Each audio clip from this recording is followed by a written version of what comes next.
Welcome to CFS Esports, where the world's top CrossFire teams come together to compete. Now, let's explore the newly introduced CFS Path for 2024. CFS Path is the journey towards the Grand Finals and consists of two main stages. First, the regional qualifiers, where lower-ranked teams from each regional league's point system compete. Second, the regional finals, where top teams from the regional qualifiers and the top-ranked teams from each regional league's point system fight for the slots in the Grand Finals. Finally, we have the highly anticipated Grand Finals themselves. The journey along the CFS path begins with the regional qualifiers. First, let's take a look at the point standings of the 2024 Regional Pro Leagues, CFVL, CFBL, and CFWL. Based on the point system, teams ranked 5th to 12th will compete in the regional qualifiers. These teams are divided into two groups and compete in a single round-robin format. The top two teams from each group will advance to the regional finals. In the next stage, the regional finals, the teams that will qualify for the grand finals are determined. The regional finals are also divided into two groups, each playing in a single round-robin format. The top two teams from each group will advance to the single elimination playoffs. In the Philippines, 8 teams will compete in a single group, with the top 4 advancing to the single elimination stage to determine the final winner. In North America, teams compete in single elimination for the group stage and switch to double elimination for the playoffs to determine the winner. The China regional qualifiers consist of group stage and the playoffs.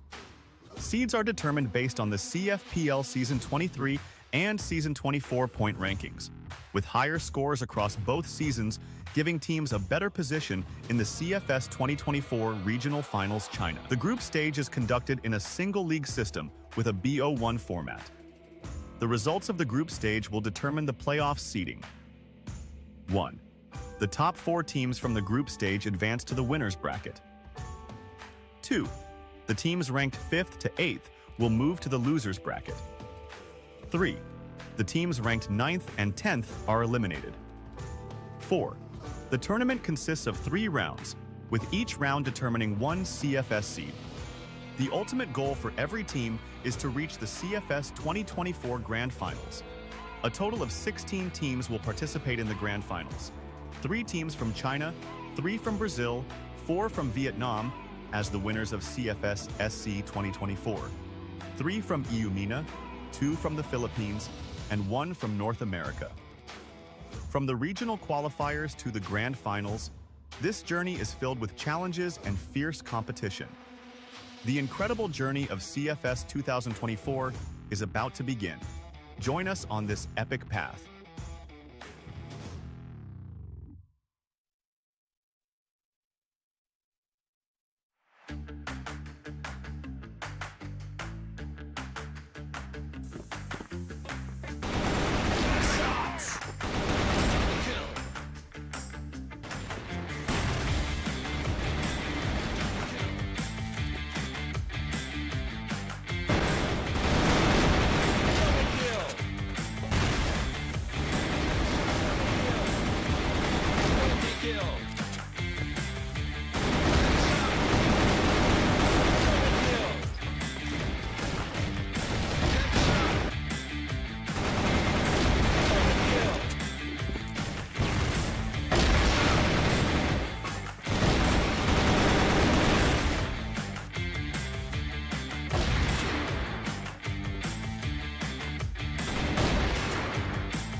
unpredictable all game, and you just can't let this happen. It's happened for real.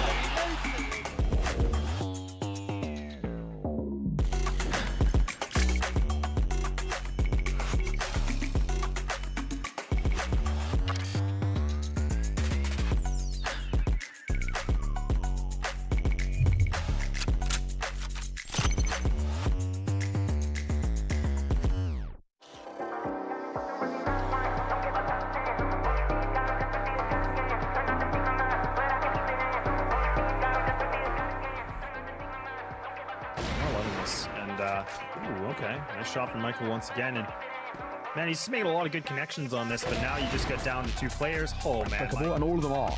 A bit of a change up here though, I will say. However, they don't expect the flank. Mercs looks for 3, gets 3 as well. You know, surely there's a weekend better spent. Or on the other side, of course, it's where had a player who knows what's going to happen. Oh, not exactly the easiest thing in the world, that's for sure, but there's a 1-for-1. Make that bone, getting another. Not bad. We were talking about the 6-3. You might just get it here as well. Still a 2 versus 3 in favor of Showtime. Oh, make that 1 versus 3. All down to Josh. He's doing damage, sure, but this is tough. He's low.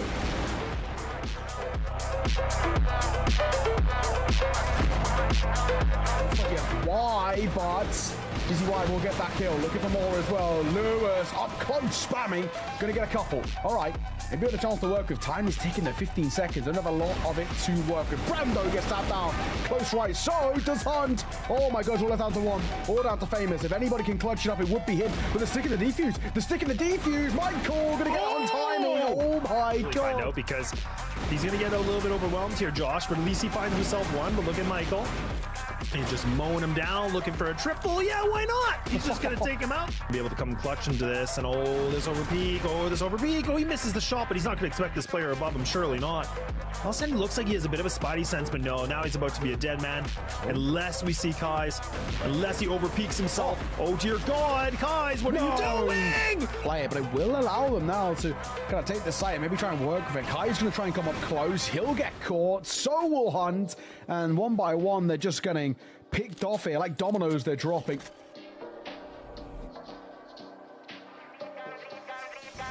Really pull off on this. They don't want to go for the fight, but this is a really smart play because, again, they have the number advantage. They're just going to turtle up, and it's just a slaughterhouse in here.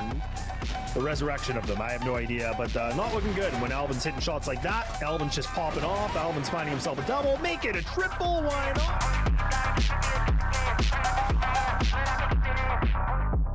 Welcome to CFS Esports, where the world's top CrossFire teams come together to compete. Now, let's explore the newly introduced CFS Path for 2024. CFS Path is the journey towards the Grand Finals and consists of 2 main stages. First, the regional qualifiers, where lower-ranked teams from each regional league's point system compete. Second, the regional finals, where top teams from the regional qualifiers and the top-ranked teams from each regional league's point system fight for the slots in the Grand Finals. Finally, we have the highly anticipated Grand Finals themselves. The journey along the CFS path begins with the regional qualifiers. First, let's take a look at the point standings of the 2024 Regional Pro Leagues, CFVL, CFBL, and CFWL. Based on the point system, teams ranked 5th to 12th will compete in the regional qualifiers. These teams are divided into 2 groups and compete in a single round-robin format. The top 2 teams from each group will advance to the regional finals. In the next stage, the regional finals, the teams that will qualify for the grand finals are determined. The regional finals are also divided into 2 groups, each playing in a single round-robin format. The top 2 teams from each group will advance to the single elimination playoffs. In the Philippines, 8 teams will compete in a single group, with the top 4 advancing to the single elimination stage to determine the final winner. In North America, teams compete in single elimination for the group stage and switch to double elimination for the playoffs to determine the winner. The China regional qualifiers consist of group stage and the playoffs. Seeds are determined based on the CFPL Season 23 and Season 24 point rankings. with higher scores across both seasons, giving teams a better position in the CFS 2024 Regional Finals China. The group stage is conducted in a single league system with a BO1 format. The results of the group stage will determine the playoff seeding. 1. The top 4 teams from the group stage advance to the winners bracket. 2. The teams ranked 5th to 8th will move to the losers bracket. 3. The teams ranked 9th and 10th are eliminated. 4. The tournament consists of 3 rounds, with each round determining 1 CFS seed. The ultimate goal for every team is to reach the CFS 2024 Grand Finals. A total of 16 teams will participate in the Grand Finals.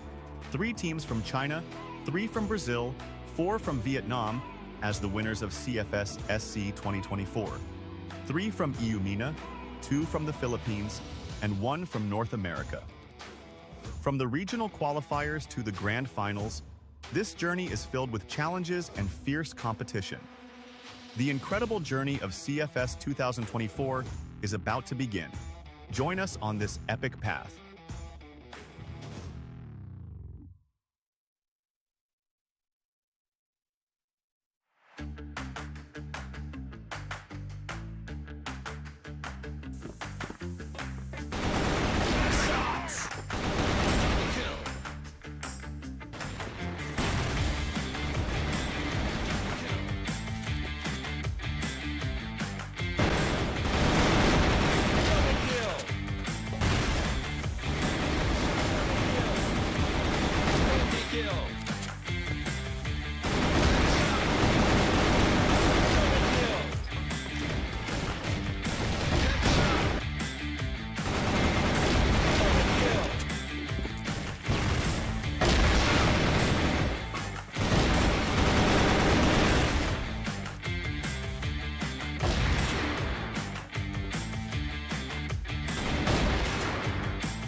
أنا اسمي محمد محروس، عندي 24 سنة، بدرس كمبيوتر ساينس في الجامعة العربية المفتوحة.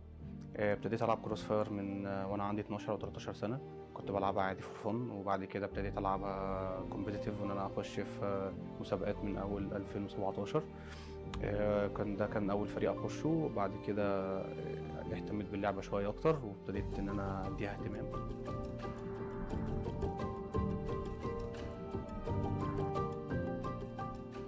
انا اسمي بينجوين وكنت كابتن فريق 3 بي ال السنه اللي فاتت. يعني انا عرفت حورس من 3 سنين. كان عندي مكان في الفريق، كنت بدور على لعيب زي حورس. شفت ان انا ممكن اقدر العب معاه، اتكلمت معاه قلت له لو انت عندك فرصه انك تقدر تلعب معانا. هو رحب بالموضوع، بدا يجي معايا. كان علاقتي بيه مجرد لاعب في الفريق. انا كنت انا كابتن الفريق وهو كان لاعب عندي في الفريق. طورت العلاقه بينا بصراحه وبدا الموضوع يكبر بينا. بقيت اتخذ حورس كصديق معايا ليا اكتر ما هو كان لاعب معايا في الفريق. يعني بصراحه حورس المينتاليتي بتاعته ساعدته جدا ان هو يخش في الاجواء بسرعه. كان من اول، انا فاكر اول سيزون جدا حورس بدا معايا يلعب. كان اول سيزون كان يعتبر احسن بلاير موجود في الفريق، كان احسن واحد بيبقى بيساعد الفريق، وكان اكتر واحد بيفتح، كان اكتر واحد عايز الفريق ده ان هو يتقدم. فبصراحه المينتاليتي بتاعته دخلته في الاجواء. فاقل من اعتقد 6 شهور كان حورس اسمه بيتقال على كل المنصات العالميه لكروس فاير انه واحد من امهر واحسن اللاعبين اللي وجدوا في الميدل ايست.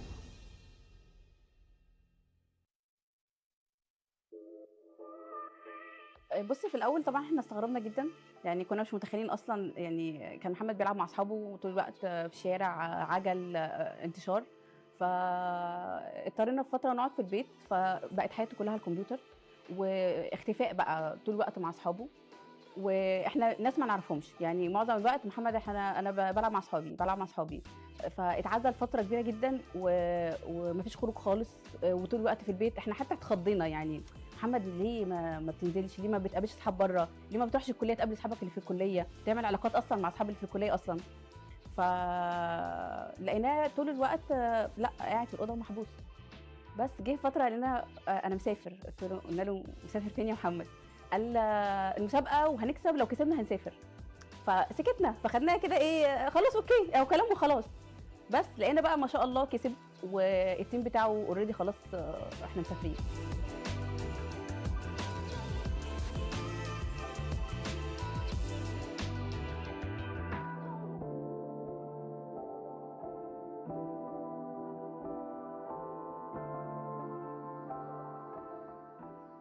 خلينا نقول ده تمن القعاد لوحده، تمام، وانعزاله في وقت من الاوقات، لان في اوقات ما كناش بنشوفه باليومين.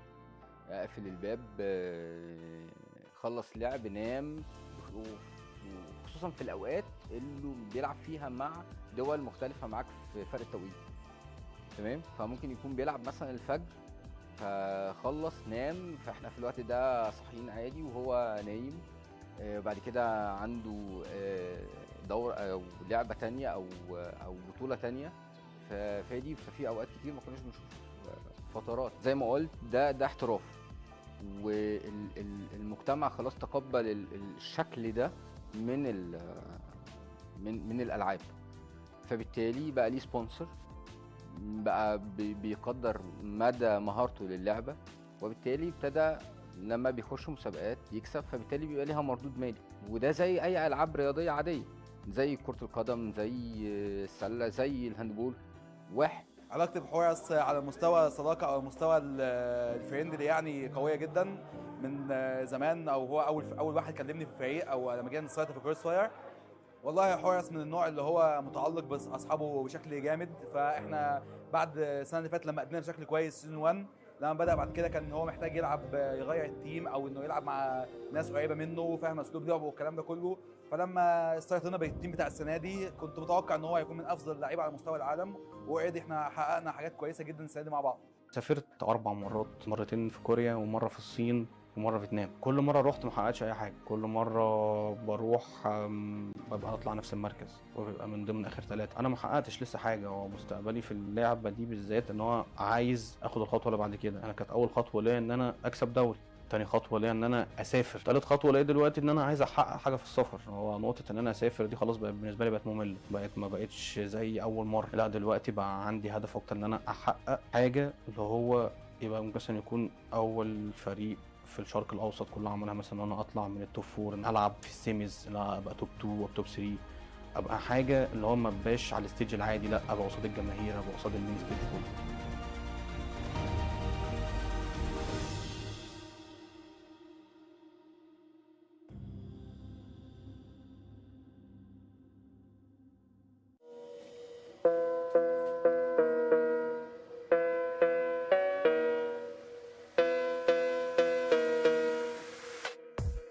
20 seconds remaining too. So again, right down to the 2v2 situation. That time is ticking here. You got to get going, and beautiful shots here. Very least, maybe a sign of things to come. Oh, What? double from GoFree. And GoFree's had a real nice couple of moments, and he might be able to add a little bit more. One, looks for two. Oh, he's gonna get it. GoFree. They're in a deficit by 3, so they're being able to find this opening duel, but can they find the second? Yes, they will.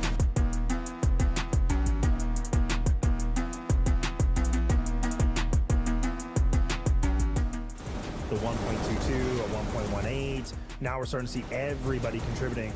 This is what I always, really talk about. Like this right here, the double kill. Couple of taps around that corner. Again, a little awkward, but there's space to work with GZY, famous Brando, all combining. That is a shutdown, a massacre in the...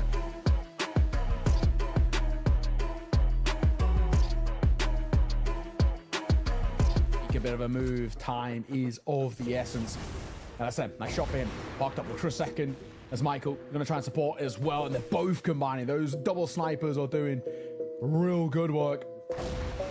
Oh, and another one from Michael. I mean, this is pretty on this fight. This is going to be a pretty important one. Brando looking for a jump off from the window, but... Unless LSN can hit this shot, that's going to be the most critical. Let's see. Swing, LSM. Over towards that backside. Trying to deny them. He's going to get caught. Quick scope going to come through from Kai. Tries to Kai's in first, which is kind of an interesting decision. Goes 1-for-1. GZY now on towards Steve in this 1 versus 1. 20 seconds basically to work with. Steve tagged and caught on the cross. Yeah, he gets away. He knows there's no kind of onus on him to stick around too much, and he gets to ice another. Looks for one more. Finds Josh. Colt pulled out. Gonna hunt. He is absolutely gonna hunt. Why wouldn't he? It's famous. Finds himself that one. He gets a secondary as well.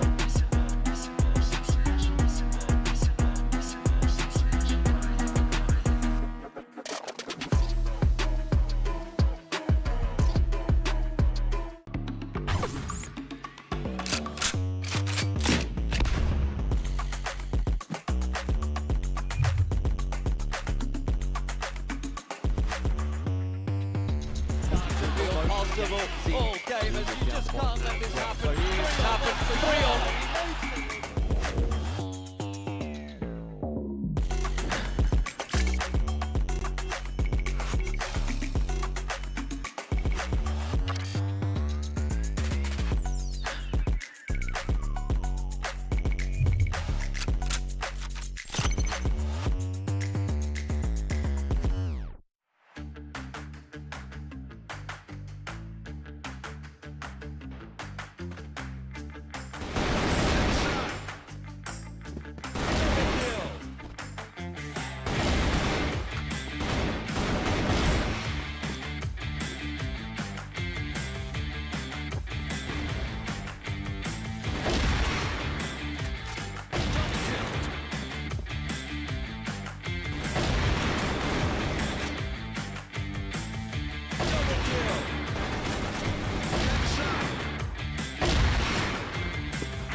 possible all game, and you just can't let this happen. It's happened for 3-all.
Welcome to CFS Esports, where the world's top CrossFire teams come together to compete. Now, let's explore the newly introduced CFS Path for 2024. CFS Path is the journey towards the Grand Finals and consists of two main stages. First, the regional qualifiers, where lower-ranked teams from each regional league's point system compete. Second, the regional finals, where top teams from the regional qualifiers and the top-ranked teams from each regional league's point system fight for the slots in the Grand Finals. Finally, we have the highly anticipated Grand Finals themselves. The journey along the CFS path begins with the regional qualifiers. First, let's take a look at the point standings of the 2024 Regional Pro Leagues, CFVL, CFBL, and CFWL. Based on the point system, teams ranked 5th to 12th will compete in the regional qualifiers. These teams are divided into two groups and compete in a single round-robin format. The top two teams from each group will advance to the regional finals. In the next stage, the regional finals, the teams that will qualify for the Grand Finals are determined. The regional finals are also divided into two groups, each playing in a single round-robin format. The top two teams from each group will advance to the single elimination playoffs. In the Philippines, 8 teams will compete in a single group, with the top 4 advancing to the single elimination stage to determine the final winner. In North America, teams compete in single elimination for the group stage and switch to double elimination for the playoffs to determine the winner. The China regional qualifiers consist of group stage and the playoffs. Seeds are determined based on the CFPL Season 23 and Season 24 point rankings, with higher scores across both seasons giving teams a better position in the CFS 2024 Regional Finals China. The group stage is conducted in a single league system with a BO1 format. The results of the group stage will determine the playoff seeding. 1. The top 4 teams from the group stage advance to the winner's bracket. 2. The teams ranked 5th to 8th will move to the loser's bracket. 3. The teams ranked 9th and 10th are eliminated. 4. The tournament consists of 3 rounds, with each round determining 1 CFS seed. The ultimate goal for every team is to reach the CFS 2024 Grand Finals. A total of 16 teams will participate in the Grand Finals. 3 teams from China, 3 from Brazil, 4 from Vietnam, as the winners of CFS SC 2024, 3 from Eumena, 2 from the Philippines, and 1 from North America. From the regional qualifiers to the grand finals, this journey is filled with challenges and fierce competition. The incredible journey of CFS 2024 is about to begin. Join us on this epic path.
possible all game, and you just can't let this happen. It happens for real.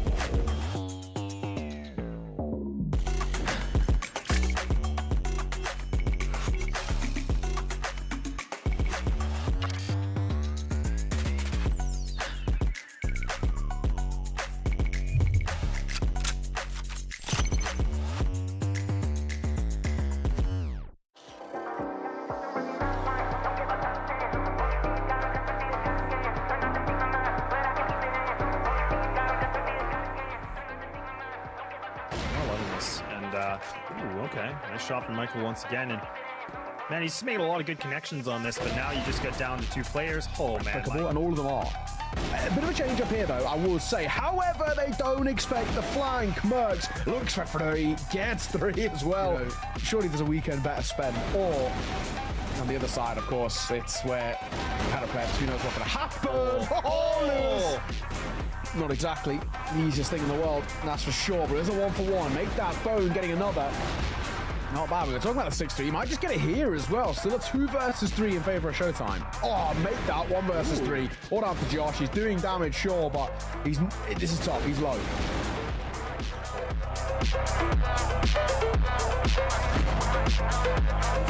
Why, but this is why we'll get that kill. Looking for more as well. Lewis up close, spamming. Gonna get a couple. All right. Maybe with a chance to work with. Time is ticking there, 15 seconds. Don't have a lot of it to work with. Brando gets that down. Close right. So does Hunt. Oh my gosh, all down to 1. All down to Famous. If anybody can clutch it up, it would be him. But the stick in the defuse. The stick in the defuse. Michael gonna get on timing. Oh my god. I know, because he's gonna get a little bit overwhelmed here, Josh, but at least he finds himself 1. But look at Michael. He's just mowing him down, looking for a triple. Yeah, why not? He's just going to take him out. Be able to come clutch into this, and this over peak. Oh, he misses the shot, but he's not going to expect this player above him. Surely not. All of a sudden, he looks like he has a bit of a spidey sense, but no, now he's about to be a dead man. Unless we see Kais, unless he overpeaks himself. Oh, dear God, Kais, what are you doing? Play it, but it will allow them now to kind of take the site and maybe try and work with it. Kai's going to try and come up close. He'll get caught. So will Hunt. And 1 by 1, they're just getting picked off here. Like dominoes, they're dropping.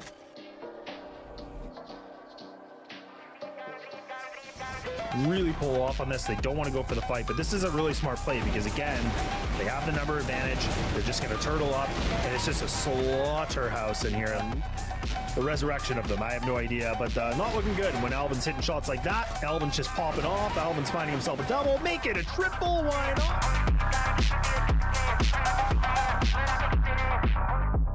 Welcome to CFS Esports, where the world's top CrossFire teams come together to compete. Now, let's explore the newly introduced CFS Path for 2024. CFS Path is the journey towards the Grand Finals and consists of 2 main stages. First, the regional qualifiers, where lower-ranked teams from each regional league's point system compete. Second, the regional finals, where top teams from the regional qualifiers and the top-ranked teams from each regional league's point system fight for the slots in the Grand Finals. Finally, we have the highly anticipated Grand Finals themselves. The journey along the CFS path begins with the regional qualifiers. First, let's take a look at the point standings of the 2024 Regional Pro Leagues, CFVL, CFBL, and CFWL. Based on the point system, teams ranked 5th to 12th will compete in the regional qualifiers. These teams are divided into 2 groups and compete in a single round-robin format. The top 2 teams from each group will advance to the regional finals. In the next stage, the regional finals, the teams that will qualify for the grand finals are determined. The regional finals are also divided into 2 groups, each playing in a single round-robin format. The top 2 teams from each group will advance to the single elimination playoffs. In the Philippines, 8 teams will compete in a single group, with the top 4 advancing to the single elimination stage to determine the final winner. In North America, teams compete in single elimination for the group stage and switch to double elimination for the playoffs to determine the winner. The China regional qualifiers consist of group stage and the playoffs.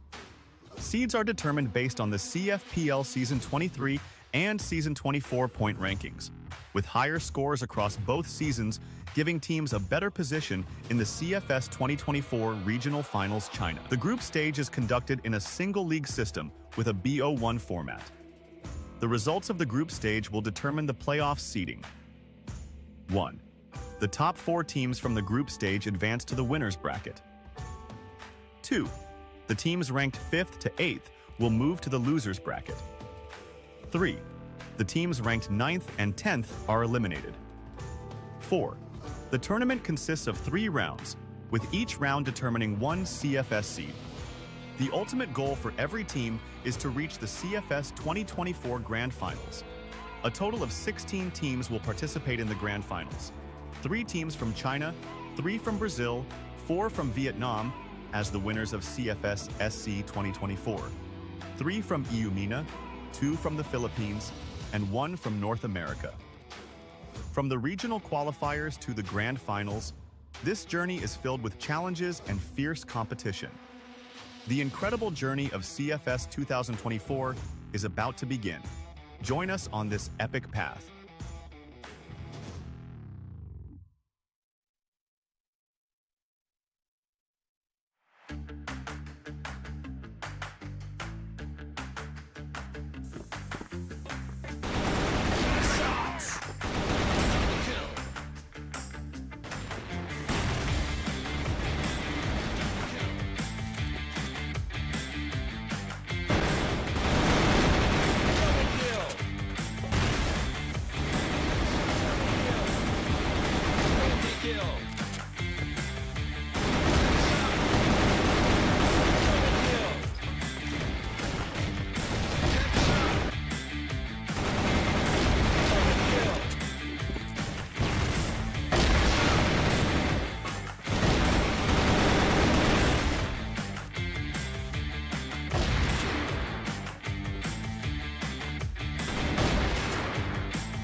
Hello and welcome back to CFS Regional Finals for 2024 here at Eumena. I am Valdez, with me is Bench, and we're back on day 4. Today is the first day of playoffs where we're going to determine who is getting those seeds into the grand finals later on this year in Hangzhou.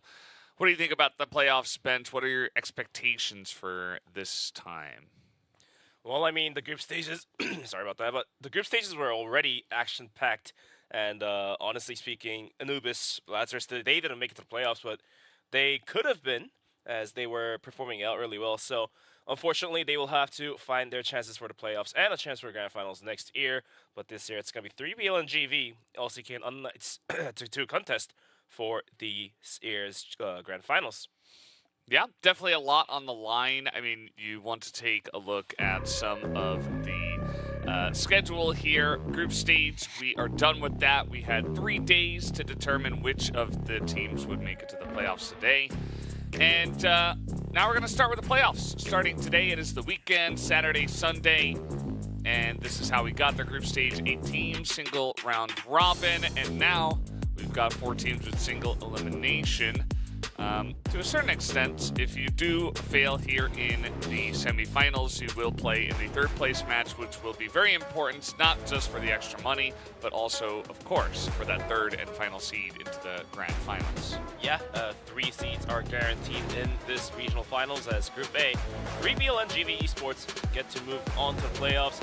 3BL having an amazing day, and GV as well somehow juking themselves out of the group stage. And for Group B, LCK, had a really good first 2 days, and the 3rd day they did lose the team, almost lost the TBI. However, they are going to mark that number 1 spot, and unKnights, they will barely juke themselves out of the group stages, almost losing to the teams, but at the end of the day, it's 2-1 for them, and they are going to come out alive. And here are the standings of the group stages so far. Yeah, you see, just KD ratios, kill round ratios, headshot per kill ratios, and the most common thing you'll see is generally teams that have made it into the playoffs, their players will be up towards the top. Obviously Booker and Gainer there from TBI on the headshot per kill rate. Also, you got Tazin from Anubis poking his head in there. But Slayer, Kiko, Dezane, all players that you would expect on the top of stats such as these. So pretty cool to see, what it looks like after the course of a group stage. As here's your bracket. If you win today, you're in. if you win today, you are marking at least top 3, so you will be going to the grand finals. But yeah, top 1 seed of Group A will play the 2nd seed of Group B, and 1st seed of Group A will play 2nd seed of Group A. So 3BL versus unKnights and LCK versus GV ESports will be the current matchups for today, and then whatever happens based on the results tomorrow, the winners of the semifinals will fight off against each other to determine who will win the first spot in the regional finals. And yeah, and the losers of these 2 brackets, that's going to be the very tough match. And that's going to be the most interesting match, because that actually decides whether if you're going to be able to realize the values you have put into CrossFire over the course of 2020-24. Because if you don't win, you're not going to the grand finals. Yeah, it's a lot on the line, but now we're going to hear from some of the teams and the players. Let's listen in to 3BL. Hello, I'm Snake. I'm the captain of 3BL Esports. We have more experience than them because we went to international tournaments a lot, and we always work hard to improve. We watch their matches and see what habits they love to do, but we don't focus more on this, we focus more on ourselves. To be honest, we have a lot of talented players in our region, but as a team we need to work more hard to understand the game and understand the new meta of CrossFire to compete against other regions. To be honest, we took all the matches seriously, so our thinking of the game it will be the same, but we adapt against who we are playing. We maintain all of this by practicing more and fixing our mistakes, and of course practice individually. Communication during the matches and the confidence in ourselves, and also hitting the shots.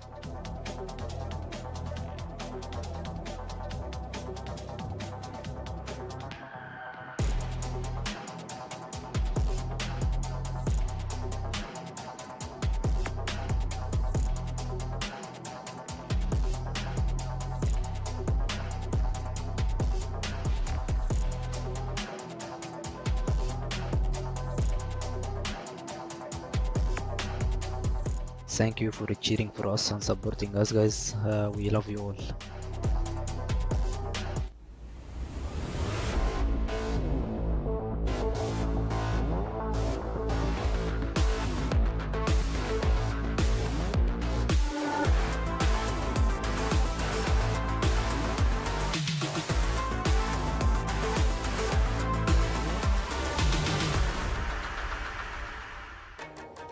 That was 3BL for you guys. Interview from in-game leader. The roster looking ever so strong. Horse, Tot, Snare, Snake, Slayer. Of course, Snare having an absolutely bonker hits coming out of the group stage as well. Let's see if that is going to continue. There they are, looking also ready, and already you can see the players practicing back there, doing some death matches and whatnot.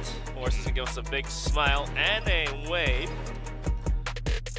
Finally, Totson. Ooh, all right. I saw a thumb. That was a thumbs up, or it might have been an index finger. Could have been. Snare, short wave. He's got business to take care of. I like how their carpet's red. It matches their team color. Yeah. It's a nice little team house they got going on over there. Slayer looking very focused. He's like, yeah, I'm on camera, but more important things to do.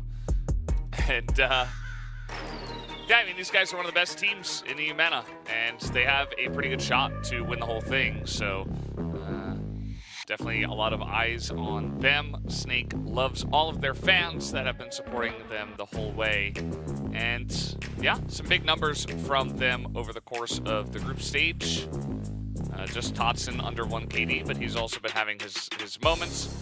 And we've heard from 3BL. Let's hear now from unKnights. Yo, this is Alucard. I'm the sniper of Team unKnights. Our mindset going into those matches is actually we have more confidence since we made it to the final stage, and we're like one win away from securing a spot in CFS, so we're really confident, and I think we'll win this tournament. When we are so close to the championship, I believe for me personally I play way better than in the previous matches. I'm used to be good under pressure, and also my team they do good under pressure, and that's why I like my team. because a lot of other teams don't do good under pressure, like Lazarus. So what makes my team special, that under pressure we do better even. So I think that's why we'll win this tournament. What puts us apart is actually that I think we're the most hard worker team. We don't really have coaches, so we have to depend on ourselves. We find new ideas, it comes from ourselves, so we know the idea better, we studied it better. And also we have a lot of opinions, like our players each are from a different country, so I think that gives us a slight advantage. We have some different ideas and we all share it with each other. We're gonna adapt. We have good analysis against each team, different against each team, because each team has a different game style. So we studied all the teams and we have a game plan for each team, so I think it's gonna be this tournament we're gonna dominate. Winning at this tournament would mean a lot because last year my team couldn't really win or get a place for CFS. So our goal this year was to actually win this tournament and go to CFS.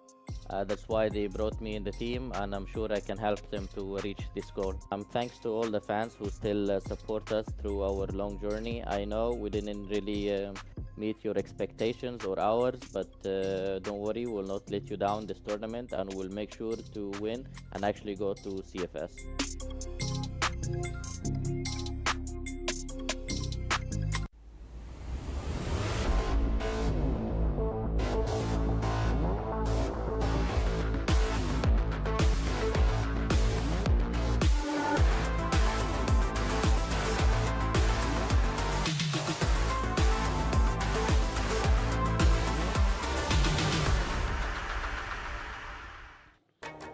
And here is unKnights, the challengers today, coming in as second seed from Group B, looking to take down 3BL, Alucard's former team. And I think that these guys, if there is a team that is an upset-style team, it's definitely them.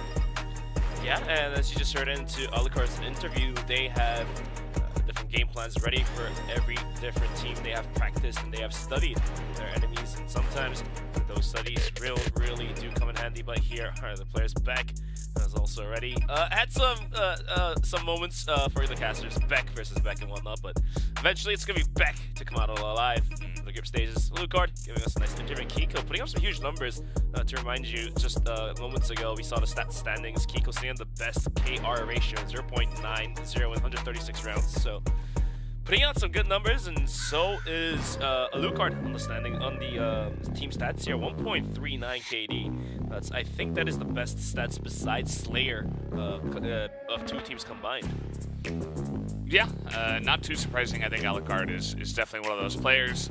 He is very clutch, and we're going to take a look now at the match history between these two teams. Keep in mind, as we mentioned before, Alucard used to be on this team, so now has swapped over to the other side. He got some wins in 2023, but now here in 2024, it has gone the way of 3BL all the times that they have faced against each other.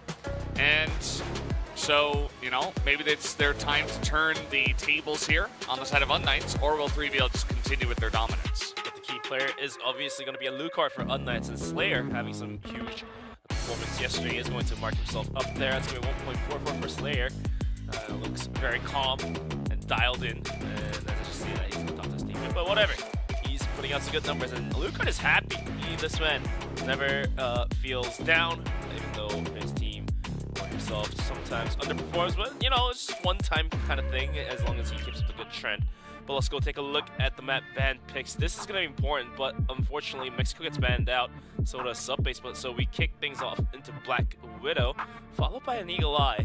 So we finally get to see the second Eagle Eye, but to the leftover maps are going to be Compound and Kara and Port. So Valdez, what do you think about this ban pick? I mean, right from the get-go, definitely the biggest thing is that sub-base ban from the side of unKnights. They do not want to let 3BL play on that map. 3BL have played on that map a bunch, even in this tournament. And right from the get-go, 3BL with the first pick going into Black Widow, another map where they have had some success. One of the interesting stats that I found when I saw the matchup between these two teams is that they have played Ankara 7 times, and unKnights has not lost once on Ankara. So that made it all the. That was the map I was looking at. I'm like, huh, where is that going to come out here in this one? Will unKnights pick it early? They go for the Eagle Eye pick first, and then they go for Ankara in set 4. And I mean, those two maps are certainly going to be maps that I think unKnights have a legitimate shot at taking down 3BL on. So, not a bad map pool for them, I would say, in terms of if you're trying to mount a comeback, mount a what do you call it? An upset. That's the word I was looking for. I feel like you've got maps in good positions to actually pull that off. Yeah, unKnights, their performance in Eagle Eye yesterday was unbeatable to me, as Alucard, the whole team, essentially were able to just knock out their opponent. So they, like you said, Valdez, they definitely stand a very, really good chance to make an upset happen and take some maps away from 3BL. But the real question now here would be, sure, they can take a couple maps here and there, but do they have it in them to boost themselves into the grand finals? Taking 3 maps away might be a different story than taking a map or 2 away. So, sure, there are some maps that unKnights might be better than 3BL, but like in general, performance-wise, 3BL seems to be just a tad bit more dialed in comparison to that of unKnights. So, like you said, Eagle Eye and Kara, good map picks, positioned in decent spots. However, let's say theoretically it does tie up to 2-on-2, then Port comes in as decider.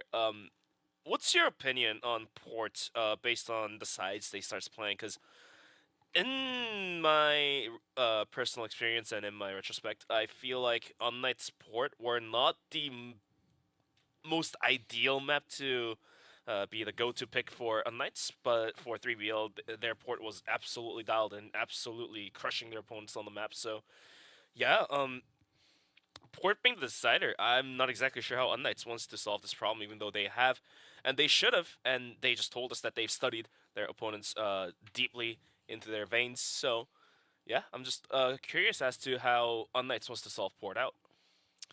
Yeah, I mean, it's definitely going to be a map that I think could get pretty close if we get there, because you have to consider if we get there in the first place, that would require unKnights to take 2 maps previous to that. So that means that it's a very close match. You know, unKnights have already proven by that point that they can match up really well into 3BL. So I feel like once you get onto a map like Port, it always seems to be like the map that you get at the end of a series, like a map 3 or a map 5. So it's always like drama-filled in my mind, just casting a lot of Port.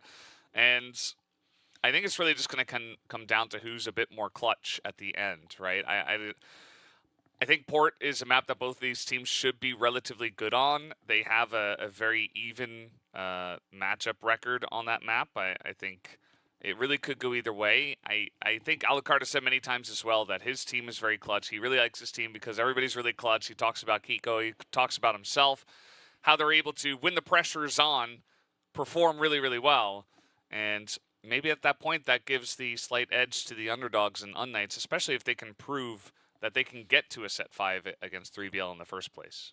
But then again, just based on the design of how Port is designed, you know, the maps are, in comparison to other maps, Port is more of 1v1 type of maps where the angles are not so close to each other, and most of the times, if you want to clear out a corner, you will have to go on a aim duel, most likely, unless you, of course, bum rush as a whole 5-end ball. But otherwise, if you're trying to clear out a corner by yourself, it really becomes a 1v1 because you won't have much of a support from your teammates, since the map being so wide out. You are going to have nobody really flashing you out or anything, and just taking a look at the players here as they are just getting ready to get into the server any moment soon here. Yeah, I liked Snake's reaction. Not sure if they knew they were on camera, but he was having a good time over there. Meanwhile, on the side of unKnights, still just testing stuff. Yeah, he's dialed in, man. He's gonna join into the game soon enough. Slayer if he keeps just, going forward. Slayer just adding some more calories to up his reaction time. Yeah, always a good always idea. Gotta have some food, and us casters also the energy. Had some caffeine and sugar, so we are all ready to just go shout at this match. Like that is our job. That is our job. Shoutcasters. Shoutcast. How's your neck doing, Valdez? That's okay. Yeah, mine is third alright is fine. too. But yeah, shouldn't take no longer than 2 or 3 minutes to just hop into our first match. Quick reminder, this is the 4th day of the tournament. This is the first day of the playoffs, and then we got one more day to wrap up this series and this tournament.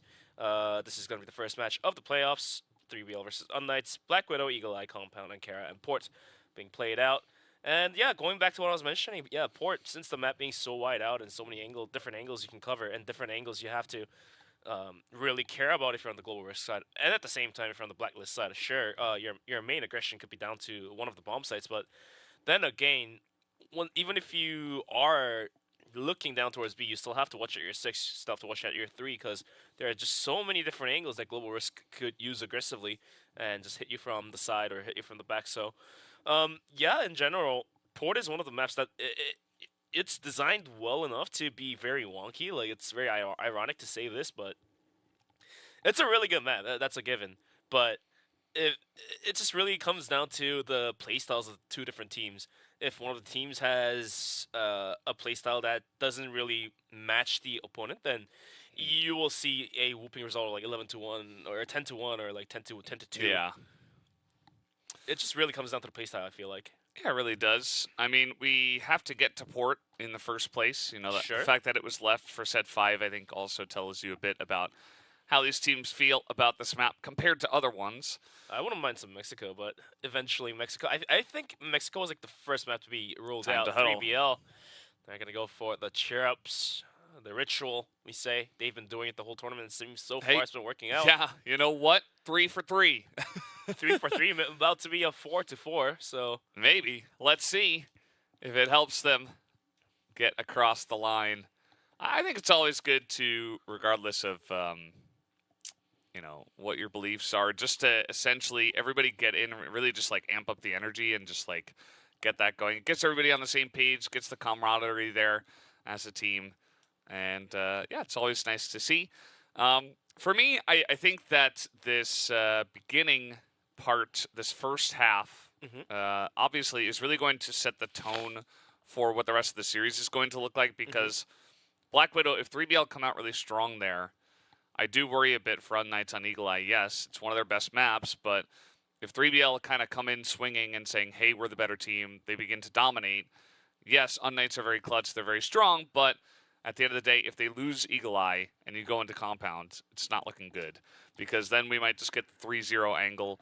As I said before, if you can unlock on Kara with just set 4, then you really give yourself a good shot, because unKnights just seemingly don't lose to 3BL on this map. They're 7-0 on this map. So kind of a funky stat. We don't really see that across any of the other, you know, big competitive teams going head-to-head. You know, you see like 2 zeros. There's like 1-0-5 for 3BL versus Anubis, like on sub-base. That's another one.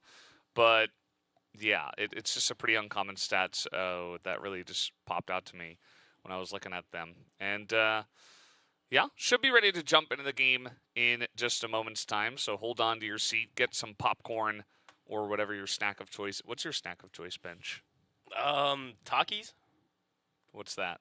Flaming hot Cheetos. Oh, sure. Nice. Any of those would be good. Lay's barbecue is also one of my go-to. But what's your favorite snack? I just do the Doritos. Classic. That's for me. Would love it. But yeah, just got the news that we are going to take a quick 10-minute break to quickly solve the issue. So yeah, we're going to take a quick 10-minute break. So don't go anywhere. We'll be right back.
impossible. All gamers, you just can't let this happen. It's happened for 3-on.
impossible. All gamers, you just can't let this happen. It's happened for 3-on.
Welcome back, guys. We're here after that 10-minute break. Sorry about the delay, but I'm being told that we have a pretty good chance of getting right into the game and showing off some awesome Crossfire here for the regional finals of Eumena. It is, of course, 3BL up against unKnights in our first semifinals to decide who's going to get that first spot to CFS Grand Finals. Who's going to get it done? As we are moving on to map 1, which will be, of course, Black Widow. Black Widow to start us off nicely and set. Like you said, it really depends on how unKnights and how 3BL could set the tone and manner of this series beginning onto this matchup here. Really, Black Widow, 3BL being in the huge favorites here, but unKnights, they have a really good shot at just upsetting this one down. So looks like we're ready to kick it into the game any moment here. 3BL versus unKnights and unKnights versus 3BL. CFS 2024 pack Eumena. Finals round number 1 for playoffs has just begun, and so does Alucard already finds a pick off onto Snare. You see some of the best stats from both the teams, as Alucard being number 1 in clutches does not surprise me at all. And also Kiko being up there quite a bit. We saw some from Slayer and from Snare as well.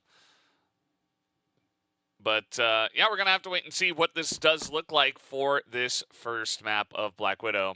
As you mentioned, already Snare and Slayer picked off by Alucard and by Kiko. The two main players that are oftentimes noted as the top players on this squad. Top players on the squad, indeed, and Kiko eventually found a kill onto Slayer as well. Just need to wait and see how it turns out to be. 3v5 has a really good shot to pick off the first round. There, of course, Black Widow, one of the maps it does favor the Blacklist side somewhat, but because of the design of this map, even with a couple members down, 3BL could hold off onto the aggression. So far, they're going to go on to Catwalk. unKnights going to be sending 3 players with the C4 up top. Long is going to be Horse finding Kiko. That's going to drive unKnights out from Catwalk and in towards B. However, Fox going to try to move this one down. Does find one before going down. Somewhat equalized back down to 3-on-2, but the C4 should be able to walk into the bomb site once a couple smokes do pop out, but no use of time unKnights. Eventually, Snake goes down to the hands of Horus. C4 does move in safely. And Horus has all to do, has a kill, but couldn't add the count on top of it. And unKnights, surprisingly, will find their first round coming into this tournament. Yeah, I mean, you get a couple of big pickoffs right in the beginning of the map. You're going to be feeling pretty good right in the beginning of the round even. And now Snare getting out here on long once again. He's going to drop the shot. HCZ just picks him off even through the flash. Look at this. Now it's not just 2 pickoffs, it's 3. As we saw a very nice match point, I believe, talking about how unKnights have not been able to defeat 3BL, but they're looking to do so here today. And now unKnights, as I mentioned, not just the 2 pickoffs of round 1, it's 3 pickoffs here in round 2. Horus is on a big flank, but they are moving with decent pace to get in through Catwalk. Alucard's still here. He's going to be caught off guard, but the bomb is already in onto the B site. And look at Beck playing Anchor as well. If he doesn't realize this, he will go down and down he goes. All down to the hands of Horus here. Has 2 kills in his backpack. Needs to find 4 more. As he has 1 more kill in the previous round, but eventually won't be able to do so. And unKnights is going to find their second round. As Snare is peeking out towards A-Long and getting knocked out. Costed them this round, but even still, we're very early on into this map, so anything and everything can happen. Yeah, at this point, you know, could even be, obviously these players warm up before coming into this one, but when you're in the real rounds, it's the beginning, it's still feeling a little bit like a warm-up perhaps, and just trying to get used to the server, used to your opponents a little bit. unKnights able to do that a bit quicker than 3BL. And this time it looks like unKnights once again just sitting back, not pressuring. They haven't gone towards B at all, where we saw, I believe, Pietro last time. He might check there again, but there is a smoke in the way. And So let's look what their strategy looks like here for the third round. Just going to be playing pretty passive. With Beck just crouch peeking in down towards double door, see if he can spot anyone rotating out from B or rotating into B. Those kind of information do help them out. Now Beck is deep down and towards middle.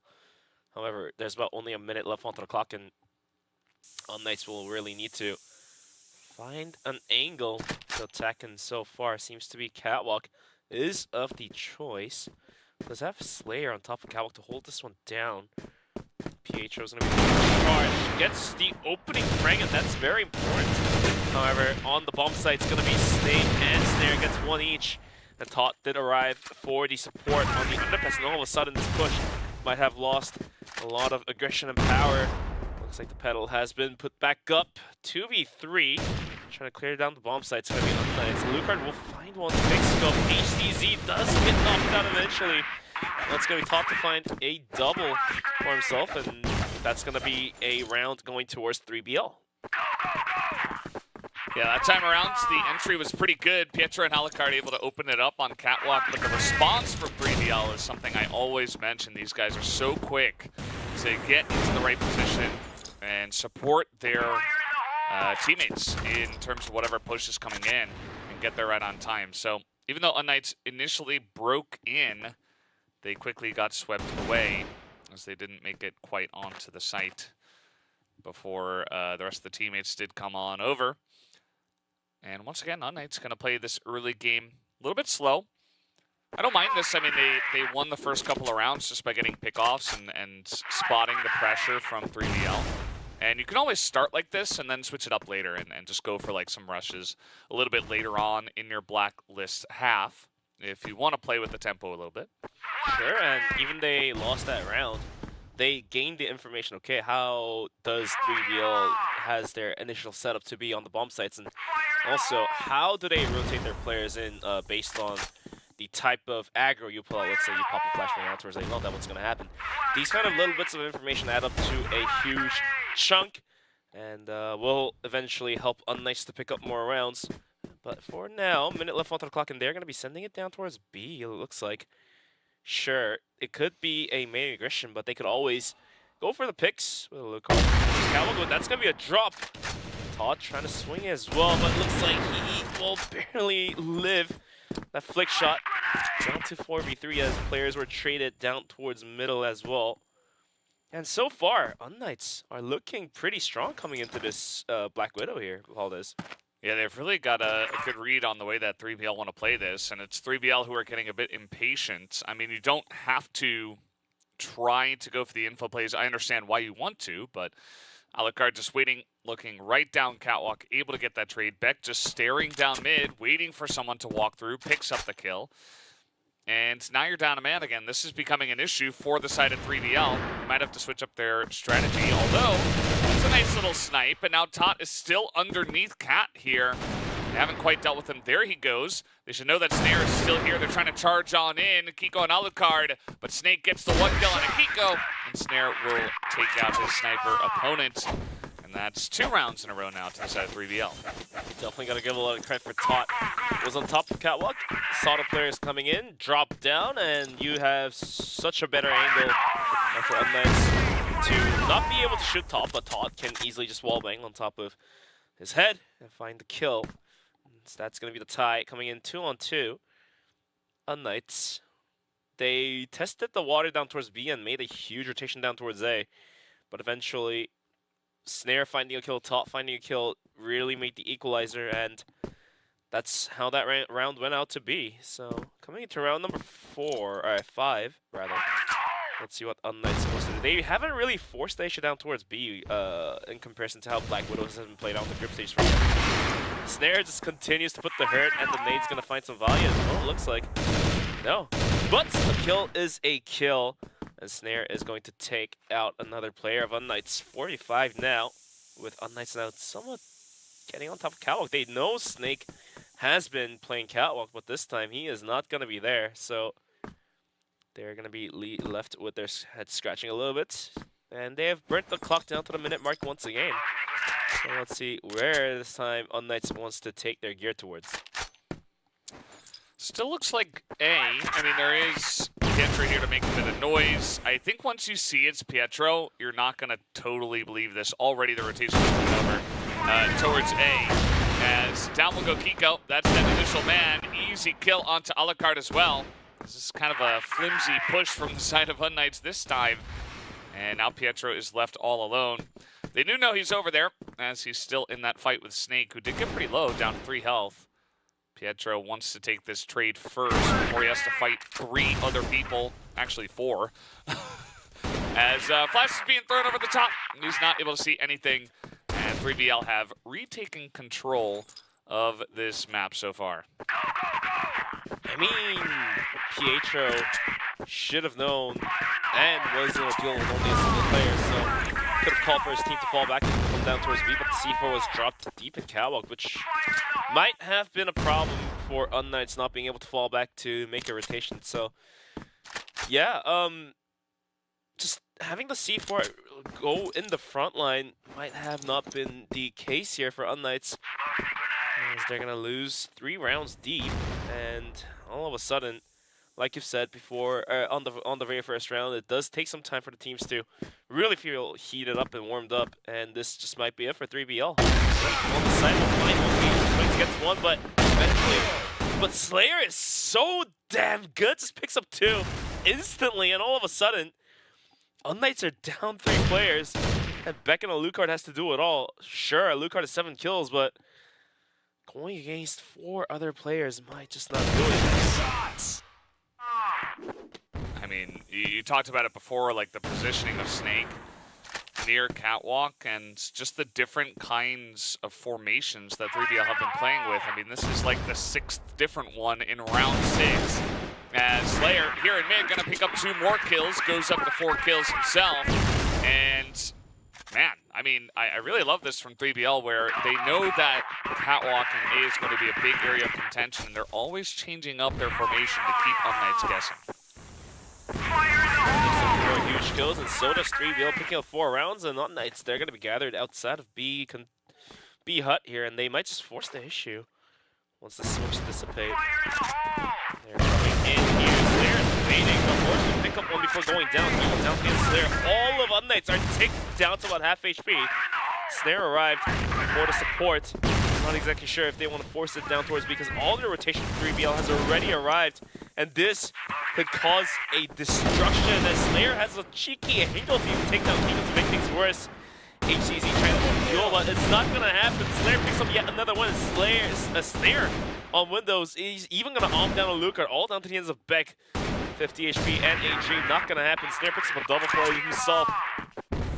And 5th round goes towards 3BL. Yeah, very dominant line of rounds in a row. 5. You know, as I said before, they had their warm-up, but then they had their real warm-up in the match. And now they're ready to go. It took a little while, but they're on the horse now. They gave over 2 rounds, which I qualified as a little while. I think it's relatively short. Enough time to get on the horse and be ready to go. Their global risk side is looking fantastic. I feel like they've responded to the way that unKnights want to play the map very well. And even being a little bit proactive themselves, you know, they continue to put a guy out here, which unfortunately this time is not going to go well for them. Alucard going to take his head off. But now they're pushing here once again. This is very clever now that they've been playing 7 rounds in a default setup, not really aggressing. And now they start going to put out some aggression, and that's going to really change up the tempo of the game here. And unKnights will, of course, adapt in future rounds, but there's not a lot left in this first half. So if 3BL could pick up this round by that aggression, it will basically grant them a first half win here. Yeah, absolutely. I think that it's great. Like, it didn't work out in the first 2 rounds, so they backed off a little bit. But then once they started winning more rounds, they started to get more and more aggressive. So I really like the way they're sprinkling in and really messing with the tempo as Snare. Okay, Todd's going to help him out with that one. Oh, that flick was dirty. Oh, my God. That was an easy one for Snare, but he made it look so cool. And now he's up to 12 kills. 12 and 3, this guy. 12 kills in 7 rounds. Kiko and Lucard, the last ones alive on unKnights. Tot has already pushed up out towards mid doors. He can easily spot the players if he swings out. Snare does see a Lucard jumping down, and Lucard did see Snare as well. Only 20 seconds and unKnights, they have to really find the kills here, but Snare's gonna swing and get that big scope down, pistol out, not being able to pick the head off. Kiko now trying his best to recoup whatever he can, but there's not enough time. There's 7 seconds. He might be able to get the bomb planted, but Tot really loves the underpass here. He's been down there almost 6 rounds out of 7, so gets one more kill like that and gets one more round for his team. It's going 6-2 for the first half. Yeah, absolutely. I mean, that was pretty funny. 10 seconds left. He's just sprinting in. It's now Snare. He's really been, it's like, he's just been unchained, right? He has been let out to do whatever he wants, and he goes out, he gets another pick off. This is really scary. I mean, a sniper like Snare is one guy who will do this very often. Think about other guys. Think about, like, MG, who would also go, like, extremely aggressive. And when they're really on point and they're firing on all cylinders, they will win maps for you. And for me, I personally think Snare is a bit more consistent than MG. MG might have, like, crazy high-level moments himself. But Snare, like, now at 14 kills, the more confident he gets, the more dangerous he gets. He's, like, going in there, getting the 1 kill, immediately backing away. And now, for unKnights, you're kind of like, well, where do we go with this? We're down a man. Thinking about B again, but this has not been working for them.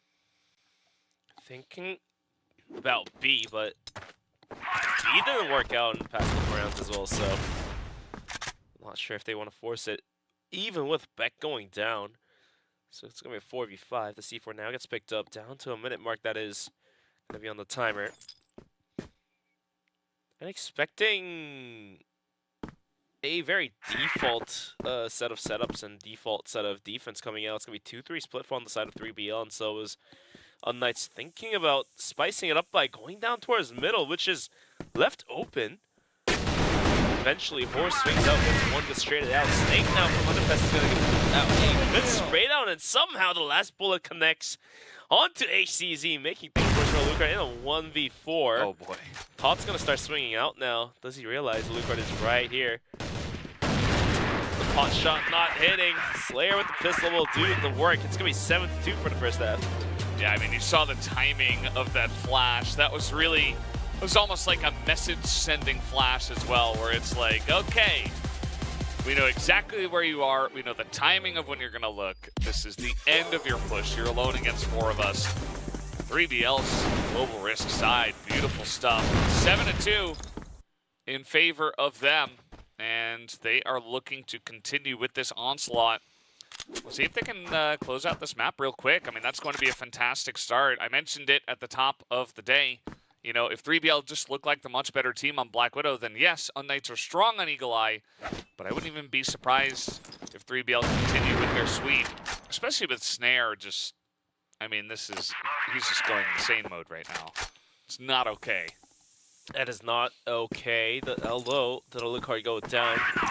We've got Beck on the AWM as well, so still has a good shot to take a couple kills before going down. And, you know, global risk side definitely favored coming into Black Widow as well. So, honestly speaking, 2 rounds might just be enough. Kiko is trying to jump with Snake. Eventually, he's traded out. Beck finds one before going down. It's going to be a 2-on-3. Good trade kills, but it's just not having much of a value besides 1 kill each. HCZ now steps onto the top towards Catwalk, and Pietro comes in towards Windows, but both angles being heavily watched. HCZ really needs to find the kill here. Pietro's going to help out by taking the course, and somehow HCZ finds the headshot down to 1v1. Slayer spots Pietro, take him down to super low, and that one more bullet will do justice. And the 8th round will go towards 3BL. It's going to be 8-2, and unKnights, like I said, that 2 rounds might have been enough, but with the Lucard going down early in the round, of course, Snare is going to drop a quick 15 frag right after first half, so going down like that just might not cut it for unKnights. I mean, A is totally open here. They saw enough outside of B that they're like, oh, we can just push an A. And this is our not our website, our site, our bomb site. And they don't have the bomb, which is what the site is named for. It's where you plant it. Yeah. Tot is going to have to go all the way around. He's going to get some help here from Snake, who does come over to escort him. And at the end of the day, they might not even need the bomb to get the job done. Pietro goes in, goes down. It's 9-2 for this first map, as 3BL have brought the pain early on. Pain early on, indeed. Valdez, and more pain by Snare with a kick scope onto a loop guard. Not being able to contest the off-duel here. Eventually, Beck goes down as well to Snake, and this might just wrap it for unKnights for map number 1 of Black Widow. 2 players going down already. Do they have it in the rounds? HCZ doesn't swing out, gets one. Cabo contested. HCZ does find a double. He himself is down very low, and Snake is going to wrap that up into his pockets. Down to 2v1 with the C4. Now rotating in towards B. Kiko does arrive in time, but he has to fight off Tot and then fight off Snake. There's the kill. Snake is down very low. Yeah, One bullet will do. This is definitely advantage Kiko. The one thing that Snake will get is a free plant, so that kind of forces Kiko to approach. And then he can hide. Yeah. And that's, you know, so it's advantage in terms of health to Kiko, but advantage positioning here to Snake. So Snake also able to change to an AK, very important. I think when an M4, you know, not able to get that quick kill when you're low on health would be an issue. I love this hiding spot too. Expecting the approach angle from Kiko, and Kiko kind of has to find him before he taps the bomb, and he's not checking the right place. It's not going to be an A short. It's not underneath. And he just has no idea it's a game of hide and seek. And now, oh, he's not even going to tap the bomb. He's run out of time. I mean, he's going to try now, obviously. But, yeah, now Snake can just run out and right get the kill. No, oh my God! How does he miss like that? And that's it. Not it. It's unKnights. They get the win. As the music trolled me. The timer. No, here's the thing. Snake had to go for the wall wings, but here's the thing. There's the damage reduction. Yeah. If you penetrate, even our production got baited with that too. I was like, wow, that defuse is about to go through, and it actually happened. unKnights keeps the dream alive by Kiko. Somehow getting the bomb defused. I mean, you could tell everybody expected him to win that. Yeah, no, like, even we did. We're like, okay, this is over. Like, couldn't find him. And, oh, I Snake. knew unKnights was going to win that round the moment Snake started spraying through the boxes. Because the crosshair placement by Snake was more so of a not exactly knowing where the bomb has been planted. Like, the bomb was, sure, it was planted to an angle to the wall, but it's not completely 90 degrees in the corner. So you can't really line up your shot through the boxes. You have to peek and check.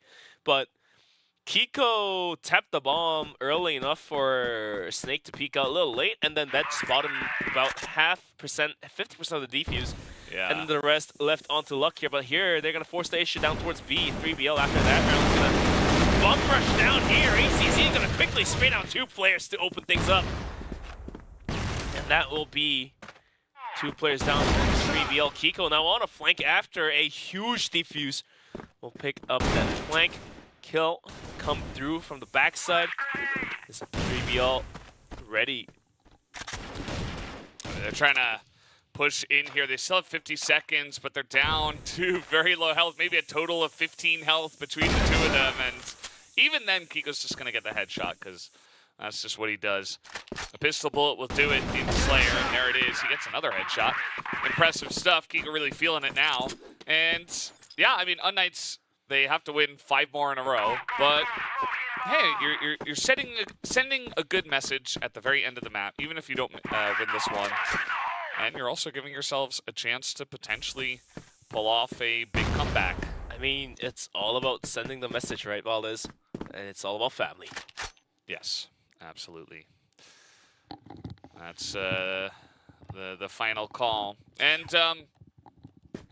now 3BL gonna play it a little bit slower. I think that's fine. You know, after a couple of rounds that are not necessarily going your way, you're going to feel mentally a little bit down after those.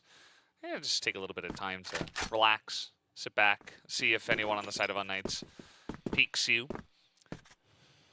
Maybe discuss what you want to do. Sure. But it looks like they're going to go for the B hit once again.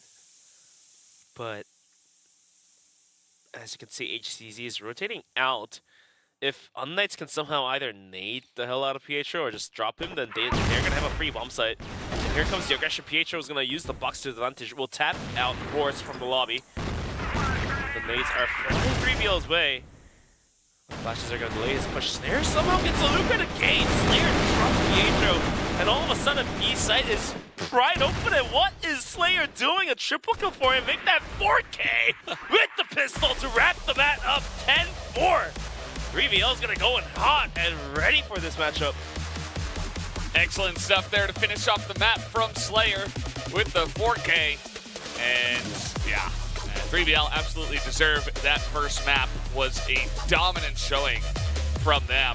And unKnights are going to have to regroup, and hope that they can do something on Eagle Eye. Otherwise, the series might begin to slip away from them. And they'll have a second shot to try to make CFS finals, grand finals rather. But you want to get it done here, of course, as let's take a look at the relatively short highlight reel from this first match.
That was map number 1 that unKnights are going to have to try to forget about, as 3BL kind of just crushed them. It was 9-2 at one point before we had that very wonky round that wasn't even necessarily meant to go the way of unKnights. They bought themselves a couple more rounds.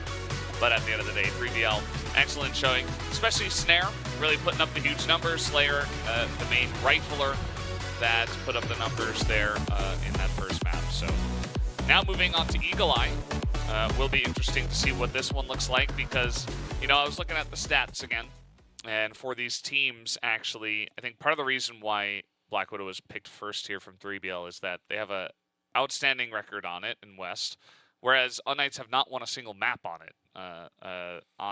They haven't won a single match on the map of Black Widow. And now moving into Eagle Eye, yes, it is a favorite of unKnights, but they've only played it twice, and they actually caught 2 losses on it in West, whereas 3BL haven't played it at all. So going to be interesting to see if those stats from West actually come back to haunt these teams, because definitely could have an impact on this one. Yeah, could have an impact on this one. Like I said, Eagle Eye, probably not the most best map for 3BL, and unKnights now really have a standing chance to pick up a map point. Black Widow, 10-4. Sure, the rounds were not the best for unKnights, Kiko having some huge moments with the stick, the defuse, and just get the round for your team, but wasn't quite there to pick up 6 more to go and take the map away. But it's going to be Eagle Eye coming up in just a moment. 3BL definitely feels somewhat relieved. unKnights should feel happier that they are now in a map choice of their own. Let's kick it into Eagle Eye. Map number 2 of the day and of the series. unKnights versus 3BL. Let's go right into it. Hell yeah. Map number 2. Right away. unKnights looking for something better from them this time around. Todd is going to get aggressive. Pietro not quite able to challenge him. A Snare is here as well. They're both pushed up pretty close. As Snare gets one, Pietro does trade it back, but slight advantage here to the side of 3BL, who have that extra man. Todd, though, is quite low. Pietro's taking a bit of damage himself. Like I said, Eagle Eye not being their favorite map for 3BL, but I guess superior gunplay will justify and adjust themselves to it. Yeah. As 3 players go down, Pietro barely alive. HCZ trying to swing out long here out towards Hotel, but Horse will be able to dodge those bullets. Now being contested. The nades are going to take away a bit of health in a minute. 16 seconds remaining onto the clock. And yeah, HCZ is going to continue to go into his Hotel, and Horse is going to continue to fall back, so they're going to play that game of tug of war. Winning that's going to be HCZ. Pietro will pick up top before going down. HCZ's got all to do with a minute onto the clock. The C4 soon to be picked up, but 28 seconds, or 28 HP rather, is not enough to go against Slayer, who's been popping off lately.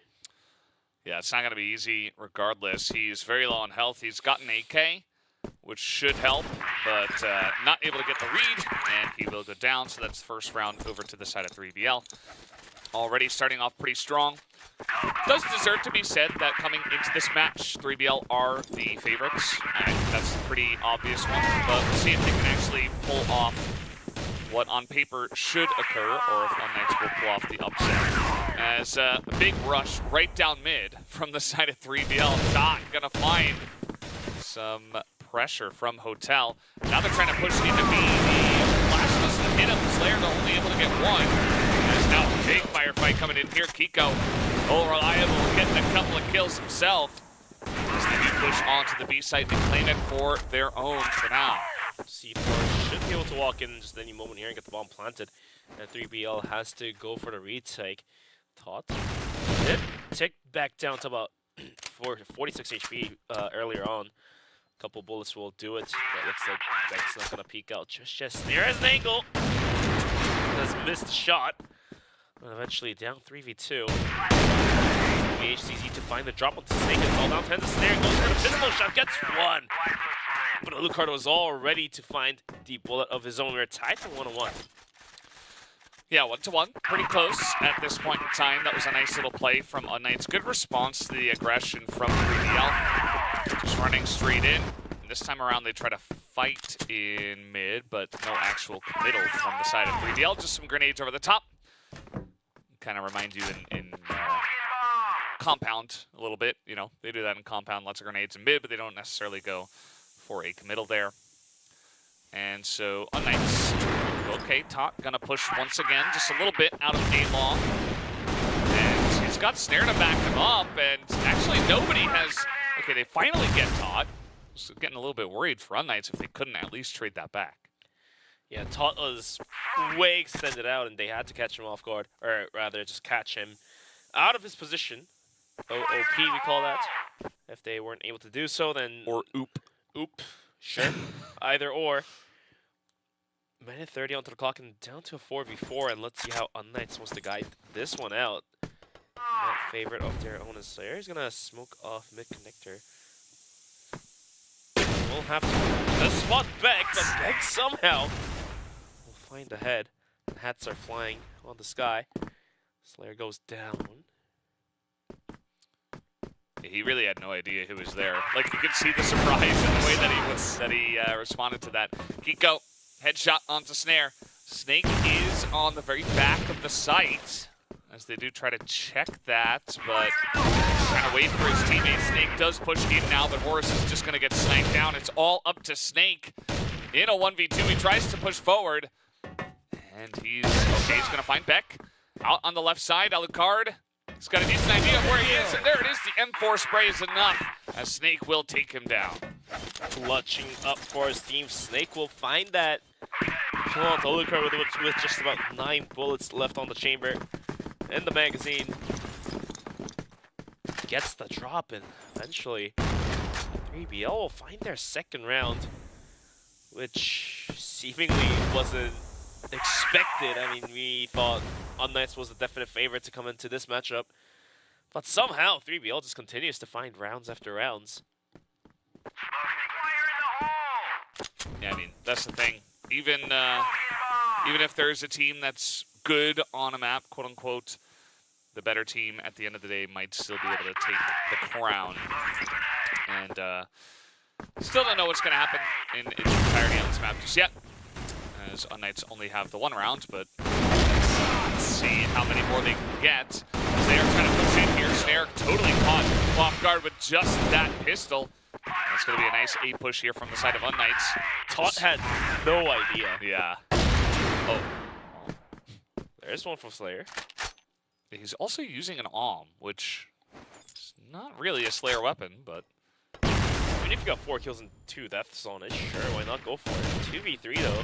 The bomb timer already 1/3 of the way it's to detonating is not going to help 3BL for longer. Get it, Beck's gonna go for the flank, and Slayer will actually find 1 more kill before going down, but here comes unKnights with a tie, 2-on-2. Yeah, 2v2. Very back and forth map so far. It's been fun to watch the close action between these two teams. Definitely very different from what Black Widow looked like, so that makes me happy. As an observer, a lot of pressure out in long once again here from unKnights.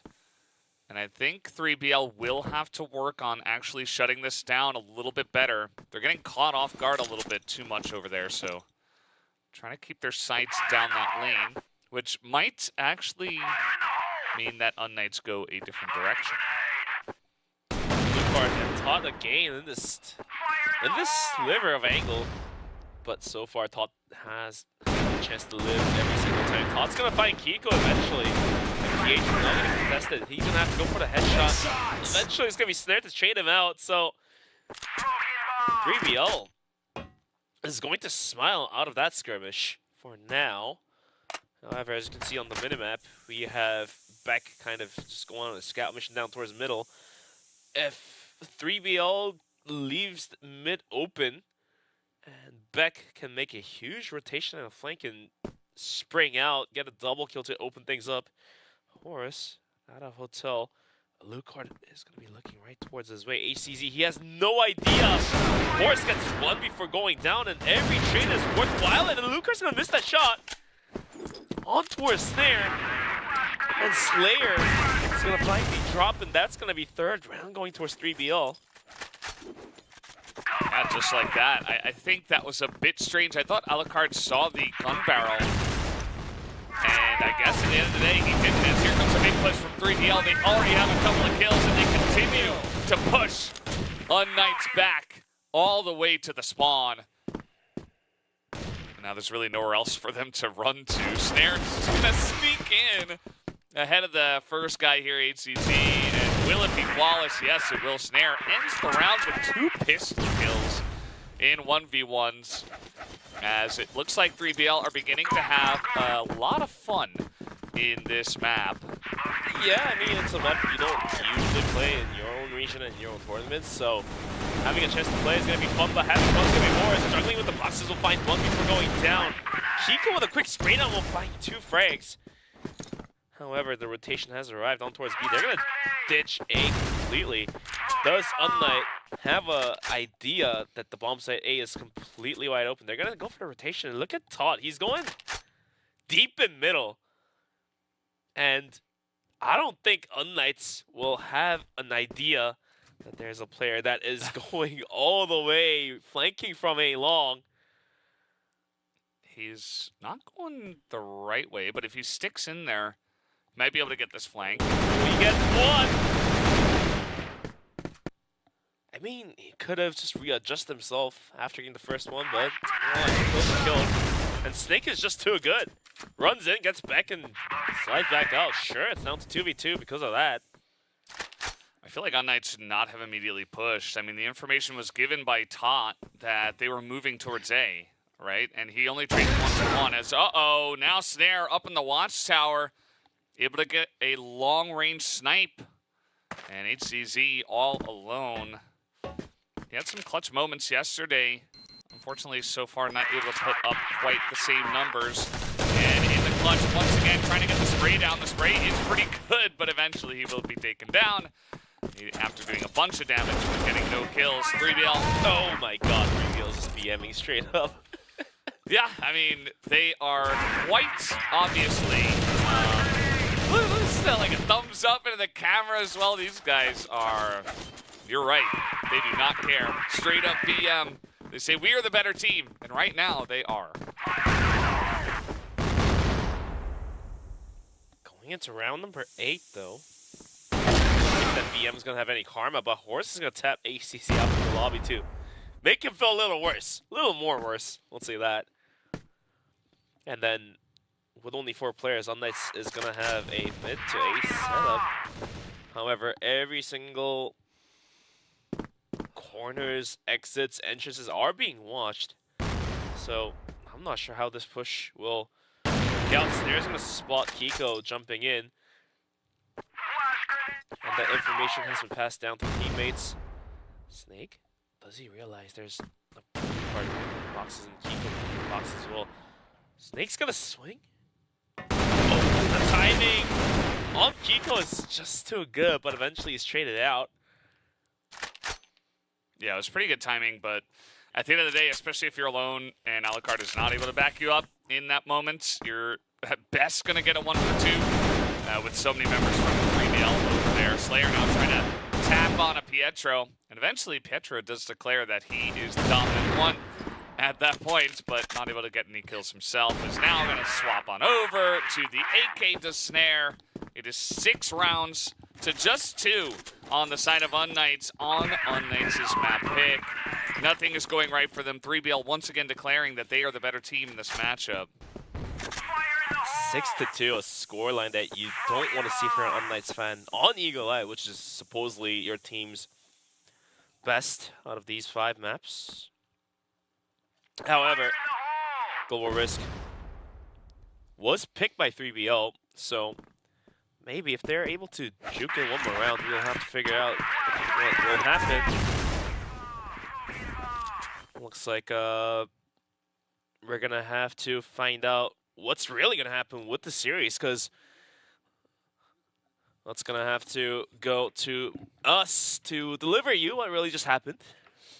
Yeah, looks like just a small issue, so we'll have to get that solved before we do continue with the match. Unfortunately for unKnights, at the moment, the match is, you know, a match is generally when one person goes equally up against another, or they, you know, match well together, something like that. Unfortunately, we're not seeing much of a match. Right now, it's more of like a beatdown as 4BL. Wow, they've upgraded, they've evolved. Sure. 3BL have so far, you know, taken 10-4 on the first map, and that could have been 10-2 easily if there was one mistake that was fixed. And now we're on Eagle Eye, and it's 6-2. So very dominant stuff so far, and I think 3BL are just playing the better CrossFire at the moment. And unKnights, we're listening in to a little issue to that was deliver going you on. about the issue. So whenever a player has a technical issue, we usually just restart the lobby. But what happened was a player took a damage just literally seconds before players called for a remake. So the judges are currently deciding on. They're going to be going deep into the rulebooks and deciding on, okay, if this is the case, then what is the ruling?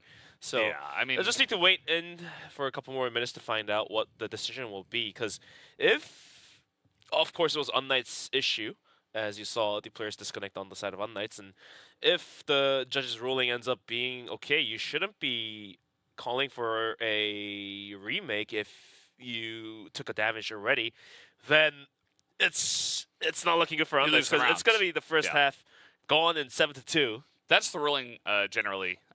You know, it used to be a little bit situation based, but now it's pretty Settled. hard set. It's like if you take damage and you leave the lobby, you lose the round. Yeah.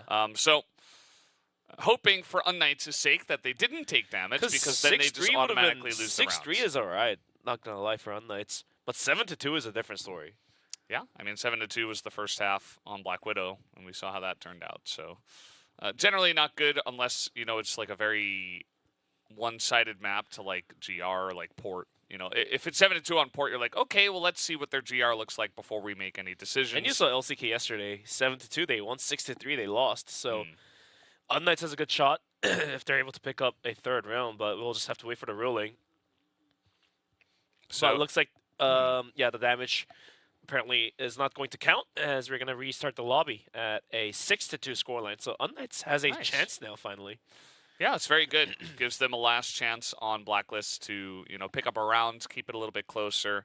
I will say that Eagle Eye, you know, has undergone its changes. It's become a little bit more balanced with the 2.0 patch. But yeah, at a the lot end of the boxes day, they can use now. Yeah, at the end of the day, I don't know. I feel like when it first came out, everybody was saying more Blacklist sided, but nowadays it does feel like, you know, especially think about the fact that unKnights selected this map and then 3BL selected GR. And we saw that a couple times already with the Eagle Eye picks, so it might just be that the teams are more so favoring the GR side a little bit more, which gives unKnights a better chance if maybe they get to move over to GR and have a better shot, especially because they are a GR-focused team. At least that's what Alucard said. I mean, generally, meta switches over time, but for now, it's going to be Global Risk to be favored. And looks like we're ready to go right into this game. 6-2, like I mentioned, but early ambition from 3BL somehow finds some value. Eventually, Snare with the pistol. We'll have to look out somewhere. He gets a kill somehow. Now getting contested by Alucard, but do they realize Snare's flank eventually goes down to a 1v1 and Slayer will find one. Alucard can't connect, and that will be round number 7 going towards, or 7th round rather, towards 3BL. It's going to be 7-2 on the half, and unKnights at a severe risk of getting knocked out of this playoffs.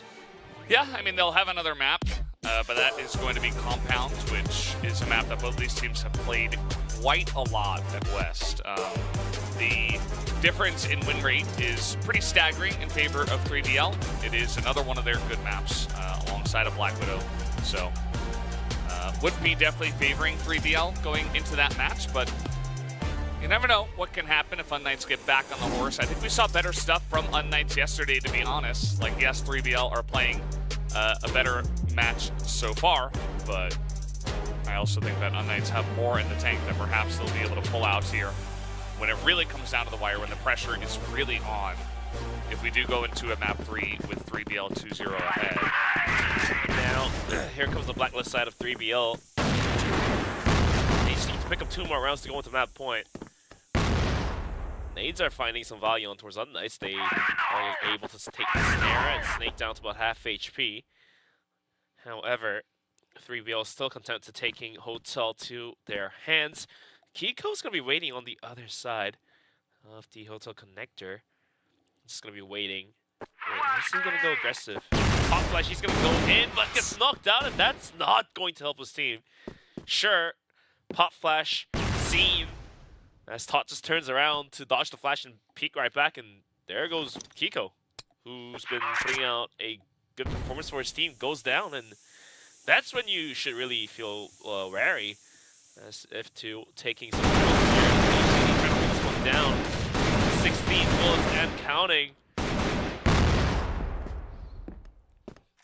Did have the snipe down from Alucard. A lot of focus here on the Hotel, but take a look at Snare. He's pushing up by himself down the middle of the map with an arm out. Why is he there? Well, it's Snare. Sometimes you ask that question and there is no answer. He's just kind of off doing his own thing. It's inexplicable. Snake is going to get the drop here on HCZ. Also had that flank underneath there. Did not expect him to be that far up. And now it's only Alucard in a 1v3. He's just going to run in towards the hotel. As Tot may have already heard him, although he's not looking the right way. They're just going to walk past each other, and then eventually Tot realizes and shoots him down. It is 8-2. 3BL really bringing the pain today. And that, guys, you can tell, both players are used to playing on 4-3. Sometimes the side of your screens get cut out and you just can't see. It happens in a lot of pro plays and a lot of different FPSs, and CrossFire is also one of them. And for now, 3BL is going to pick up yet another round, just propelling themselves into having a 2-0 coming into this best out of 5. And unKnights really have to stop the horses and stop the engine on towards 3BL, but it seems very tough and seemingly impossible to do so. As you saw Snare, just, he didn't care. He walked in towards, he didn't even walk. He ran in towards the middle, wrapped around, got a kill. So not exactly sure as of how unKnights supposed to play this one out. Yeah, it's pretty difficult when there is that wild card player doing wild things. Now Alucard is going to be spotted. Pietro was his cover man, and Alucard not even going to hit that one. Horus is too aggressive, doing Horus things, which is press W and attack the enemies and get the headshots. He does do that. Tot on the backside, able to trade a couple as well. And now it's only Beck in a 1v4. The bomb is planted. He's got a read that he's being flanked from pretty much every side. He's being pushed from long, too. That's going to be one kill going the way of Beck, and Slayer will give him the respect. Just backs away, knows they have the plant down anyway. And with 20 seconds left, Beck's got to make some moves right now. Unless they just all peek him, and that they do. That is number 9 on the board for 3BL. Number 9, and they will just need to pick up one more round to just literally decimate on unKnights. Like, okay, 2-0 could happen, and you can switch things around, starting from map number 3. Round numbers on the first 2 maps are just not there for unKnights. Here comes Pietro swinging out this force. Snare gets knocked out by Lucas, that does help out, but Pietro goes down. Eventually, Snake, and it's all down to the Snare. And let's take a look at how this becomes this round. We'll see if he does it. Alucard's watching one of the angles. You see Snare is getting aggro, but he drops like 3 shots in a row, so it's not going to happen in this round. But yeah, 3BL really up in the tempo. They say, we've got to 9 rounds. We want to end it here. We want to make you feel the pain as soon as possible. And so they go for a very aggressive rush. Not going to actually pick up the round, though. As now, in mid, we do have Pietro. Pretty far up here. Will he be rooted out? As it looks like 3BL has got a great idea that he's there yet. He's clean up from Slayer. And that'll be the end of him. Honestly speaking, like I said, now they have 9 rounds. They can really dictate the tempo of this game, really, and they're going slow this round. I think it's not a bad idea. I would say that, you know, mixing with the tempo, if you can win that round quickly, sure, that's nice. But, yeah, here comes Kiko, pushing out from the hotel area. Also able to drop a shot there on a taunt. Meanwhile, Snake trades. So still advantage here, 3BL. Where will they go with this one? Wouldn't even mind some mid-pressure. I mean, Snake is coming on in there. We've seen a lot of stacking sites from unKnights. And here comes Beck. Beck gets 1. Now gets the second, but just gets like, okay, he gets the second. Almost gets the 3rd. Snare lengthened. The pistol's there to get 1 more kill. Snake comes from the backside. Could recover the C4. He did take Kiko down to just about 15 to 16 HP. Okay. Spots. Oh, there it is. Last shot to get the job done. It was 10-4 on Black Widow, but now it's 10-3 on Eagle Eye. The choice of unKnights. 3BL are sweeping them here tonight so far, as unKnights have a total of 7 rounds. They're really going to have to change something up. Otherwise, we might have the favorites in 3BL just going on to the finals and on to the CFS Grand Finals. That's what's at stake here. And either way, guys, we are done with 2 maps so far. We're going to take a quick break and come back for map number 3.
And that was map number 2, and it's already done. 3-10. unKnights, a total of only 7 rounds so far. 3BL are having a fantastic day of CrossFire.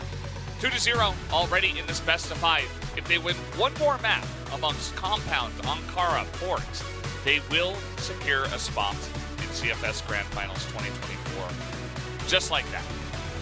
Just like that, Yusuf Valdez. 3BL very close to securing their spot in towards the Grand Finals of this year, which is going to happen in Hangzhou, the beautiful city of China. In the ancient days, Hangzhou was apparently one of the cities that was considered top 2 for sightseeing and all that. And yeah, I actually went there in 2012. 2012. Just 12 years ago. I was a young 20-year-old. It was great. It was a beautiful place. I think I was still in my high school, just about to graduate, I think. Yeah. However, 3BL is very close, just one map away from marking themselves, booking themselves a flight ticket to Hangzhou. And unKnights is going to need to pick up all 3 maps, really. Sure, even if they do lose to 3BL today, they still have one more shot at tomorrow, fighting against the team that loses in the match of LCK versus GV, and then that match will decide the last spot to go into the grand finals. So they do get one more shot, but you know, if you can mark your spot today, then why not? Might as well do so. But yeah, so far it's not looking too bright for Timmy Valdez. Yeah, I mean, it's rough. I think it's really difficult mentally to overcome only getting 7 rounds in 2 maps, right? It just feels like you're powerless, like you haven't really figured out your opposing team. You haven't even had a lot of opportunities to do so just because you haven't forced enough rounds to happen physically. So, yeah, it can be rough, but we've seen crazier things happen. I think unKnights are a very clutch team, and I'm really hoping that they can show their best stuff here on Compound. Now, that being said, Compound is a map that has been very comfortable for 3BL. They have a 8-3 win record against unKnights specifically, and I think over the course of all of their matches, they do have a very large win rate as well. So definitely does feel like one of their favorite maps, not their favorite, as it does look like that's Black Widow, especially against in this matchup. But yeah, 14-1 over the course of West was 3BL on Compound. So we have unKnights, on the other hand, they have played a lot of Compound. They have like a 50% win rate on it. It does favor 3BL coming into this one, but you got to prepare new stuff for the playoffs, and I hope they show us something new and cool for this match to force a map number 4. New and cool indeed. But Compound, as we've seen 3BL play this map from time to time, they just look very dominant in the map, and I'm not sure what unKnights will have to bring up to the board to match the caliber of 3BL. Sure, unKnights is going to be able to pick the sides first, but Compound is also one of those wonky maps. Like, depending on which side you start playing, it really just comes down to the tactics you employ. So let's say a passive GR meets aggressive Blacklist, then sure, Global Risk is going to be able to win. But let's say an aggressive GR meets an aggressive Blacklist. That's when things go haywire. I mean, that's always a lot of fun, right? When the aggressive sides meet each other in the middle of the map, you get the crazy firefights and stuff there. You can also have fights in pillars. That's generally where we see a lot of the action. Don't see as much action around the A room. That was kind of like we saw a lot of that from the Chinese and Brazilian teams in the past. But we do have a little bit of downtime here, guys, unfortunately, so we are going to take a look at some of the interviews that were put on by the leaders of both of these teams. Hello, I'm Snake. I'm the captain of 3BL Esports. We have more experience than them because we went to international tournaments a lot, and we always work hard to improve. We watch their matches and see what habits they love to do, but we don't focus more on this, we focus more on ourselves. To be honest, we have a lot of talented players in our region, but as a team we need to work more hard to understand the game and understand the new meta of CrossFire to compete against other region. To be honest, we took all the matches seriously, so our thinking of the game, it will be the same. but we adapt against who we are playing. We maintain all of this by practicing more and fixing our mistakes, and of course practice individually. Communication during the matches and the confidence in ourselves, and also hitting the shots.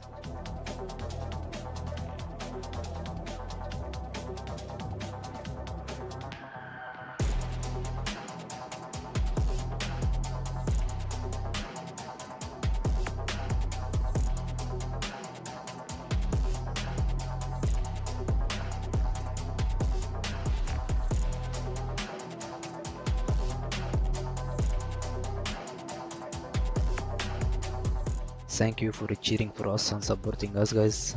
We love you all.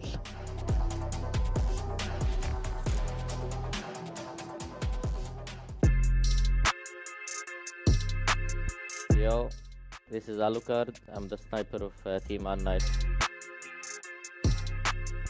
Our mindset going into those matches is actually we have more confidence since we made it to the final stage, and we're like one win away from securing a spot in CFS, so we're really confident, and I think we'll win this tournament. When we are so close to the championship, I believe for me personally, I play way better than in the previous matches. I'm used to be good under pressure, and also my team, they do good under pressure, and that's why I like my team, because a lot of other teams don't do good under pressure, like Lazarus.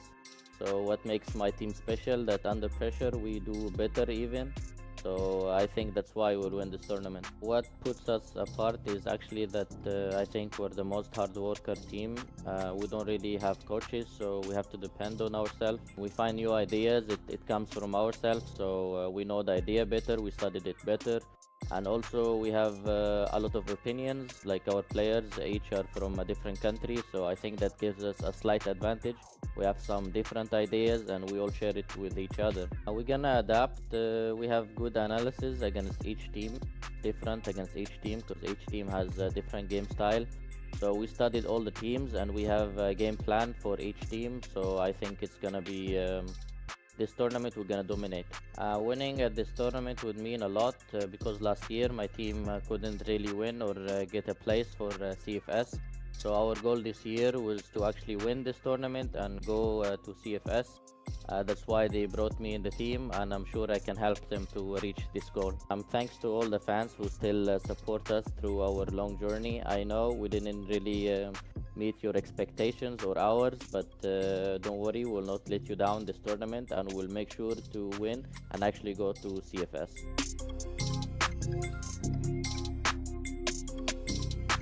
So there you heard from both Snake and Alucard right before this match did happen, and Alucard hoping not to let down the fans here in this match against 3BL, whereas Snake spreading the love to all the fans out there who are supporting them. So let's go ahead and jump back into this series. We do have Compound loading up now for map number 3.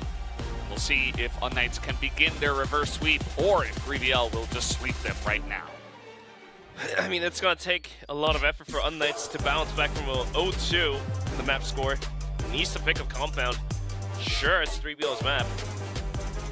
And eventually, if they're able to somehow miraculously take Compound, they will have to pick up Ankara, which of course is unKnights' pick. But based on how 3BL played on Eagle Lights, also seems very tough call to make.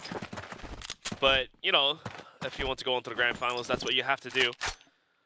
And the KD top 3 all are 3BL? all 3BL. That is insane. Yeah, these guys, I mean, they have had really dominant performances so far in group stage, and even here tonight. So this does make sense. The times where you're going to have the high KD are generally when you're winning by a lot as well. You see the map win rate here on this map so far for this tournament. Both teams having some success on this one, but 3BL specifically picking this map and definitely enjoying it a bit more than unKnights. So we'll see how this one does play out, if it continues with the stats, or if unKnights are going to turn things around and make new history this time around. A lot of focus here on Long, A-Long that is, with both of the teams pushing in. Even 3BL might be wanting to check on Pietro a little bit here. HCZ is going to somehow walk across without going down. Pietro's going to go down eventually with the nade. 3BL is looking to split down towards A. Maybe this could work out because mid is not entirely being launched at all. Finally, Kiko kind of rotates out from B2. Provides some support. Lucard up in heaven. There's an angle. Now he's going to pop flash this one. Here comes the mid to A aggression. Snake's going to be leading the charge. Wallbangs are not quite going to hit. Beck does the bunch of damage. He just wasn't quite there to connect it to the kill. And now Kiko swings out, not finding much of value. All down to the hands of HCZ, where we saw him tap dancing across the window down towards servers. But 1v4. Sure, Horse and Todd is down somewhat. But there 4 players of 3BL just might not be the action you might be pull off here. Snake swings out and gets the kill, and 3BL is going to find the first round. Yeah, pretty straightforward one there as well. I mean, they got that kill on a Pietro, and from there they essentially said, okay, we're just going to force our way in A, and there wasn't really much that unKnights were able to do. Lots of grenades right down the middle here. Horus is going to get a bit tapped down from those. Meanwhile, Alucard trying to get, help Beck here in mid, but not going to overstay their welcome, as 3BL will retake that area of the map that should be theirs. And here comes Pietro hiding in a room. Was Slayer, but he's going to have his head taken off by Pietro, who does just gun him down. Minute 48. Tot almost spotting ACZ once again. Lucky for him, it's not going to work in that manner. But heading down towards Pietro's way. But it looks like 3BL didn't want to force it down towards long. Like he says, Slayer is down. However, 3BL can always isolate a bomb site, have a 2-man advantage or a 1-man advantage to get into the side and somehow find an equalizer. Pietro's going to go down. There's the equalizer without forcing the issue. Snare walking past the smoke where he could have went out if 2 players were watching down towards middle, either from A connector or B connector, but doesn't care. Whoa, casually just walked past the smoke and gunned down Pietro, and Pietro's just like, hello guys, what are you watching? Yeah, I mean, that's the thing with Snare. That's the kind of player he is. He will do crazy stuff like that, and oftentimes he'll get wins out of it. As now Sniper Duel here on long. Snare just charging in with a flash. Meanwhile, the main push is going mid to B, maybe? No, a fake into B. And it looks like they do want to push into A here. ACZ in position. Oh, Alucard, before he even has his gun out, will be taken down, and the attack is swift from 3BL right onto the A site. Almost everybody going to be lined up and shot down as Kiko now, he's got to do it all by himself. 1v3, a little bit of a, it's easier comparatively to what HCZ tried to pull off, but still not easy by any means. He's going to have to run in here. 20 seconds left. Is he even going to go for it? He's going to be spotted early and often as Snake takes him down alongside a Tot, actually, who does get the kill. And yeah, 2-0. Very couple of dominant rounds already. Very dominant indeed. Especially with Snare just going down middle towards like that. And some nades are going to find the value here from unKnights. However, Slayer basically says no to that. Takes Peck down while being full blind. And all of a sudden off to a 4v5. But this time it's going to be 4 on unKnights rather than 3BL.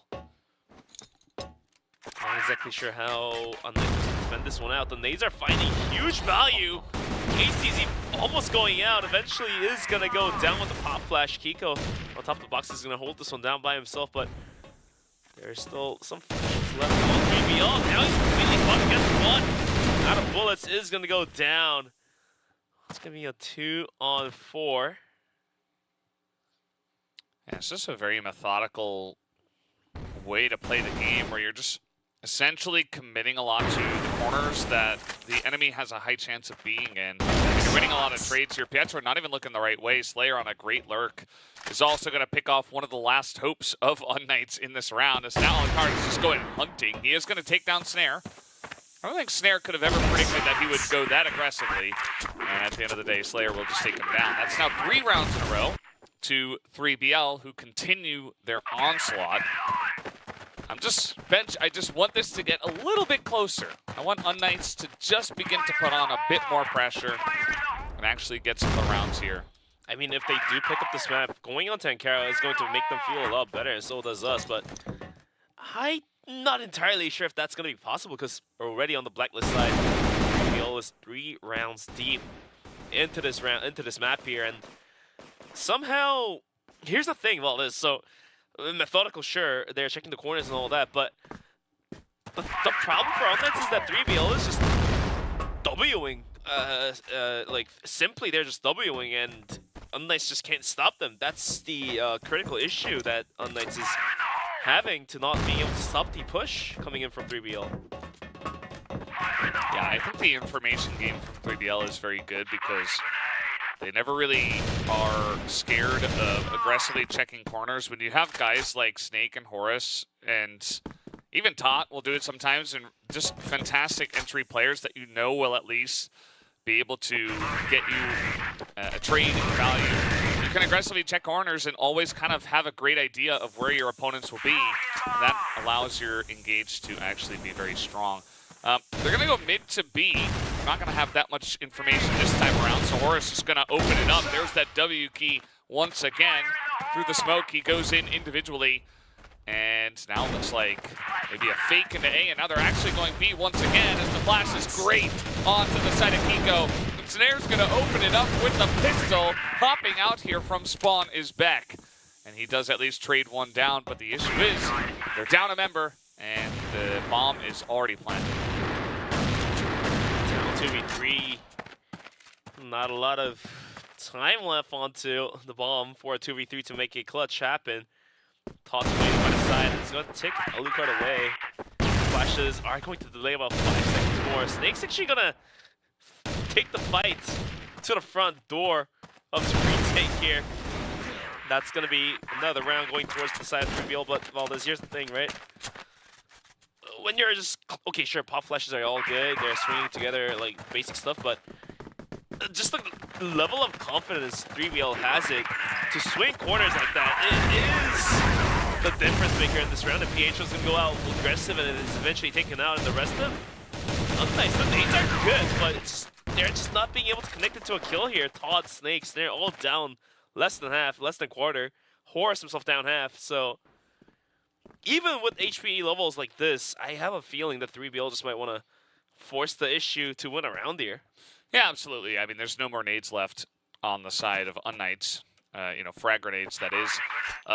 And you've got a sniper still left in Snare. Like, they're not even in that bad of a position, even with health bars like this. Does it feel good? No.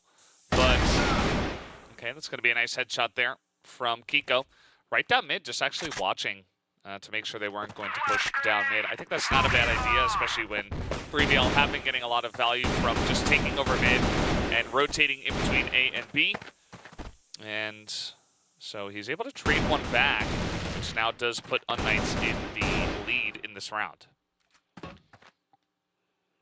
And with that kill, unKnights has a really good foot holding into getting into what's going on, and Lucard's going to finally take Snare down. Kiko tips the head off of Horus as well. Good trade at the end of the day. It's 2v3 for 3BL, but look who is alive. Todd, 6 kills already, and Slayer, 5 kills already too. So 2v3 clutch there, aiming to let it happen. Todd, with low HP, is going to go for the AWM, which seemingly is the right decision here, but there's not a lot of time left onto the clock. 40 seconds, and they're going to take the C4A, but look at the rotation coming in from unKnights. All 3 players are in there. Top goes down, and finally, unKnights will pick up one round. It's going to be 41 on the scoreboard. This could be the beginning of the comeback from unKnights. They got a round. They're staking their claim on Compound. To be honest, though, I think that that round was pretty decent. You know, able to win out in some of the trades in the mid parts of that round was very important for them. And if they can replicate that success, they've got a decent chance of coming back, actually, from the GR side. Now, 3BL trying to disallow this by just running straight to be made and not allowing many pickoffs if they can just W key in and take the winning firefights. ACZ wanted none of that, had to. Nate and then fall back into servers. Beck is going to line up a pop flash for ACZ to peek out. And for now, Snare is going to back out, and the rest of his team leaving Tot as the anchor here, which gains them a lot of ground, really.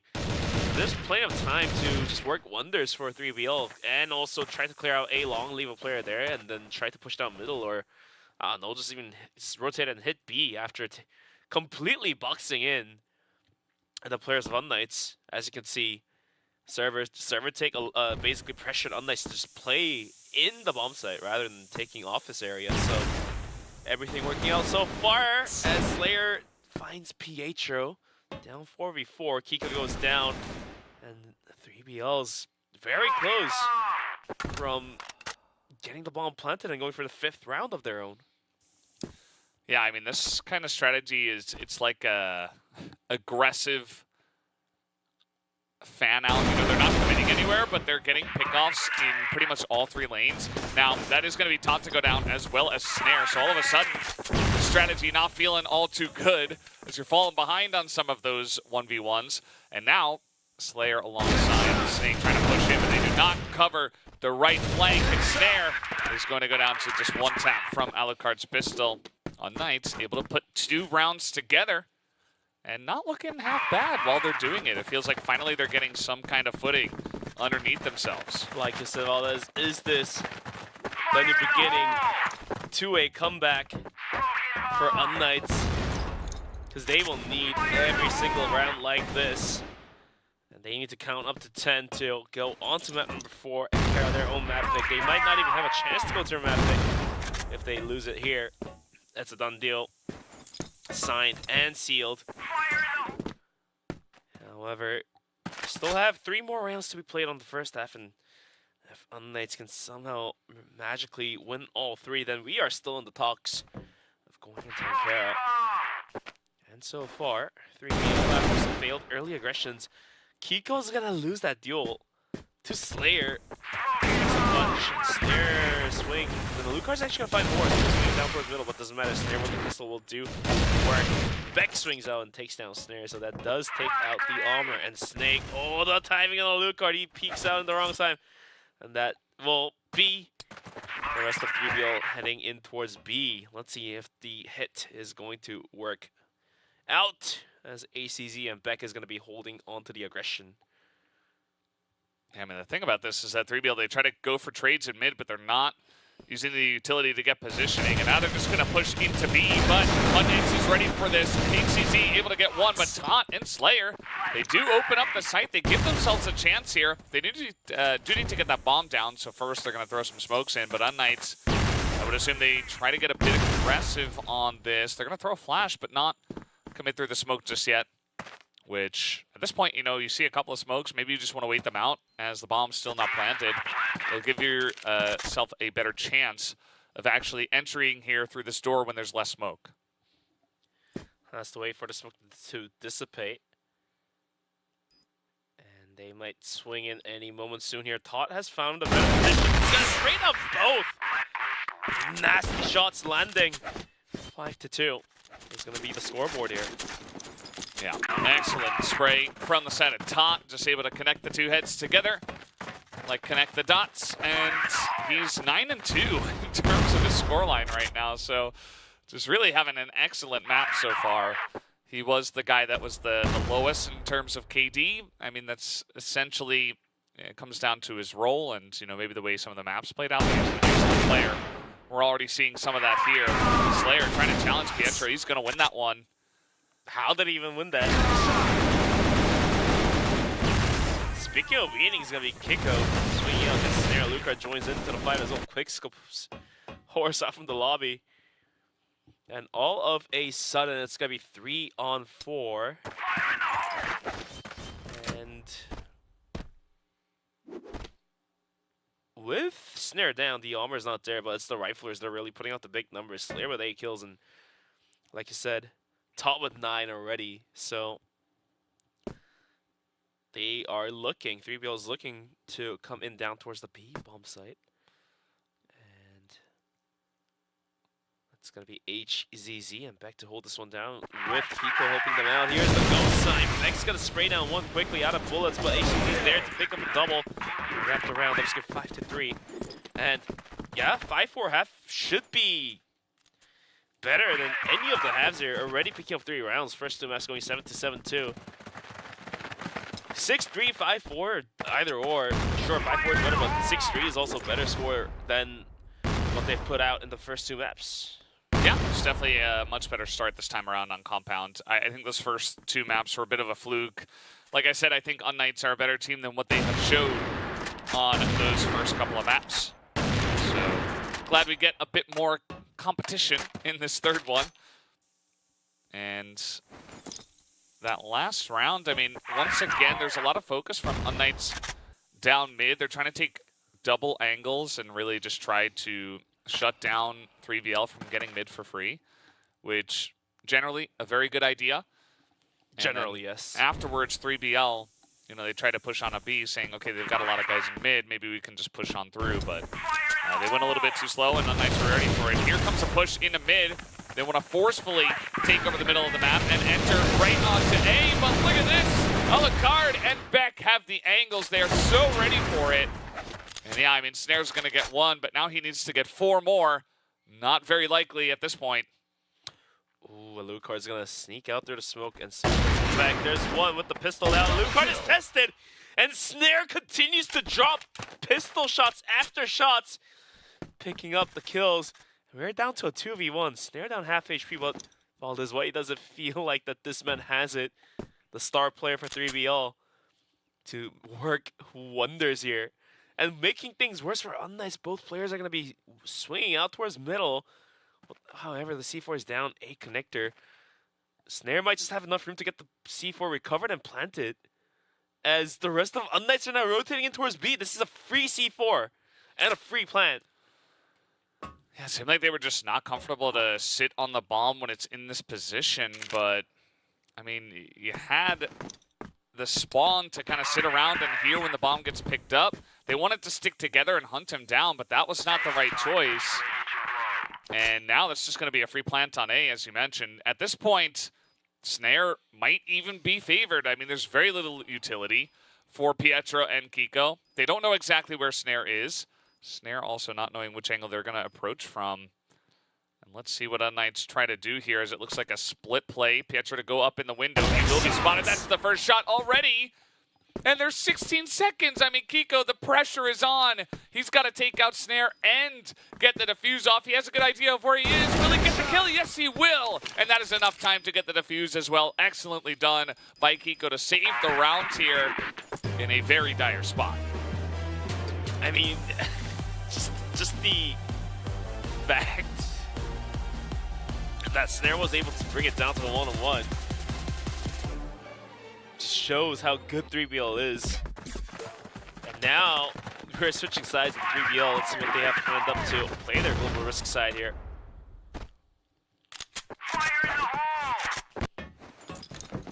Yeah, I mean, this is a very important halfway point in this map, as we're going to take a look at the replay once again. These are all of Snare's kills, all 4 of them. These 2 came together. And then the nice little angle here onto the head of Pietro. Unfortunately for him, he could not finish it off with number 5. But he did do insane work, as you mentioned. Absolutely nice play. Trying to check here for the push. Horus will be taken down. They're coming in there a little bit faster than he expected. Turning windows here, 3BL to begin off into the second half. 5-4, and if unKnights is able to pick up this round, it will be tied to 5-5, and that's where it all begins. And now Beck's gonna take down Snare through the smoke, and unKnights is looking pretty good so far here to find the tie, as the rest of their team is going to be entering down towards double pillars, but launching to talk into 1, and puts out some damage before going down to Pietro. Yeah, and I'm trying to take aggressive angles. Oh, Slayer Oh, man. He knows there's got to be more. He wants to take down HCZ. HCZ in the window. He's going to have his head taken off as well. Slayer says, all right, guys, I'm going to do it all by myself. Will he know that Beck has this massive flank, though? However, if Slayer goes for the flank again, it's flank on top of a flank. On top of a flank. Flank squared. On top of a flank. Flank quad. Whoa. Whoa. Now for Beck, he can just pick this up and plant a B. So that is the one issue with this full rotation from Slayer. Although, as I say that now, Slayer getting in position to stop this. 20 seconds only, and he has to get into the bomb site if Slayer hears the C4 getting clutched. Okay, the clutch is up and ready. Straight up from the oven, steaming hot. Take a look at that replay, because that is top quality rifler showing what he's got to us. I mean, it's back-to-back 4Ks for 3BL. Different players as well, different scenarios, and it's just insanity. I mean, how do you beat this team when their players can do this? And rounds like that just really takes the wind out of his sail. Yeah. And you can tell by the positioning of unKnights, they are way back into our spawn area.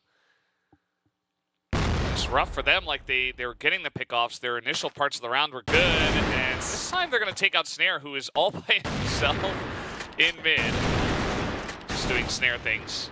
And the fact that he gets double peeked there, a little bit unexpected. But either way, not able to get value out of his positioning. And so unKnights' ability to stay patient, back off, probably didn't matter at the end of the day, because somehow, even with Snare going down last round, Slayer just wrapped it up. So that's how it works out to be for 3BL. And yet another 4v5 if you think about it. But unKnights are really being cautious here, testing every water here. And sure, being cautious is good too, but like you can also tell that the caution they have is due to mostly just 3BL clutching it up. They want to find a better footing into the round, but there's not a lot of time left, only a minute, and now they really have to start getting in there. It's definitely not going to be easy anyway. Slayer, though, is taken out, and so is Horus, so that's going to make it many multiples easier. As now, nice angle here, though, from the guys on 3BL. Once again, they're just lining them up. It's insane how clutch this team is. Pietro gonna be spotted as well. They can't root out Snake as they finally do get him through the wall. But now up to Tot here in the 1v2. Plant is gonna come down. This should be a unKnights round unless Tot does it for the team. Pietro's up in heaven. Tot's gonna think about going up in heaven. Pietro's already down half. Tot, he's already picked up 11 kills. He's looking for 2 more. The timing is off. The timing is way off for Tot. And Pietro's going to be able to salvage a round for his team. It's going to be 6-5 as unKnights are slowly catching up to that of 3BL. Yeah, that timing on the flank there from Pietro was just excellent, knowing exactly when he would push in. It's now a big fight in mid as 3BL say, we're going to take the fight to you. Pietro able to snipe down 2 at the same time. Meanwhile, Alucard going to win the sniper 1v1. The call-out is insane. And HCZ will take the drop onto Slayer to make it into a 3v1, but Tot put to the clutch once again. Has the info. Alucard was somewhere in A connector. HCZ is going to get tapped out. Sure, why not? Pietro is going to have the timing not to his side this time. Alucard looking to swing from Cat. Not gonna do it, but Pietro ends up finding the kill, and we are tied on 6-on-6. unKnights looking to go into Ankara of their own map pick is going to somehow juke it around. Yeah, I mean, I said it before, if unKnights can force Ankara, this entire series could go either way. And all they gotta do is make it to map 4, which is definitely doable from this position. 6-6, you're on Ankara. You're on Blacklist side, you can be proactive, you can make the plays that make your team get to a map number 4. So let's see what they've got in the tank. For now, it's mostly been 3BL looking for peaks and picks and getting caught out. You think about Snare in mid the last time, 1v2. You think about that last round where they all charged down mid, it doesn't work out for them. So now 3BL, it's really the onus is on them to change up their strategy. And that might give the forefront step to unKnights. Snare. The bomb size gets one. Snake's gonna get killed as well. Snare doesn't miss, gets a second. And legs HCZ to help his team out. And Horse now comes in the swing and gets one. Alucard has taken him down very low. He's gonna need wonders to get both kills here. Gets one, but eventually Sir's gonna swing out. 3BL is gonna find their 7th. And you can see they're a little bit frustrated, maybe a little bit relieved with the way that one worked. I think that's absolutely the way you gotta handle Alucard. You gotta double swing him, otherwise you're not gonna have a chance. He will hit those shots 9 times out of 10. And he hit it, but we got a second guy. So, a little bit of damage there. Down the stairs. Petra does take it. Will they continue on this aggression through pillars? Doesn't look like it. Does not look like it for sure. unKnights is testing the water by tossing a couple nades in towards servers. Not going to connect either. And you can see Kiko and Pietro are going to be clearing out mid. Possibly rotating in towards middle. I mean, we are yet to see unKnights. There was that one round, but besides that one time, unKnights didn't really force H down to the middle.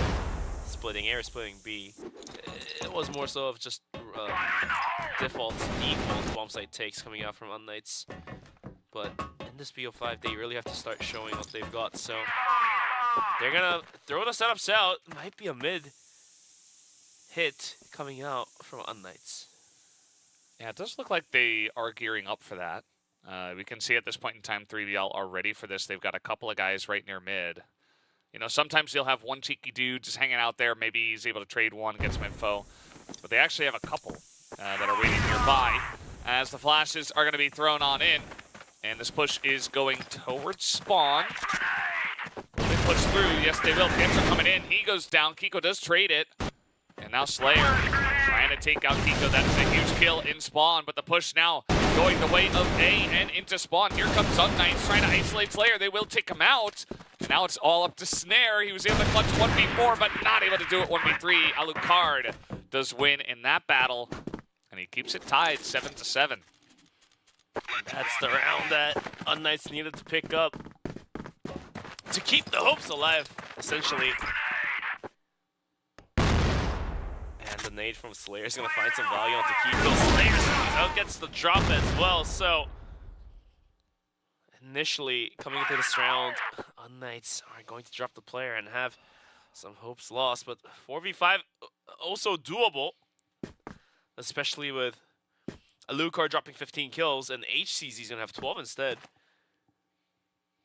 Yeah, I think especially the way this map has been going, you know. It really feels like unKnights had their backs against the wall. They're being pressured. They're doing really well with the pressure. Alucard gets that snipe as Slayer, you know. He got that initial kill, but he overcommits into mid, and unKnights are just waiting for him with multiple angles, so that's immediately going to even up the tally. 4 members on both sides still alive. And you know what's scary is Kiko's pretty quiet today. He starts screaming something, then unKnights might just be the better team, but to say no to that, Snare's gonna add on to the tally and take down Alucard. And all of a sudden, unKnights will have to take on a 3v4 without Alucard, which could be very tough. And 3BL Tots already looking down towards the office area. And if he just gets one for the trade, then this round could be 3BL's, but unKnights able to swing out at the right time. Todd contested. Trying to hold this one down. Finally, unKnights is going to clear that one out. But Horse in the bomb site will find one. He gets swung left and right. How does Horse get one more before going down? Down to 1-on-1, but it's Snare. Beck's going to need to land a headshot, or it's going to be Snare arming him down. Goes for the quick reload. They spot each other out. Rifle versus pistol. Rifle has the upper hand here. However, out of bullets. Snare is going to get the reload in. Jumps to the bombs, and that will be Beck finally getting the round. It's going to be 8-7 with unKnights leading out. Oh man, you can see his face after that one. A huge clutch out from Beck, and Snare can hardly believe it. Oh, it was so close too. You could see he was reloading up there and not able to quite punish Beck. Those server fights, 1v1s, can always get so intense. But just like that, unKnights challenging 3BL here on Compound. They were absent from the first 2 maps. We didn't see anything from them. They were just getting rolled, but now finally unKnights have woken up and they're looking to make this a series. 3BL, they're probably not feeling very good about being bullied on their map choice of Compound here. But it is what it is. We talked about it. It doesn't matter what the map is. Sometimes you just gotta play your game, be better than your opponents, and forget about the stats. There's now another push coming up mid from the side of unKnights. This is going to be spotted early. There's a flash in position. Snake is killing everyone. Snare able to pop out as well. It's an easy cleanup to the side of 3BL. They were so ready for that one. And so they're going to keep it interesting, 8-8. Now, 3BL knows how unKnights play out. That there's not a big flank coming in, really. So they are just going to be holding on to the main point of the mission. So and that just worked out. Last round, they knew it was going to be mid being contested, so they are going to send all the players down towards middle, and that's how they farm the kills. So we're tied 8-8. This round is the most important round. Whoever wins this one has a good chance of just taking the map away. Of course, map point, but mentally as well, giving up that point is going to hurt. Not only for 3BL, but unKnights. It's going to affect unKnights even further because that's match point and the series point. Yeah, it's very true. I mean, both of the teams have to get there. Just one round away. And there's so much at stake here. I mean, you want to be #1 in your region. You also, if they get this win tonight, they get that seed into CFS Grand Finals, which is just something that every single team and player wants and desperately desires in this tournament. Here comes unKnights. Trying to push through mid once again. This time it looks like they want to go towards B. Maybe another spawn hit. They did that before. A lot of the flashes have been avoided. Snake in kind of an awkward angle here, trying to catch them off guard, but no committal from unKnights just yet. Here comes the push. Force already reacting to it, gets one. Slayer from the side's gonna start hitting as well. Gets one as to and 2 players are down already for unKnights. And this push has lost all of its power. HCZ and Alucard are the last 2 members alive. And as I say, the Alucard is knocked out. HCZ now contested by Todd. Todd's gonna quickly land that headshot. That's gonna be 9-8. 3BL picking up that round for a lot of value. I mean, that's a huge one, right? As you mentioned, now it's match point. 1 round and you're going to the grand finals. That's it. They've made it this far already. So quickly in this series. For 3BL, that is. unKnights, they have to slowly but surely try to fight back from this one and not give up hope yet. Here comes the push. Slayer ready for it. Nice juke there from unKnights. But now, there's that first kill. Todd gets another, and it looks like we've got a team in a very good spot to maybe qualify right here, right now. Beck is solo. He is not going down without a fight, though. Gets a couple of kills. And it's only Beck, and down he goes. 3BL are going to the finals and to the CFS Grand Finals. Coming into this series, didn't expect a 3-0. Because we were both expecting Valdez a huge 3-2 to come. Of course, that's why we were giving a lot of attention to Port. However, 3BL says no to that. We're gonna go to the grand finals. And we are going to win right here, right now. And look at that cheer coming out. They're so happy. They are so happy, and they are well deserved to be happy. Oh, absolutely. Very well deserved. I mean, to take out unKnights 3-0 like that, that is not easy. unKnights is a tip-top team here in Eumena, but 3BL were just better. And over the course of, West seasons and also here at the regional finals, one of the big favorites. And they do make it and get that big seed, as they must be ecstatic. And we're going to take a look at some of the highlights from their victory here on Compound.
And there you have it, just like that, 10-8. Yes, unKnights did a great job of making it interesting here on Compound, which we did want to see.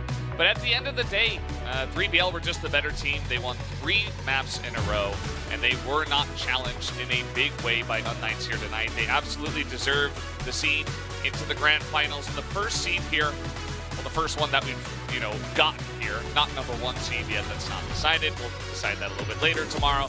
But the first team that does garner a seed to go into the CFS Grand Finals. But here is the match result of the first series of the day. It's going to be 3BL Esports taking out unKnights, marking their spot in the Grand Finals. 10-4, 10-3, and then 10-8. That's come down to the final round of the compound, but the MVP is going to be Snare. Of course, this man has been dropping the naughty shots, we say. Yeah, I mean, this guy is just insane. Like, he's been around for quite a while now, and he just doesn't miss. We're going to see him not missing a bunch here in this highlight reel.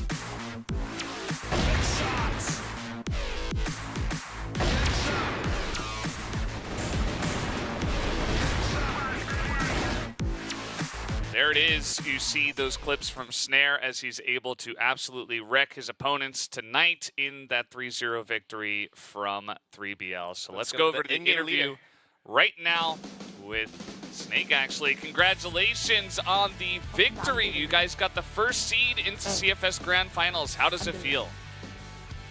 안 들려. That's tell that again. 제가 안 들려요. And it seems like 얘도 안 들려. You can't hear the caster, quite right? hear at No, this I can't point in hear. time, but trying to get it solved for you guys. I can't hear anything. Once we solve this issue, then we should be going back into the interview any moment soon. But yeah, just waiting and showing beautiful face of Snake. He was clutching up from time to time from round after round. So just need to wait until we get this issue solved. Yeah, just I would love to get his thoughts about getting that seed. Oh, I have a fun question ready. And this time I won't Bench get is Snake ready. mad. Hello? Are you there? Hello, what's up? Ah, nice, Yeah, finally. You guys, you got the seed into CFS Grand Finals. How does it feel? You must be so happy. Yeah, it feels amazing. Yeah, we are really happy that we guaranteed the spot. It feels good. Now that you're going into the grand finals, tell us one secret. Tell us one region that you're 100% sure you will beat. Actually, to be honest, we won against the Brazilian teams and the Vietnamese teams last time in Vietnam. So we are planning to win against the Chinese team. So that's our goal for this year, to win the first Brazilian teams and then Vietnamese and then the Chinese. I think we have a good time to prepare for this time. Basically everyone, no? Yeah, absolutely. I mean, you guys played so well today in the 3-0. Any thoughts from this series overall up against unKnights? Did you guys feel like you were just feeling really strong today, or do you think they underperformed a bit, or how were you guys able to pull off this 3-0 so easily?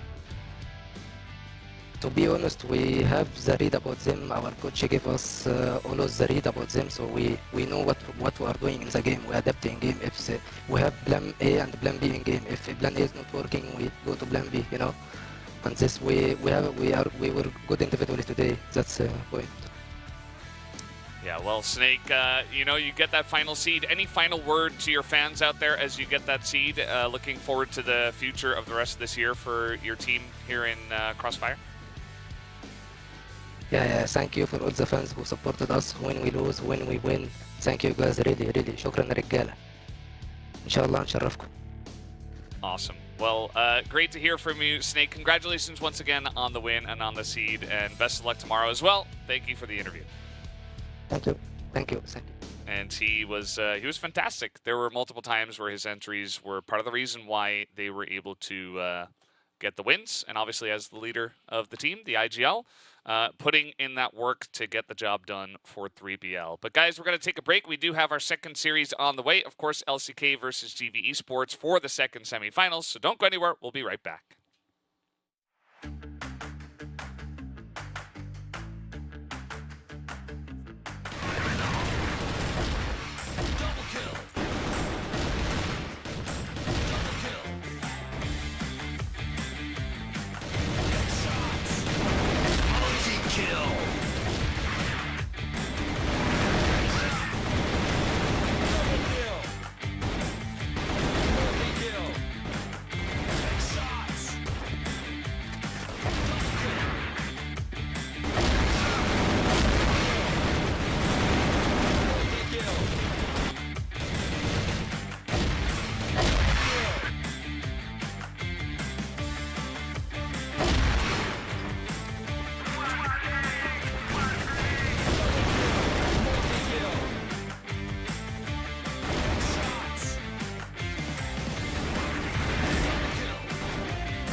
All game, and you just can't let this happen. It's happened for real.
invincible. All gamers, you just can't let this happen. It's happened for 3-0.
Hello and welcome back to the regional finals here. We're in the midst of the semis, and already we have one team that has made it on to the grand finals and just on to the finals here at the regional finals of Eumena, which is 3BL.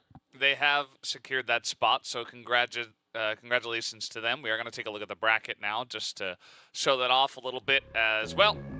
So we just went through 3BL versus unKnights, as 3BL is going to push themselves into the finals and the grand finals as well. So we're left with LCK and GV ESPORts. But for unKnights, even though they did lose to 3BL, they still have one more shot at going into the grand finals. And the winner of this match, of course, for LCK and GV, the winner will go into the finals and the grand finals. But let's go take a look at the interviews from LCK. Hello guys, Flex here from Team LCK. What sets us apart from the other competitors is that last month we've attended the CrossFire Stars Summer Championship, and we've been practicing against and learning from the best teams in the world, and they have just been sitting at home and not really playing any matches. And also I think we have like the best individuals in the region, so that's what sets us apart. We are very familiar with all the teams in our region. We've been playing against them for a very long time, so we know very well how to adapt and how to change our playstyle against them. We have different strategies prepared for each team, and I think we are very well prepared overall. I think the toughest opponent to beat is probably Trivial, because after us they're the best team in the league, so they will be the toughest opponent to beat. The most significant moment reaching up to the regional finals was definitely the CrossFire Summer Championship. We learned a lot from that event, and I think it will help us become a better team in the future.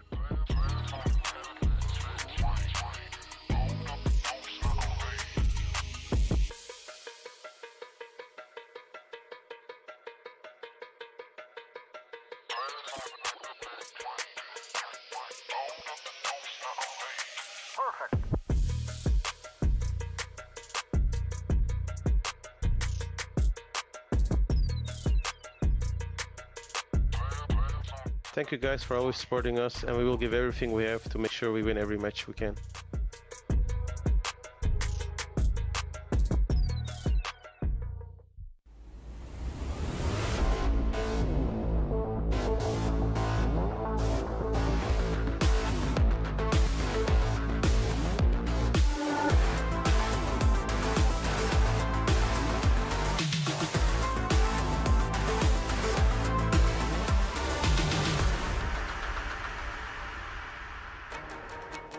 That is LCK, led by Flex, and coming up huge to the win yesterday, and also, just like 3BL, winning all 3 matches that they had in the group stage.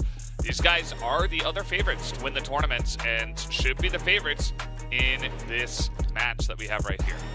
Yeah, their roster is also strong. Flex is a lot relieved coming into today. Yesterday, we could see the steam coming out of his head, so mostly because of dropping him against TBI, but, you know, that could happen. Zane is happy, Lion Claw is calm and ready to kick things off. Spoxy, the bomber, seemingly for this team, just having a, I would say, very consistent performance throughout the whole group stage. Let's see if that continues on with tonight as well.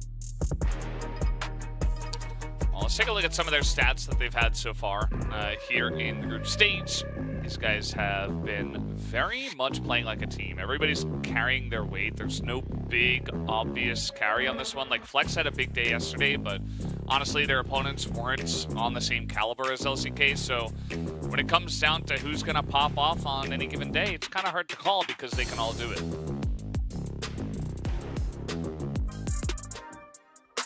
Hello guys, I'm Seven. I'm the in-game leader for GV ESPORTS. Obviously, we're quite happy about reaching top 4 now, but I mean, we're not done yet. Only 3 teams will go to China, so eventually we have to beat either LCK, 3BL or unKnights in the best of 5. This is our goal. And the good thing about best of 5 is always the better team wins, right? So there's no pressure. We just want to show we're better than them, and then we're gonna go to China. I mean, obviously, when it comes to the most important matches of the year, you feel some pressure. But for me, I always feel like it's a privilege, you know, to be even in this position to feel pressure. So I see it more as a positive thing. Like, if I wouldn't feel pressure going into this event, then I wouldn't be a professional player. So for me, like, feeling pressure is probably the main reason why I still love competing at this level and why I'm still competing in CrossFire. And one day where I don't feel pressure anymore, I think then it's time to retire. So again, for me, it's a very positive thing to feel pressure. And again, it's a privilege. Obviously, it always comes down like which team has the better individual skill, which team has the better tactics and so on. But I feel like at this level, you know, when the pressure is on, it really shows, first of all, who can handle the pressure. Like if your teammates staying calm in the most important rounds or not. And also, which team wants it more, you know? It's a best of 5, could take you like 3-4 hours playing CF. So we want to prove that we want it more than the other teams, and then we're gonna go to China for sure. I mean, securing a spot at CFesports 2024, I mean, I'll be honest, would mean a lot to me. I haven't been playing this event for like 4 years now. It would be my seventh or sixth time, I guess. So this would be remarkable also for my career, for my legacy. And especially playing one last time with my teammates, FaZe, Snox, Creeds, awesome. I mean, potentially last time, who knows, would be just amazing. So it's our main goal for this year. Even though we were like unsatisfied with the performance in CFWL, 2x 4th place, this would turn this year from an average or bad one into like a decent or good one, you know. So yeah, it's the most important tournament and we want to qualify for this one. Thank you guys for always cheering for us. We always read your messages. It always gives us a big motivation boost to win those matches. And yeah, see you soon in China. And once again, thank you so much for your support, guys.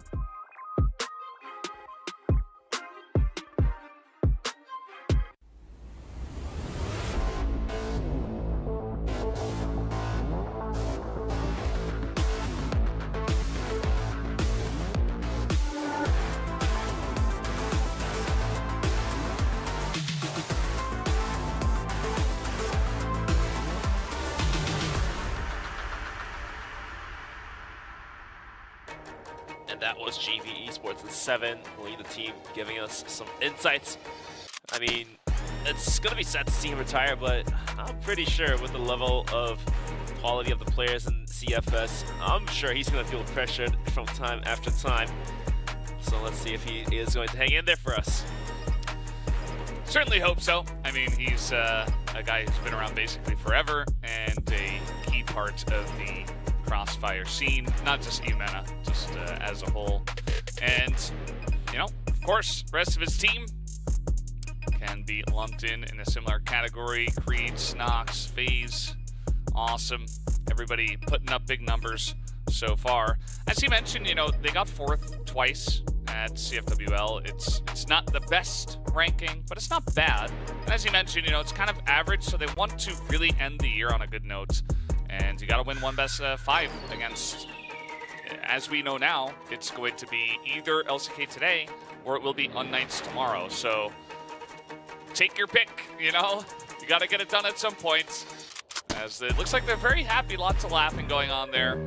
And we'll see if that can help them in this match. Their team stat 7 is going to be a little bit slow, but since he's IGLing, you know, sometimes your stats are not up there. But the rest of his team is providing. As you can see, Creed, Snox, awesome. And FaZe, both, all 4 of them doing really good. Here comes the match history, 3-2. GV, a little bit of an underdog, but they do definitely have the caliber to take down on LCK if they are able to do so. Let's go take a look at the key players. Yeah, key players Flex, the IGL of the team, and he's putting up the big numbers. Meanwhile, on the side of GV, he is Creeds, of course, and has been a very important part of the entry squad on the side of GV. As we're getting ready for the map ban pick already, let's see what maps we will have in store for this one. As Mexico, banned. No bench happiness. Eagle Eye, banned. Thank you. That's all done. Black Widow, Subbase, Port, Compound, and Ankara. Black Widow, Subbase. That's nice 2 maps to get into it. Port as the 3rd map, and the Compound is picked by GV as the 4th. And that leaves us with Ankara. So it's not all that bad of a ban pick. Very default, I would say. Well, looks like we're ready to hop into the first map of Black Widow pick of LCK to settle us off for the first map, the 2nd best of the 5 today. First in the playoffs. Let's see what GV has brought up on the board to take down the map pick of their opponent LCK, because LCK looked pretty good on their Black Widow, and looks like we are ready to get into this one right here, right now as we speak. Let's get it going. Yeah, swiftly and surely we hop right into the 2nd semi of the day. And right from the get-go, we're going to talk about the match point. LCK, the defending champion of the regional finals, tries to advance to the CFS Grand Finals for 2 consecutive years. And GV trying to get there as well. And it looks like we have lost one of the members of GV, so we'll have to restart the lobby. And that's all good and fine. get those issues out of the way early on so we can have a fiery match with less delays. Fiery match with less delays for sure. I don't know about less delays, but we'll definitely get some fiery matches. Yeah. And in comparison to the first series, we had that went 3-0. We expected it to be 3-2. So does the second match of the semifinals as well. We are definitely expecting a 3-2, like regardless of who wins it. LCK is not the soft team for GV to take on. So if GV wants to win this, it's going to be a 3-2. Sure, the upper dog is going to be LCK, and for them to take down GV as well, GV's definitely not going down without a fight. So for LCK to win as well, they're going to need to give at least 2 maps away. Is my personal guesses and expectations coming into this matchup. Yeah, I think that's a decent thing that we can expect, right? A decent expectation at this point in time. Like, LCK are the big favorites coming into this one. In terms of the head-to-head, they haven't played against each other a whole lot, but a lot of sub-base, a lot of compounds, a lot of Ankara. So a lot of common maps that you would expect. And you would imagine that even with GV going down 4 times to LCK on sub-base, they still go ahead and select it as their first map pick in this best of 5. So a lot of experience, I guess, against LCK on this map, but not a great win record. So we'll see how that sub-base looks. That might be a very crucial map between these 2 teams. And after LCK steaming TBI on Port, looks like they're going to bring Port as map number 3, which... Wait, I'm sorry. I actually read that stat backwards. It's actually GV who have a 4 win rate over LCK. That makes a lot more sense. Makes a lot more sense. But looks like we're ready to go back into the game as round number 1. The gong has rang, and we are finally ready to get it going. As the early nades are going to be thrown out from GV down towards long. Unfortunately, not going to be finding much of a value, and looks like the match point you were just reading is up there, Valdez. Yeah, we talked about LCK defending champs of RF. GV, the team that tries to advance to the CFS Grand Finals for the first time in 4 years. They haven't been able to do it for quite a while, and it's a bit of a slump that they want to get over for sure. As we take a look at some map data here from Black Widow at this tournament, the teams have had some good success here. You'll remember that yesterday LCK did drop this map to TBI. It did go to overtime, and they lost 13-11. A lot of that was just W keying and trying to hide strats, and so I'm not sure if GV will have a lot of information from that map. I mean, for LCK, like, besides finding some success of taking number 1 in the finals, the main goal for the teams are obviously going to be going into the grand finals. So winning this match is going to be important. LCK's going to swing up towards middle. Creeps go down in an instant. And that's going to settle the tone for LCK on how they want to take onto this matchup. They're just going to bait the utils out, burn the clock down, and catch any players of GV off guard that are in a little, let's say, poked out spots that are not the most default angles to cover. And look at that flank coming out from Awesome in the meantime, but they're on the watch. He's going to be flexed with the A. If he goes down, but he's never going to go down. He's so good. Yeah, now FaZe has mixed up his positioning. He was on the site, but no, this rotation from B back to A just gives 2 free kills over to Flex. And I swear, Spoxy is the main on-player of this roster. I will tell you that, guys, but Flex, the last couple of days, this entire tournament, he has been just fire with this weapon.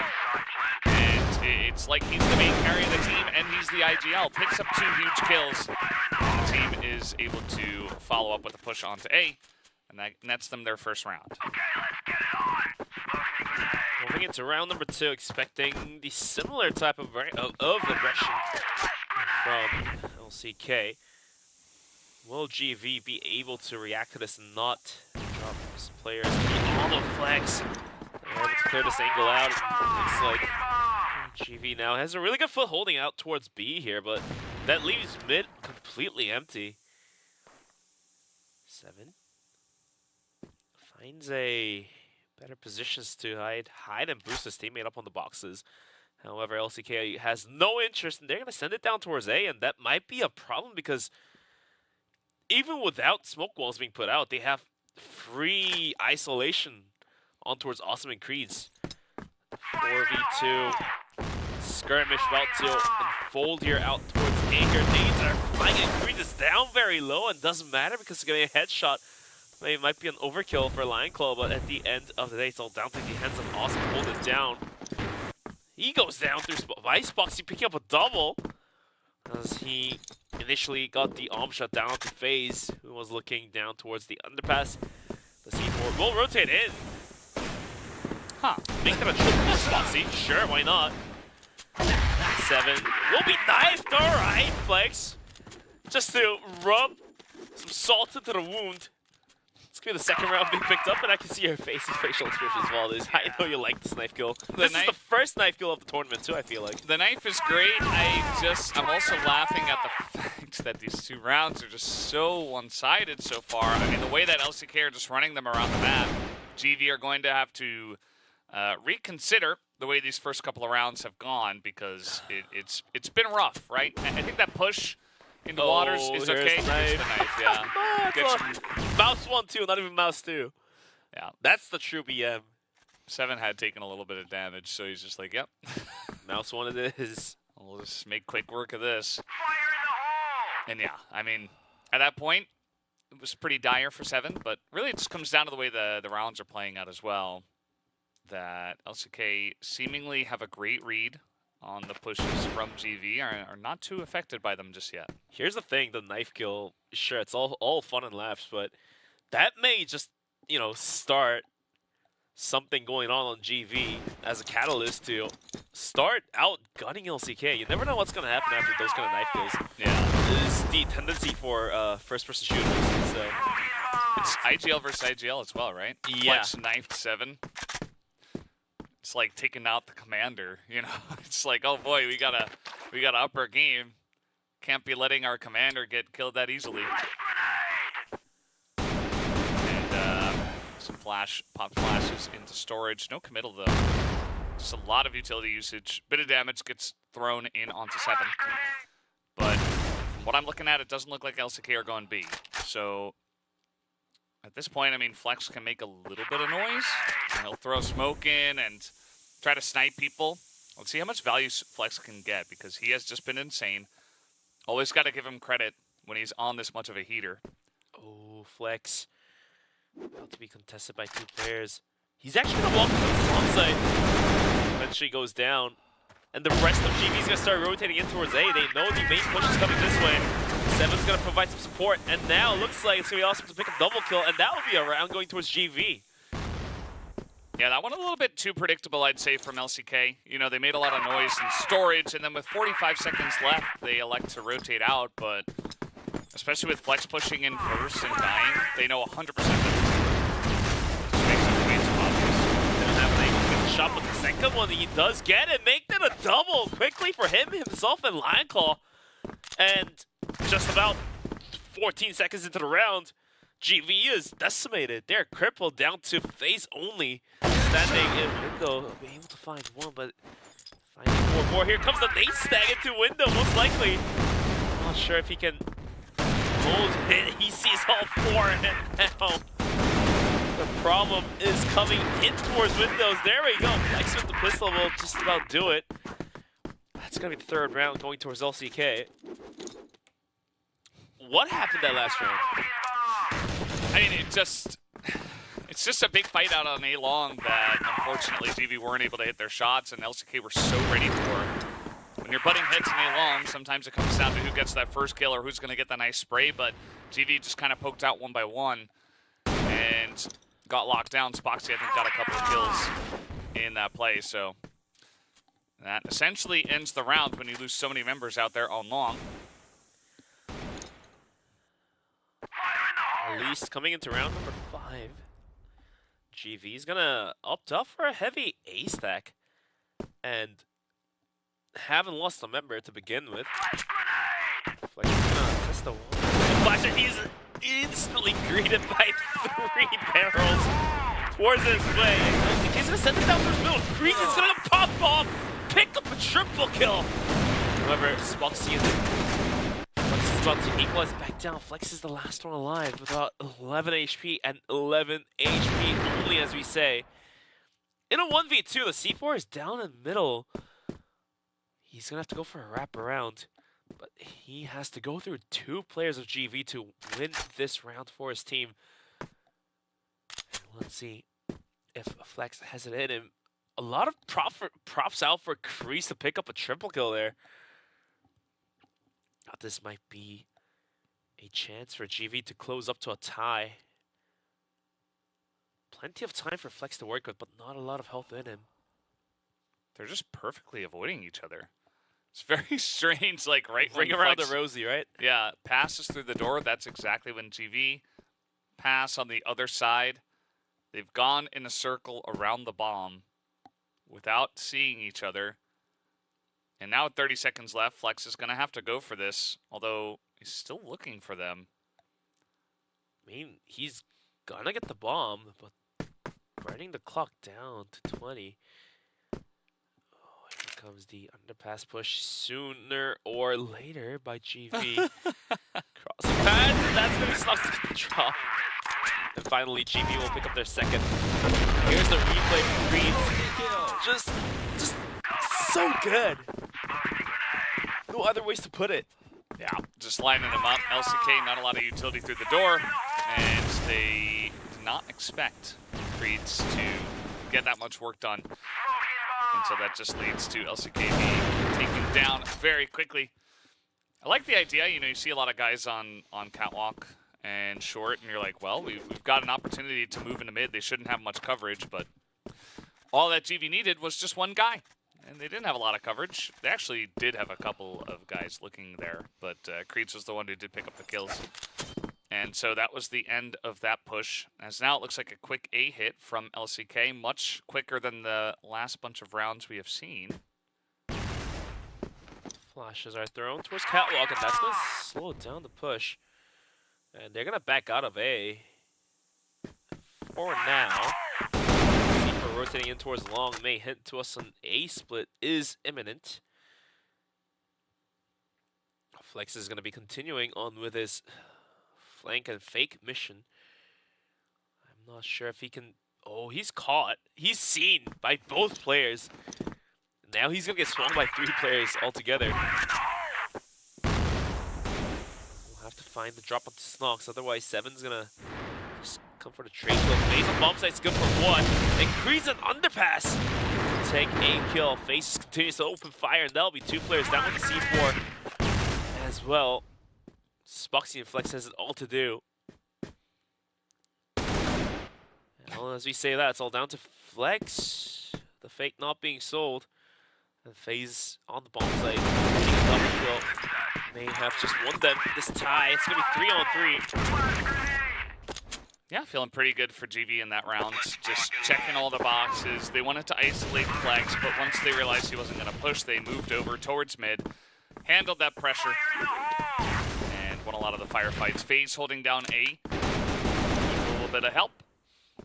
And that safety flash to get them into catwalk definitely gave away the push. I feel like LCK should do something a little bit less textbook for the next couple of rounds, as it just feels like they're giving GV a lot of information before they do go into some of these pushes, which allows GV to be 100% prepared.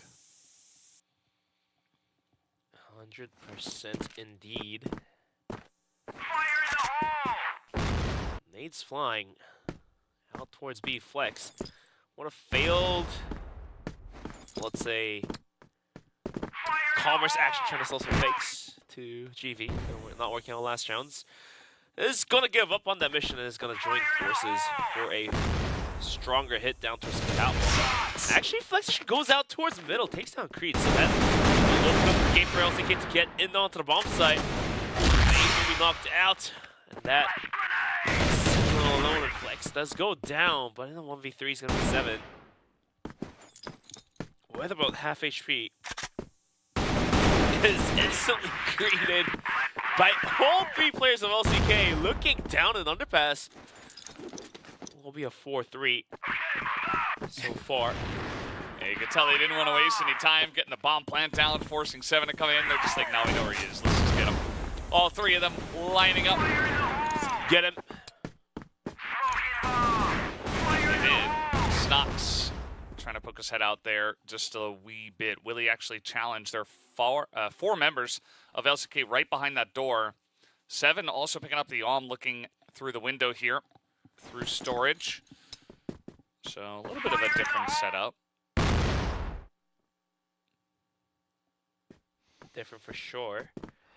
But after successful A takes, I think LCK wants to guide themselves closer towards B. Flex does go down to Creeds with an Alm of his own. The triple Alm setup. Yeah. Finally paying off some payouts. Let's see what's left on the reel here for GV. They hit more shots. Snox does find a huge frag and a lot of damage, and 7 as well. Continue to find the kill, and Creeds joining in forces towards Windows is going to take down one more player, leaving Spoxy all alone to a 1v4. Sure, 8 kills already, but 1v4 with the C4 down. Oh, it's going to be a tough one. He's just going to run or walk tiptoe into the site. Ooh. That's 1. Need the second that we can. 7. His pistol was just a little bit better here. We're tied to 4-4. Yeah, I mean, the fact that GV are able to bring out triple Alm setup here, that was definitely unexpected from LCK. They brought in some funky strats to try to really throw a curveball at LCK, and that absolutely works, except this time LCK are just gonna, and by LCK I mean Flex, are just gonna run straight down mid and pick up 2 kills, just like that. And that opens up the bomb site for 3. Snox trying his best. Okay, like, well, get out of here. Yeah, you hear that bitch? Get out of here, because that was disrespecting GV straight up. Down to the hands of FaZe. Gonna go for the M4. He did switch his gun to a rifle. Better chances to pick up a kill, but it's gonna be Spoxy with the pistol to tap him out. The first half is gonna be 5-4, and now LCK will move into the global risk side of all things. So Flex had a big smile on his face, like, honestly though, if they're gonna run that many arms, you want to put on pressure. You want to run at them. The issue is that he just kind of ran through the middle doors, no util from what I could see. So yeah, definitely a bit over aggressive. Here he goes again, just some catwalk, just putting his face in it. He's got a little bit of support from his buddy here, but yeah, you don't have to do this, but Flex, he really wants to. Oh, he really does. Let's go on and take a look at how this one will turn out to be.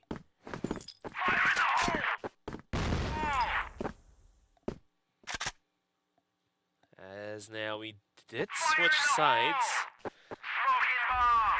GV will have to break through the defense of LCK to pick up rounds here.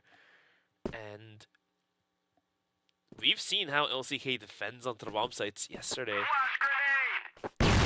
Pop flash, they're gonna go out aggressive. It goes down, line close gonna go down as well, and looks like the defense, they're gonna take it to an offensive angle, and it's not working out. But this is a good angle as Trigger this. He shoots out, gets 2, make that a triple kill. The discipline on this guy is absolutely insane. Because he knew GV wouldn't expect him to be there, because 2 players basically gave away their life. Wow. Rushing out towards B, because B is usually only held down by 2 players. Both of them going down. Sure, rotation could come in, but not into storage. At most, boxes on the bomb site. So. Oh, here he goes again. And after that kill, he's just running at them. I mean, it's insane. What are you doing? How much confidence he is playing with right now. I mean, it's almost on the level of cockiness at this point. Like, he is playing excellently, so I think he deserves to do this, but also got to be careful about getting too out of line. GV have proven that, you know, they can stick with LCK pretty well so far. But yeah, Flex is just going insane mode right now. Starting yesterday, starting group stage, he has been the main carry of this team. For sure, indeed. Raffin gets to clear out a little bit more of storage with the pop flash being thrown by Lion Claw, but now here's the issue. The players on towards B has no more utils left except one flash. And that actually allows GV to just take on it. Even rotating out Raffin towards middle is gonna make it harder for LCK Lion Claw to hold on to the bomb site.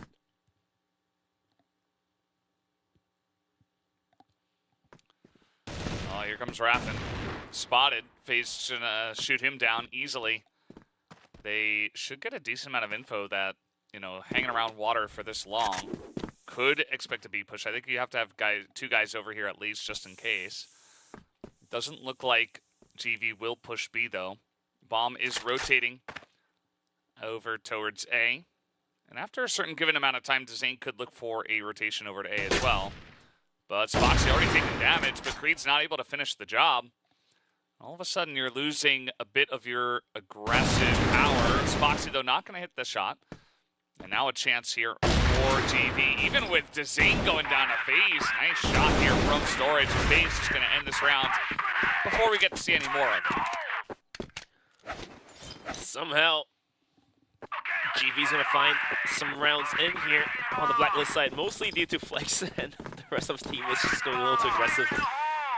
And that round loss doesn't seem to have stopped Flex from going out of the line, like I said.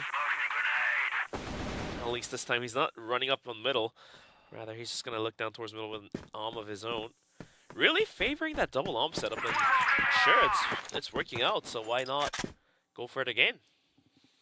Yeah, absolutely. They have a decently aggressive setup here on the left side of the map as well, with Raffin and Lion Claw holding two of these angles. And this can really get you more information, even for Flex to push out. Let's see when Creeds gets spotted, as Flex might have seen him here. Or maybe just some spam there through the smoke. Oh, Lion Claw. And the Zane is going to have a off angle to play down towards middle. I don't think Creeds has a good idea where they are. They have a general idea. He's going to swing out, get both. Okay, hello, Creeds. Double kills on the bomb side, and the Zane's going to swing out, get a kill. Flex gets jumped on. Eventually, sounds Creeds to hold it, and he does.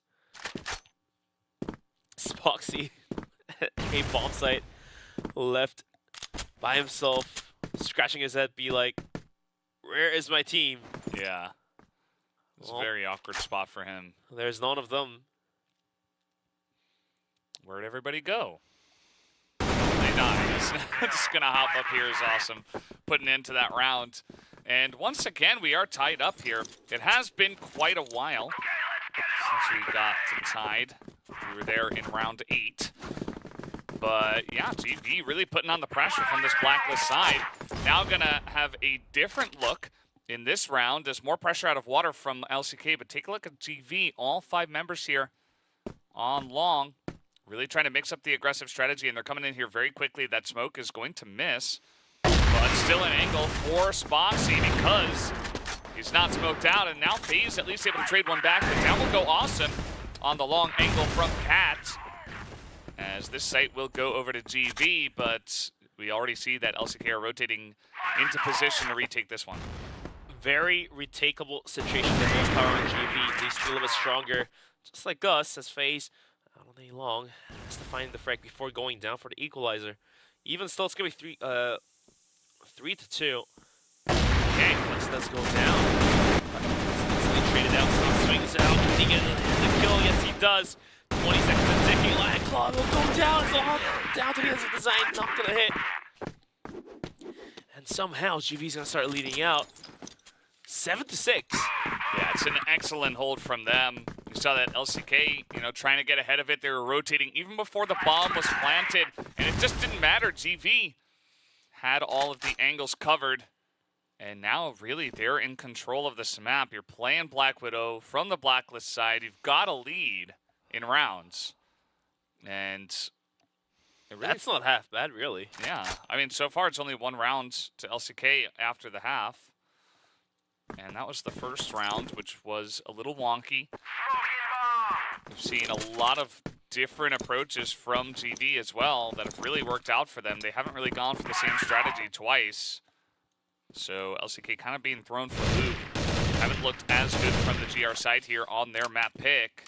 And the main reason for that is GV has figured out where and how Flex or the rest of LCK goes aggressive, and they just wait and chill, and you're catching fish basically with your mouth open, just waiting for the snack to drop into your mouth.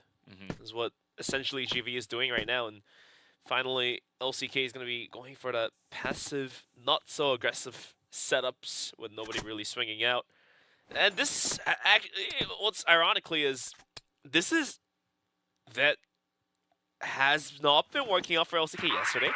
I mean, their succession came really from Flex going aggressive, but looks like they will have to opt out for a more passive route on the global risk side of all things to try to get some rounds back from GV.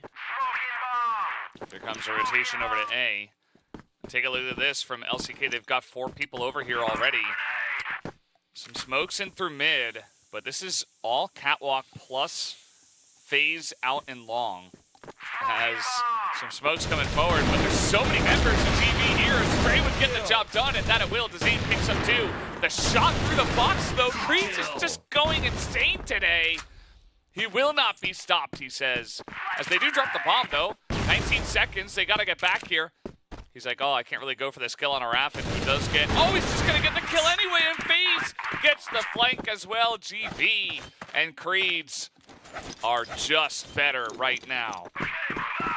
Creeds sitting on 15 kills. FaZe sitting on 14. And on the side of LCK, only Flex is matching up to that of FaZe for 14 kills by himself. Raffin is having a very slow start here. Only a single kill in his backpack. Not gonna cut it for today or this map. Just needs to come online and help his team out if they want to have a chance for a tie. Yeah, I mean, at this point, LCK were already forced back onto their hind legs. And now you've lost another round that should have been yours. I mean, they saw the push coming. They had the guys in position. Like, there wasn't really an excuse to losing that round other than, well, Creeds was just better. And he was. That's part of the reason why GV were able to take that one down. So LCK might just be left a little bit dumbfounded after that. And sometimes rounds don't have answers.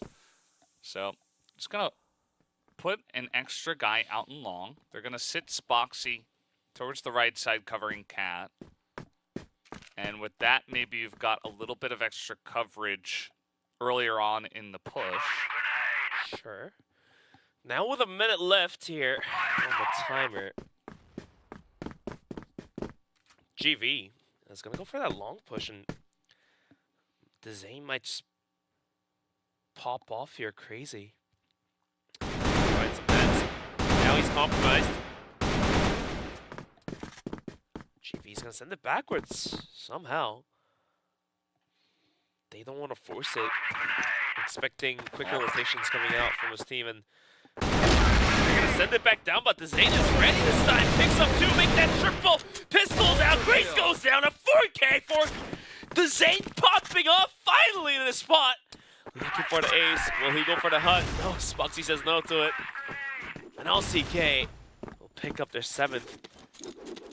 I mean, that was interesting strat from GV. They had recognized that, hey, they've got a great setup there on long. Let's not push there. And then they backed away, and they're like, wait, what if we fake rotated out, and then we push there? Well, Dazane was even farther pushed up in a spot where they did not expect it. And even after he got the kill on 2-7 there, they follow up push. They try to catch him off guard, but Dazane was so ready for it the whole way and was not faked out for just even a second. So really big props to Dazane, putting the team on his back when they need it most, keeping this map very close. Still, props to GV for getting it this close in this map. Remember, this is the first choice from LCK in this map pool. They say, we want to play on Black Widow the most. After Mexico and Eagle Eye were banned, of course. And GV are really taking it to them. They're gonna take it from there on. 7-8. Seemingly, LCK's map pick of Black Widow is getting determined by GV. I don't think LCK is comfortable with the round score here. They're gonna play default with Spoxy looking down towards Catwalk.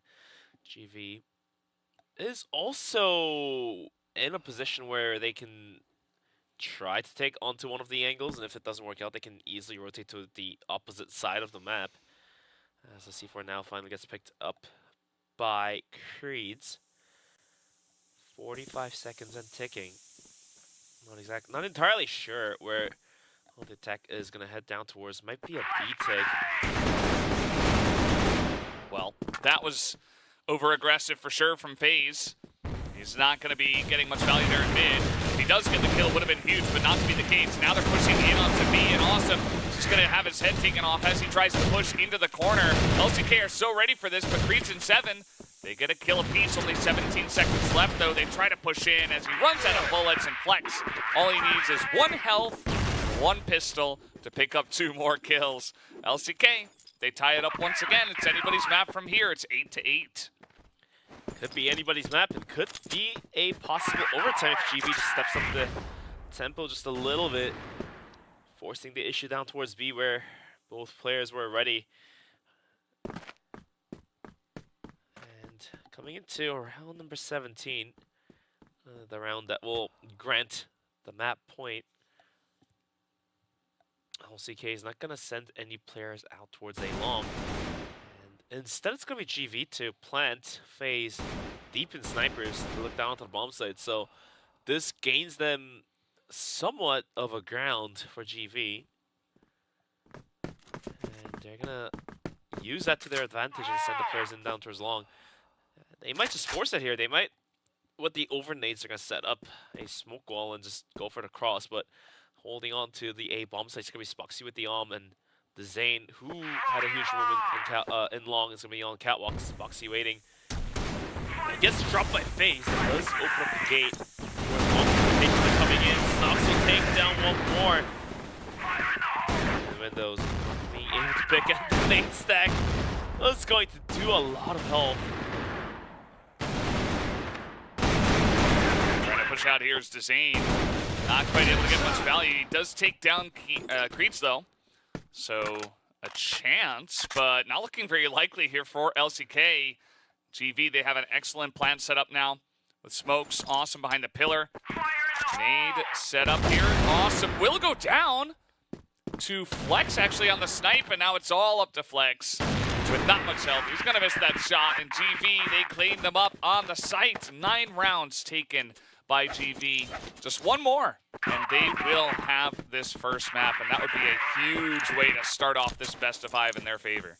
Yeah, best out of 5. The first map really matters. It does set up the tone for your team, and not only that, for the enemy team to be on the chase, really, and that really eats into your mentality.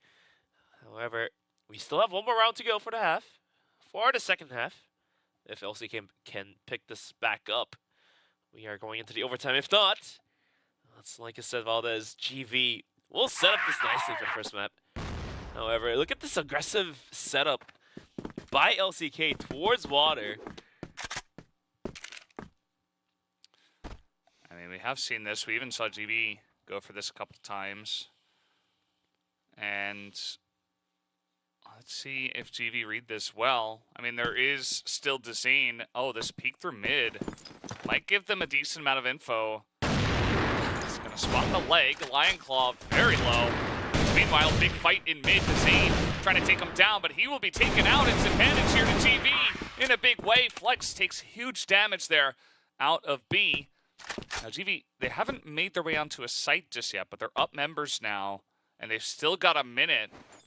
This is looking pretty good for them here. Oh. Flex being able to find a position in window. If GV walks into his crosshair, there is the equalizer. Yeah, that's the one thing. I mean, LCK's last 2 remaining members are the 2 guys that have the hot hands right now. 44 seconds did end ticking. There's one. Flex is gonna book it. And barely lives that too. Almost catching the second as well, popping the grenade. Not really gonna hit. Does find some value onto 7, but C4 now gets planted. Going on to the postman. 2-on-2. Double arm versus double rifle. This is not an easy way to break in. As you mentioned, double into the B site. You're down on health as well. 7 takes a giant nade, but Snox the timing to walk around there and just take him out. It's all up to Spoxy, and they can just play time from here. Snox just waiting for a defuse. He knows he has to be pushed, and there's only 7 seconds left. Spoxy, he is going to get the kill, but he's run out of time. That's going to be GV taking the first map of Black Widow. 10-8, GV with a massive upset win to begin this best of 5. Biggest upset, really, because Black Widow was LCK's map pick, if I'm not wrong this time. Absolutely. And then they will be able to move into Subbase, which is their map pick. Are we going to be able to observe something cooking here, Valdez? I mean, this is gigantic, right? In terms of momentum, the fact that you upset them on Black Widow, and now you go into Subbase, as you mentioned. Let's take a look at how they were able to pull this off in the highlights.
You are seeing that correctly. GV take down LCK on Black Widow here, 10-8. A very close back and forth map.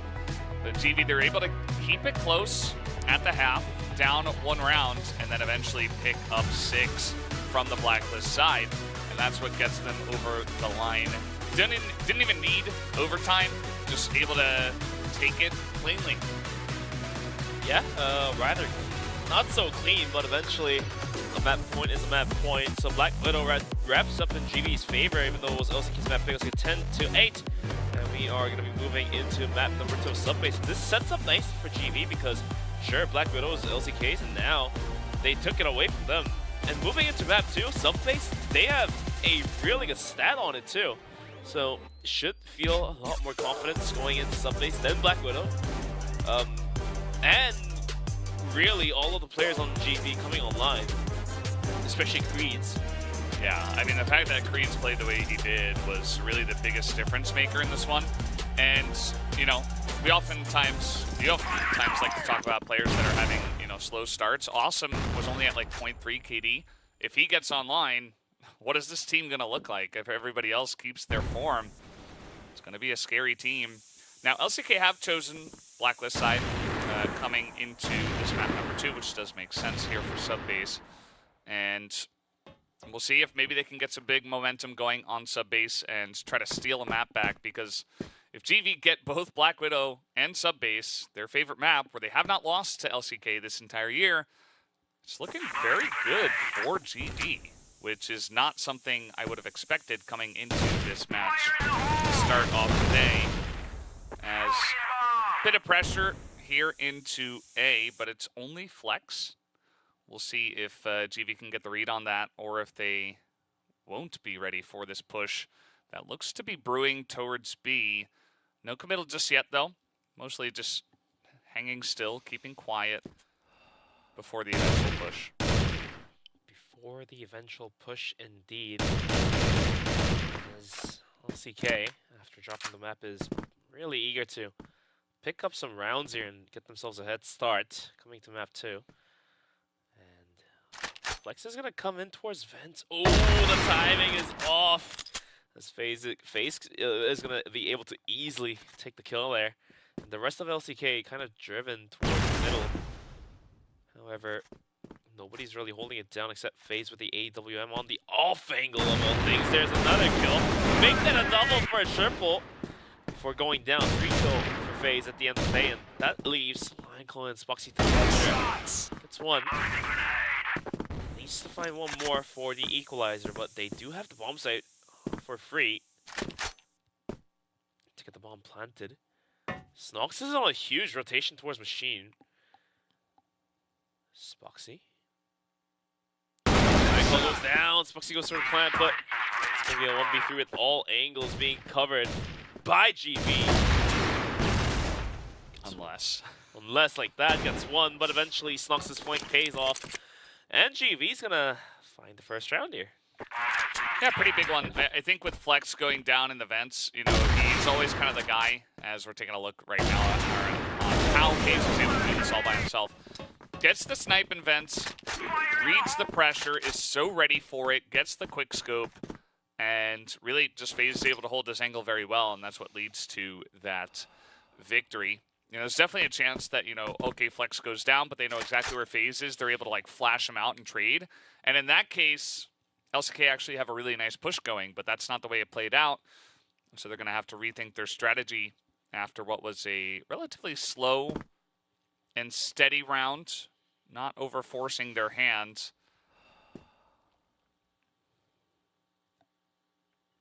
See what goes from there. And GV is going to be playing on the goal risk side to pick up the first round is actually very huge. And for LCK, I'm not entirely sure if the double bomb setup's going to start paying off, because Subbase is one of the maps where you really just need the firepower to overwhelm and overthrow the bomb site. Both teams going to be playing with the clock here. It's going to burn it down, as now LCK trying to inch closer towards B, it looks like. However, GV is not really going to play aggressive at all. It's going to have all of their players play on a passive angle. And it's almost guaranteed for GV to pick up a kill before going down for every single player. The Ghost Sign 7's going to pick off Raffin. Green's waiting. Sure, FaZe, let's do that. 7's going to pick up a double kill. It's all down to Spoxy and Flex. Flex let's pick up FaZe. Down to 4v1. Creeds finally swings out from heaven, and that will be the second round going towards GV. I mean, that wasn't much of a challenge, right? They just kind of pushed through 2 angles, not a lot of utility, and GV saw it coming miles away, especially with 7 on the arm. If he's able to continuously hit those shots, it really feels like, you know, there's not a lot of pressure that's going to work against this. And now it's FaZe! Jeez, he does not miss! As now 7 is there as well. A quick round follow-up to GV. That's 3 in a row. These guys are on huge momentum right now. FaZe just clicking here. Didn't even take much effort. Yeah. They ran into his crosshair. Boop, boop. Expecting a replay to come out any moment soon, because that was insane. Well, you pulled it up. It's literally 3 shots, 3 kills. And then eventually, you know, 7 steals one of his kills. Still very cool. I mean, 7 also needs a piece yeah, of the bite. Awesome, showing in a rather closer towards mid. Won't be having much of an action coming towards him, but sooner or later he'll get some as well. Because LCK, they've been trying B out of all 3 rounds and has not been working, I'll tell you that. Yeah, we need some A pressure at this point. I mean, 2 back-to-back strategies that are the same. One is like a minute faster, and then they both get stopped flawlessly. They're just going to do it again and hope that it works. I mean, maybe GV don't expect it, but like they have the same setup. GV haven't really changed much. In fact, they have 4 people over towards B this time. And last time they had 2 guys down on bottom A. So they are very ready for this. Now, slightly different angle here from LCK, more utility, and this time maybe they're going to get in as yeah, they get in behind 7 and FaZe. And that's going to be the big difference maker, as that was a much more solid push from the side of LCK. And now Sniper will just be taken down, so finally LCK get on the board. Finally on the board is going to be LCK picking up the first round of their own. But honestly speaking, GV, they're going to run into machine and get decimated by right the 3 field players down already. So I'm trying to make the best out of it. We'll take them too. FaZe having a huge round a couple rounds ago is going to find the drop off the Flex down to about 20 HP. Can he clutch this? Well, 3K, but Spoxy has a good position. That will do it. That's the second round. But yeah, going back to what GV is doing is picking up 3 on the global risk side already is probably more than enough, honestly. Take a look, yeah. This push into Machine Room.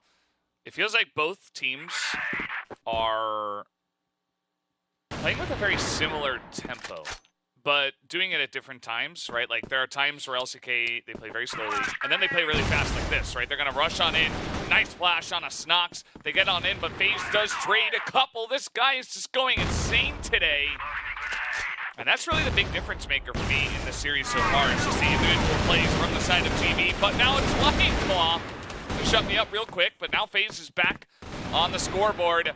As FaZe once again just can't stop saying this guy's name. He just keeps killing them. Grenade does some damage, but man, FaZe is still alive. We got a lot of time here for this 1v1. A lot of time indeed. Uh-oh. The timing is off for Flex. So close with the tap. And FaZe gets to just hold on to C4 forever. How long ever he wants it to be. Flex coming in down towards the Nook. FaZe has to check both angles, but he's got it. No, it's so close. Oh, Flex just can't get to the bomb. How did he miss that? He gets the bomb now. This is so tense. Oh, who's going to get that one shot? Flex knows he's probably 1 tap away from getting the kill. Oh, he's just going to back away. No, he's coming back down. The fake back away. The pressure is on. Oh, the 1v1. It's still happening. And now he's going to really back away. Okay. Where does he go, though? Does he go B? Or does he look for the flank? Oh, he's going to go towards heaven. This is so smart. He's got to go fast, so though. Smart. He's got to go fast, or FaZe will read it. Oh, he's just going gonna go B. He's going to book the B. Oh, that was breathtaking for us, Valdez. Yeah, what a tense situation.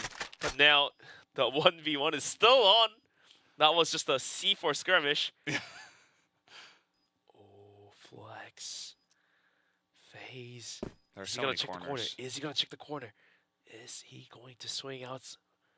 Flex. Is he going to? Oh, he's going to tap the ball. He's just going to hold it. Oh, wait. He's going to hold it. He's going to hold it. Oh, he didn't get it. No, just split second. Oh, no. Man, he was, like, so close to getting that defuse off. You really cannot blame him for that at all. Very cheeky.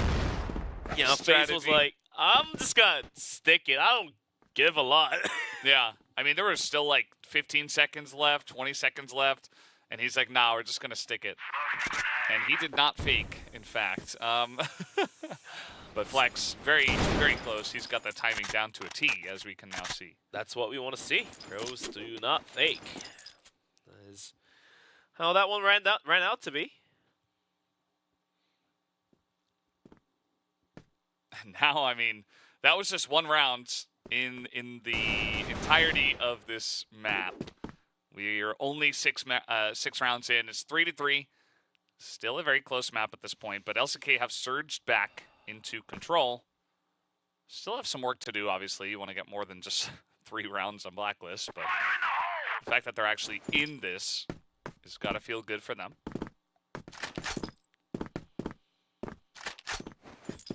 Now being tied back on 3-on-3. Let's see what GV wants to do here. Flex is actually going to go quick on Nook, but FaZe was waiting. I think they were expecting FaZe to be up on Heaven or something. But, unfortunately, that will be him down on A. And with that information, LCK is going to make a quick movement down towards middle, which is very smart. I would say the Creed has an angle for a quick double spray down and gets FaZe with the pistol. Some way, somehow, Creeds and FaZe is going to wipe the entirety of LCK. And that's round number 4 going to GV. Yeah, as you mentioned, when you see FaZe on bottom A, to go fast through hallway is actually a nice idea. And now they're going to counter boost FaZe. Or not, I guess. Well, they were thinking about it. Flex goes down, and then he goes up. And that's the way of Flex. And he's just trying to get info for the team. Rest of the team here in the machine room. Not sure if they'll commit to this one. The fast pushes haven't really been working for them today against GV. So I think you gotta keep it slow. Keep it at a slow to moderate pace.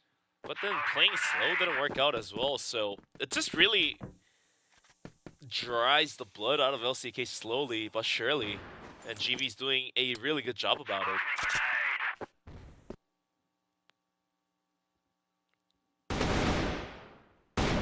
Reeds balls out 1.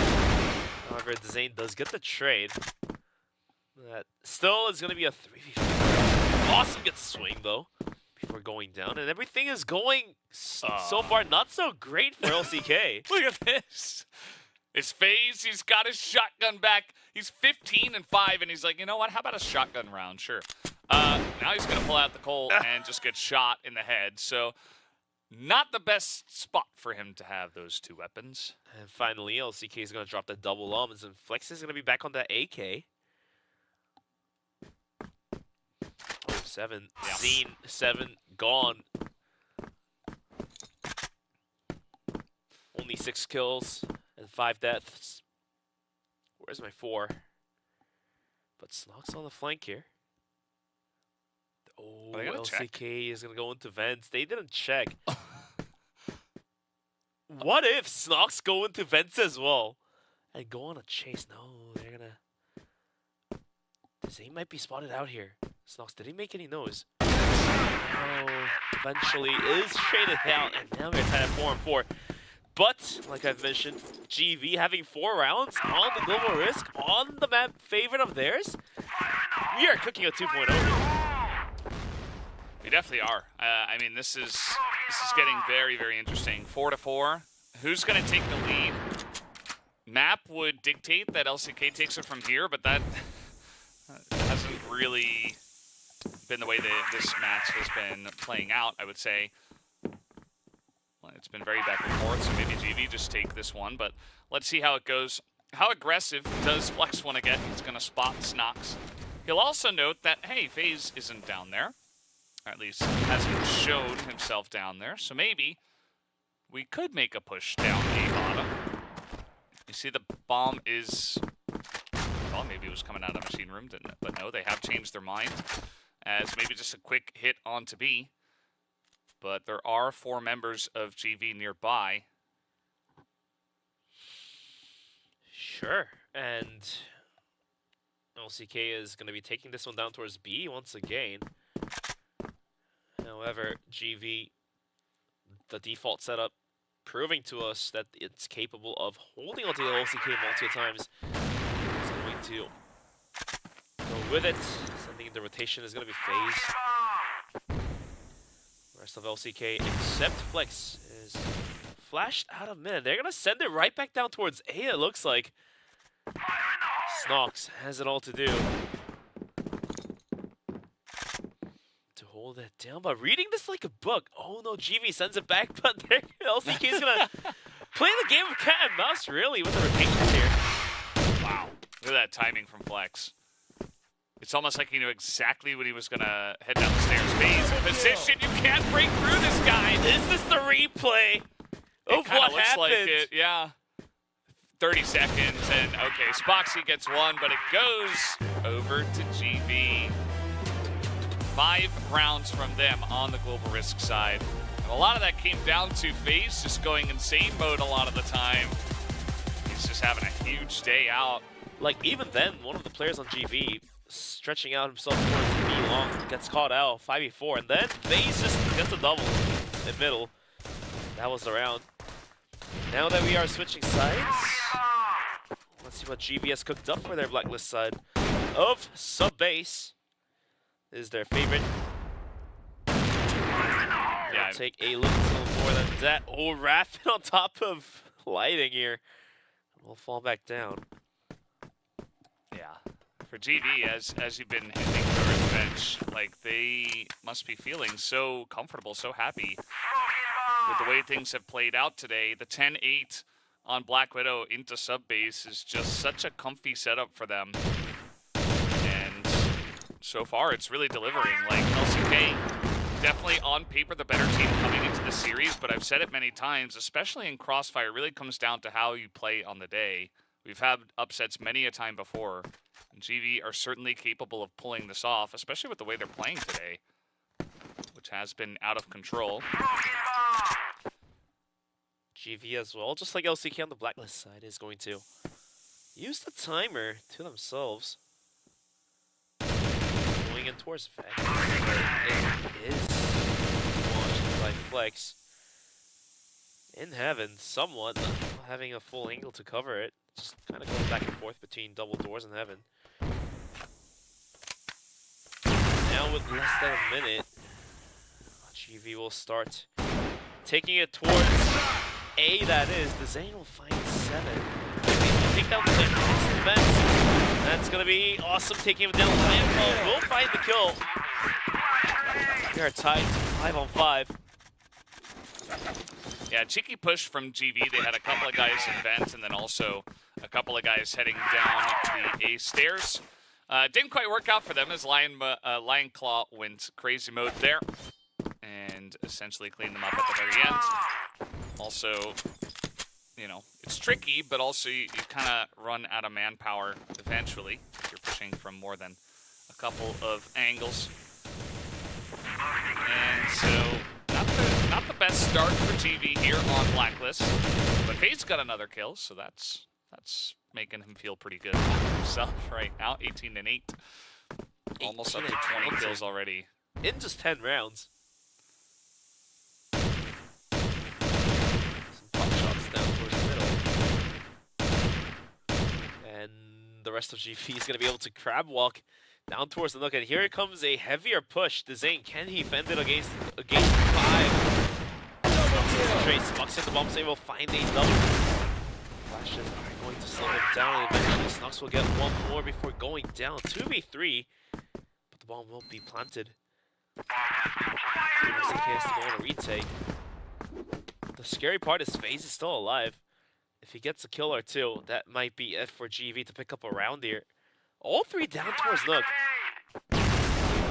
Creeds has it. He sees it. Look at this angle. They did not expect him there, I'll tell you that. And it starts off with FaZe getting the snipe, and they try to charge in. They don't know exactly where Creeds is, and he's right around the corner. GV, some tricky spots there, and also you've got Creeds, you've got FaZe alive. You're feeling pretty good about your chances to clutch that one out in the 2v3, and that they do. And now LCK is, the frustration is kicking in, as you can see. Flex is going out of his way once again. Eventually he wasn't greeted by anybody, but has there been, oh no, Flex barely using the smoke to back out.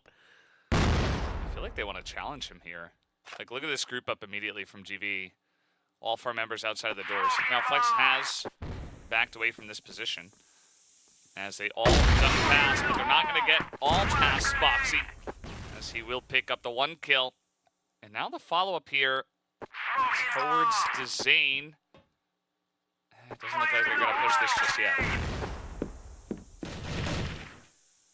Flex has to go back deep middle and vent, but eventually he does get the kill. And now he wall bangs the hell out of Awesome, but luckily for him, Awesome will not take much damage. 3v5, but Valdez, why does it feel so possible because of FaZe still being alive? I mean, with FaZe, anything is possible. I think it's a bit more difficult from the Blacklist side, but let's see what he can get going. As Awesome will be spotted. Rapid holds the spray, and now FaZe. Here he is, trying to go for the pistol kill. It's not going to happen, and Raffin does get the job done. 7 finally trades it back, but 1v4 with 40 seconds. Not feeling too good. They're trying to challenge a little bit in mid. And he's going to swing all the way back over towards A, but he's going to run straight into Dezane. Oh, Dezane. Oh, the timing on Dezane is a little bit off, but 7. Now he's getting pushed. We're tied 6-6. It's just meant to be, to keep it very even in this map. And just go back and forth, back and forth. We've been doing that since round 7 for 5 rounds in a row. So let's see where this one is going to go. I think GV getting caught a bunch of times over at A Road, not really checking all the boxes, not making sure that the sniper was smoked out. It had dissipated as they were pushing in, and that led to that initial pick. And so once again, a bit of pressure into Machine Room, but no committal just yet. And, you know, Flash to come out here. Raffin going to jump off the light once again. This has been his spot.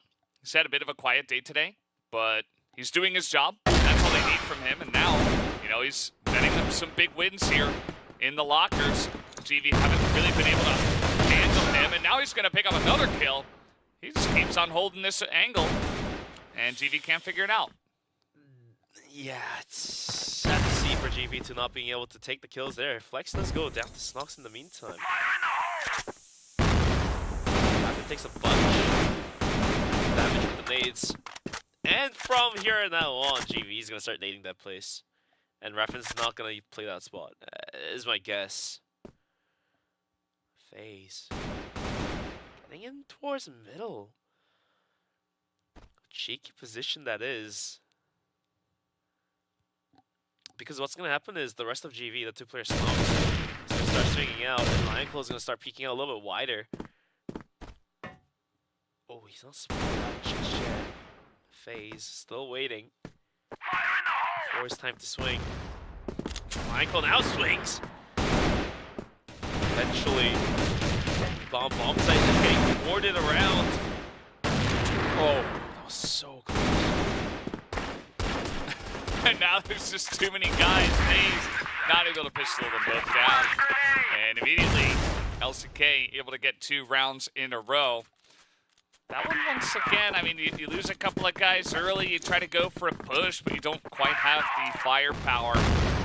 Gonna make it pretty difficult. They also keep getting naded as they try to push into Machine Room.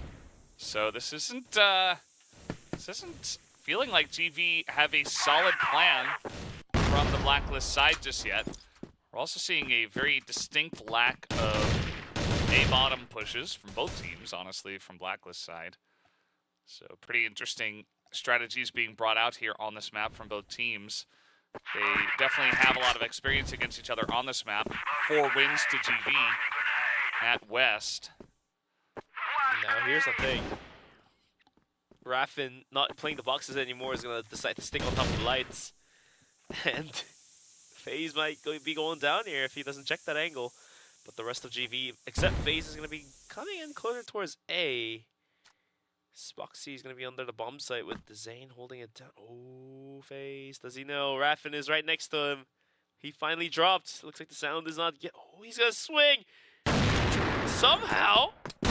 Where is Raffin? Okay. Yeah, all right. If it works out like that, but the rest of GV is now on A. Spoxy's going to use it. But what Dezane is really going to go for a spray down. Grease does find one. But not enough. Is with that one. Doesn't matter, the rest of his team is coming in. The nades are flying Grease's way, and he wants no more of this. It's Flex. Flex will find the final bullet. GV are cooking an LCK map in here, Valdez. Yeah, it's looking like it. You can see they're getting all pumped up right now. I mean, 3 rounds in a row. They were able to do that to come back here. Remember, the first 3 rounds were so quickly in GV's favor at the beginning of this map that I was beginning to worry for LCK, but immediately they put an end to that. And since then, they have taken 8 rounds to just the 3 of GV. So very much dominating them at this point in time. GV only the 1 round so far from the Blacklist side. Yeah, and mostly due to Raffin just being able to come online and hold B by himself, really. And forcing it down A doesn't work because B is solo held by Raffin, first of all, and that allows extra player to be invested down towards middle. And that actually allows Spuxy to not play middle and go down towards A and hold the Nook.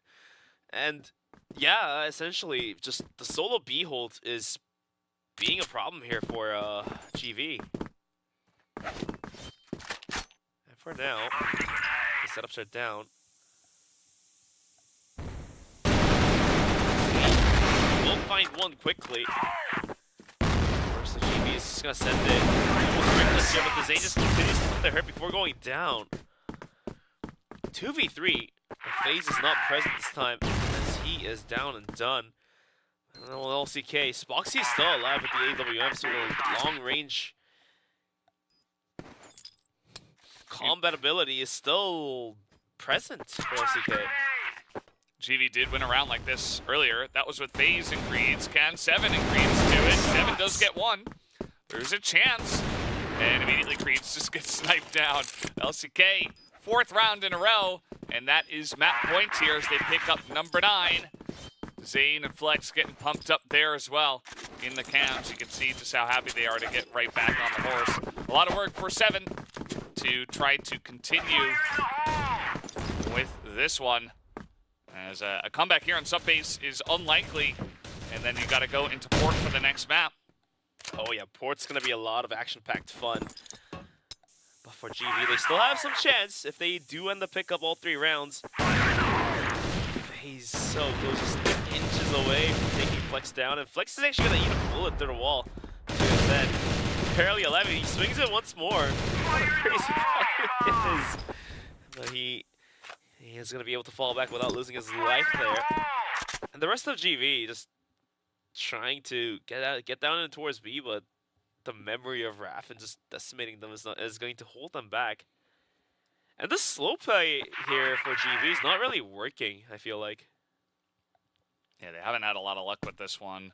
Snox is like, okay, I'm going to deal with it. And again, the timing, they're just not understanding what Raffin is doing. They can't figure it out at all. As now Lion Claw is there to defend. 7 is alone. He picks up 2. 7's not ready to give up on this map just yet. And there is still a small chance for him, but it's not going to happen. Flex takes him down 5 rounds in a row for LCK, as they will win map number 2, 10-6. After dropping their own map pick of Black Widow, LCK springs right back and takes Subbase away from GV ESPORTS. So are we going to look at a back and forth here for a possible 3-2? Well, eventually, LCK does tie it back to 1-1. Certainly LCK have made it clear that they are not done with the series just yet. They're able to tie it up and give us a series. As guys are going to take a quick break and come back with map number 3.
there it was. Subbase does go the way of LCK. So now both of the teams have taken each other's map picks. It's not necessarily what we expected, but we end up in a 1 versus 1 scenario. Well, 1-to-1 in terms of map score here in this best of 5. See that FaZe was able to pop off. Spoxy also having a big map this time around. And now going on to Port, which actually LCK did choose here.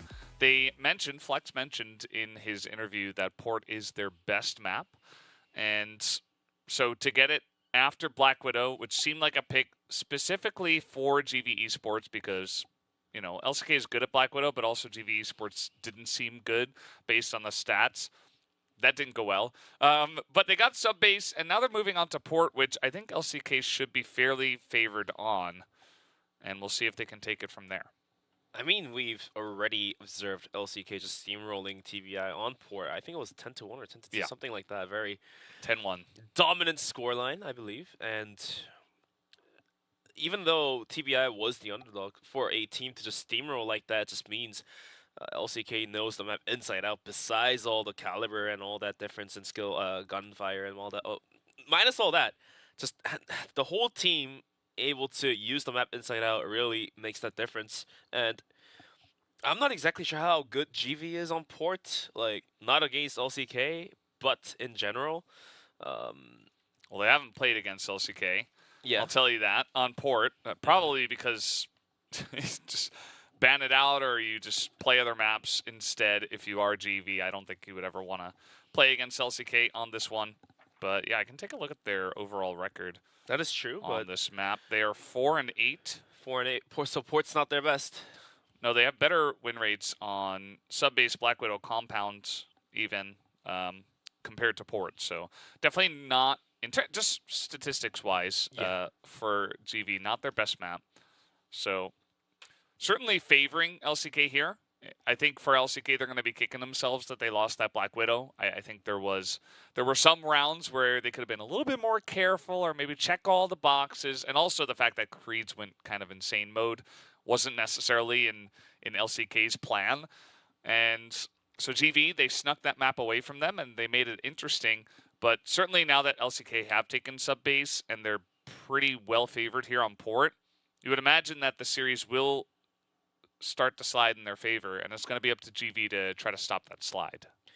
Yeah, like you've mentioned, it's all up to them to really do so, but Port's going to be played, and then Compound gets played no matter what, whether LCK takes it or drops it.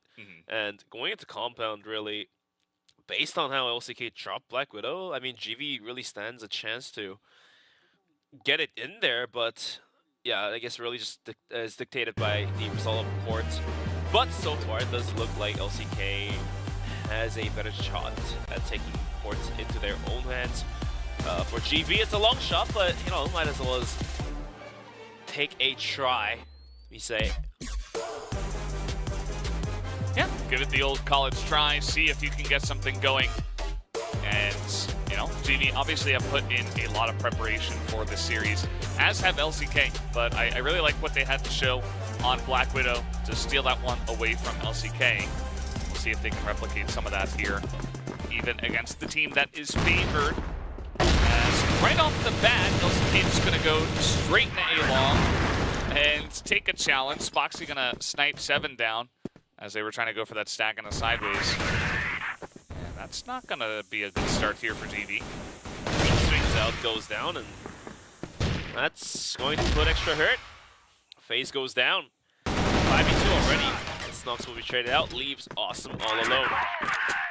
That might be the quickest first round of all time on Port for LCK to take. I don't know about all time, but yeah. All time for this tournament. We can limit it like that. We can limit it like that. Well, it did end fairly quickly. So, indeed, yeah, 54 seconds. Including some of this starting time. But yeah, that was just came down to LCK getting aggressive on long. They're going to do it again. Most likely, yes. But FaZe is now looking down on them. LCK, they're going to nade stack Snox out of his position. He is so close from dying. 25 HP only. One more frag on Spoxy. Is he gonna throw that? It's gonna be the question here. They're just... they stayed there for so long. And you saw that FaZe had more of a passive snipe angle, whereas Snox was kind of in the front taking the damage from the nades. Also picking up the AWM now, as it has been traded from FaZe. But yeah, LCK extremely aggressive on long, not scared to take those snipes. Flex firing in some shots at where 7 oftentimes is now they're going to go sideways to A with just Flex in mid. Flex about to be spotted out by 7. It's going to be 7 to get the drop. Snox with the AWM though. Let's see if he can find some value. As LCK is going to quickly take him out. Unfortunately for him, Snox traded won't put out much of a power. And LCK has full control of A. Take a look at this. FaZe waiting. Oh, the timing. Definitely heard that. And now he should be able to get this drop on a Spoxy. So offering his team a chance to go for the retake. He's going to be hopping through smoke, but Dezane is right there with an M4. Doesn't matter. Creed's able to push forward as he has been going insane today. Able to pick up 2 kills, and just like that, they get the cleanup. GV picking up a big round here on ports. That was getting a bit dangerous after they had lost the A site. Now comes round number 3. LCK. 1 success and 1 failure. All down on the play. Go for that more default. Flex takes a bunch from Creed. Creed knows that Flex will run up mid, so he'll pre-fire that. Finds a bunch of bullets onto Flex, but eventually is going to not quite connect to a full kill. Yeah, and you know, bomb starting out on A long. They might just run it over towards B. If Flex is able to clean out B main, that offers you a pretty clean entry onto B. As we can see right now, if they went for the push at this exact moment, they'd have a pretty good shot, as it's only awesome in that position. Some smoke towards the window. And Flex will clear out B main, but actually the rest of the team is going A long. So maybe trying to do this 3 rounds in a row just at different timings with their pressure on A long. FaZe on top of the bomb site. He might have frag grenades flying his way. Like the last round where Snox was taken down to 25 HP.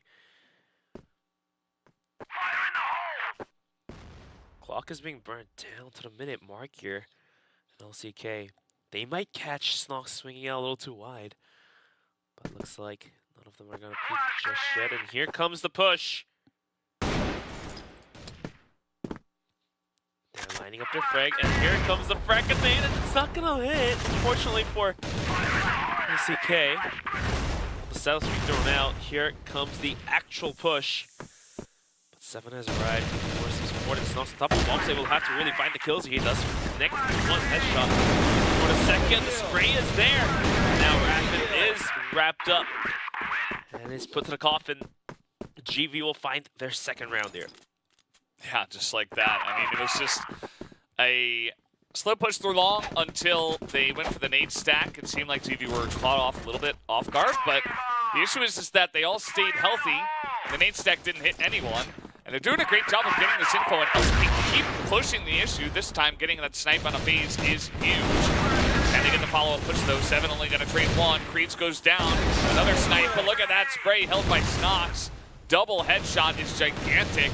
It's now 2v1 awesome alone, and he will be taking down 4 kills for Spoxy. Huge round for him. LCK out of frustration will just full send it early on. I guess burning the timer down won't really help LCK against a team like GV. This is the difference in playstyle I told you about. So yet another fast aggression. The Nade will find a huge value on Zane, Spoxy, and Lionclaw. And the whole of GV, except Austin's going to rotate back in towards A. And then LCK's going to back out.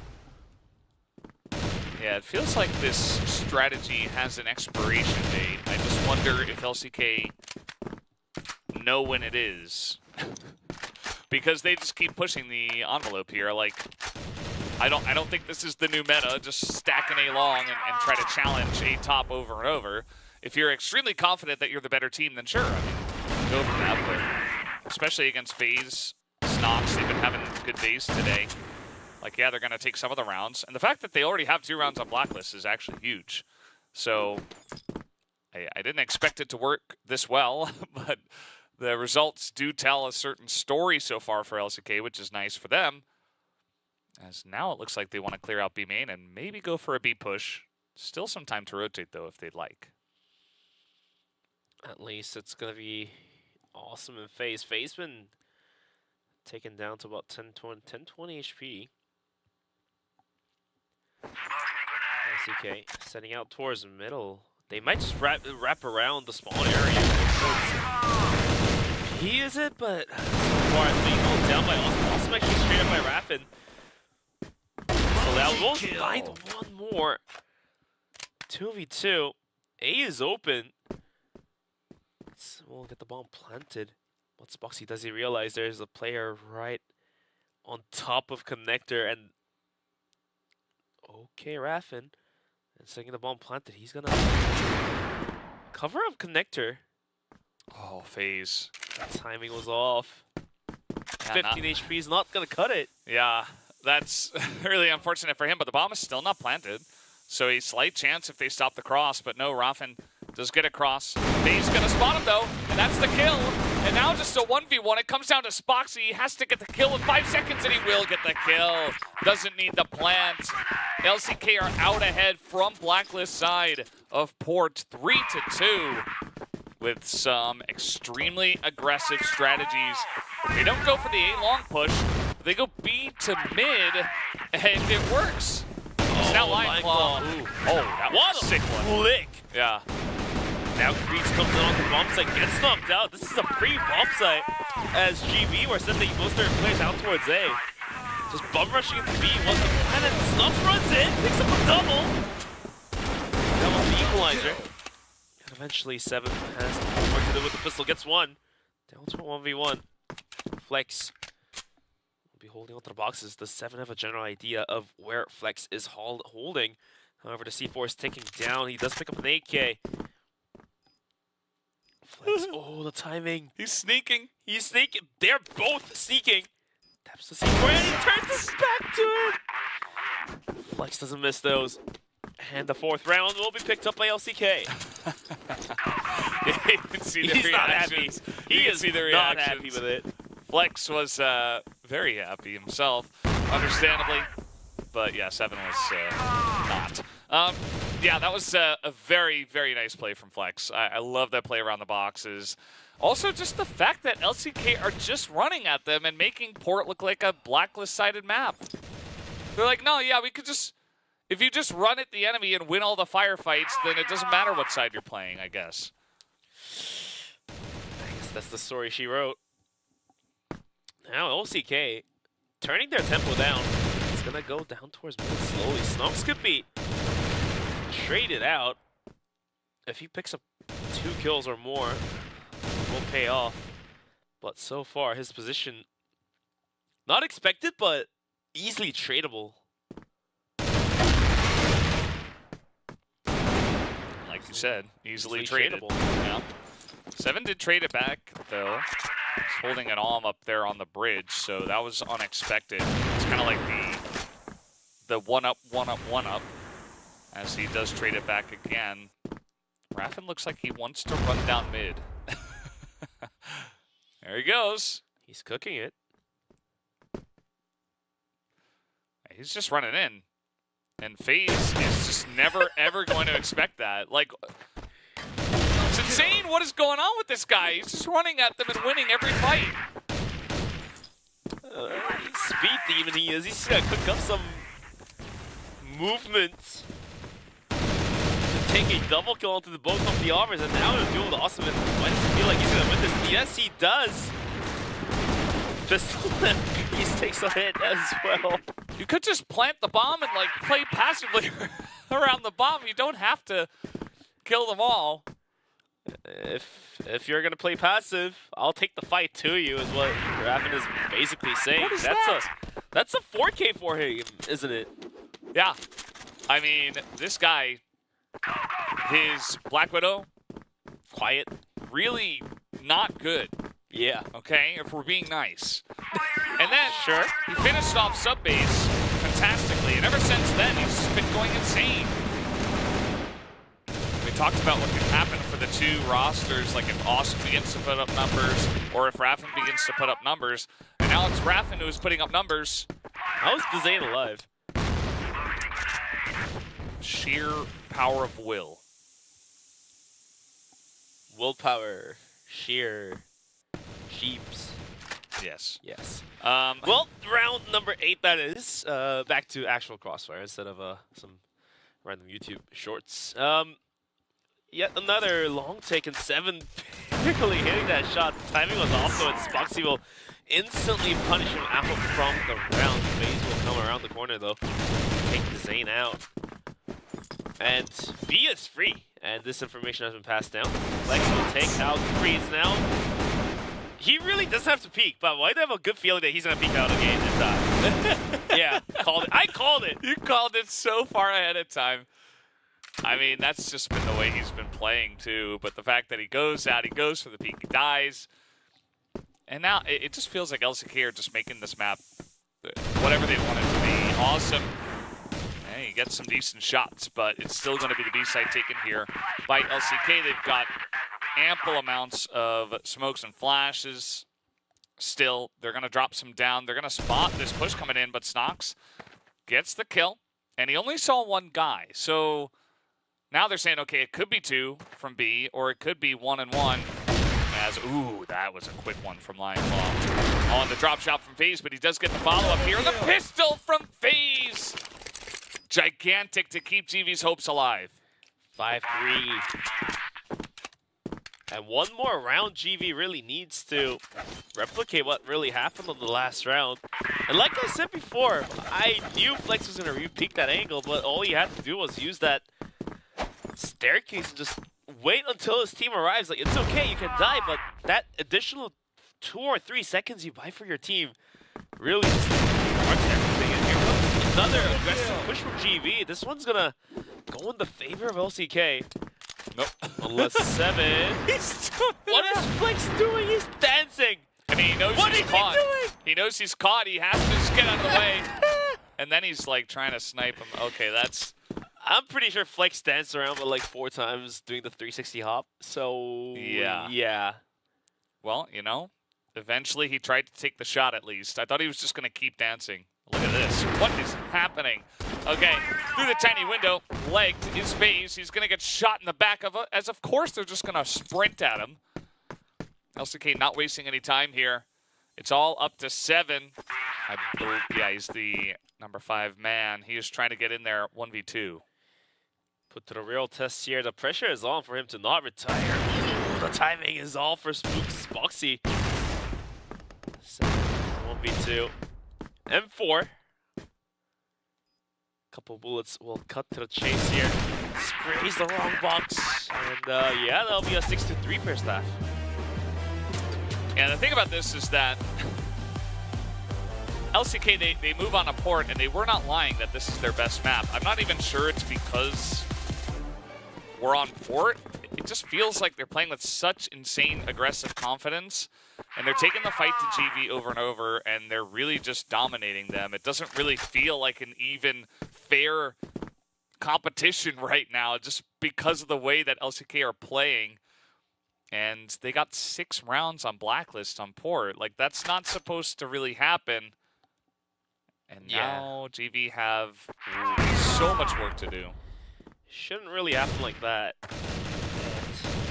Flex now getting aggressive. Almost gets Snox, and now he has to jump across. Ends up finding the kill, so... Why are they challenging him?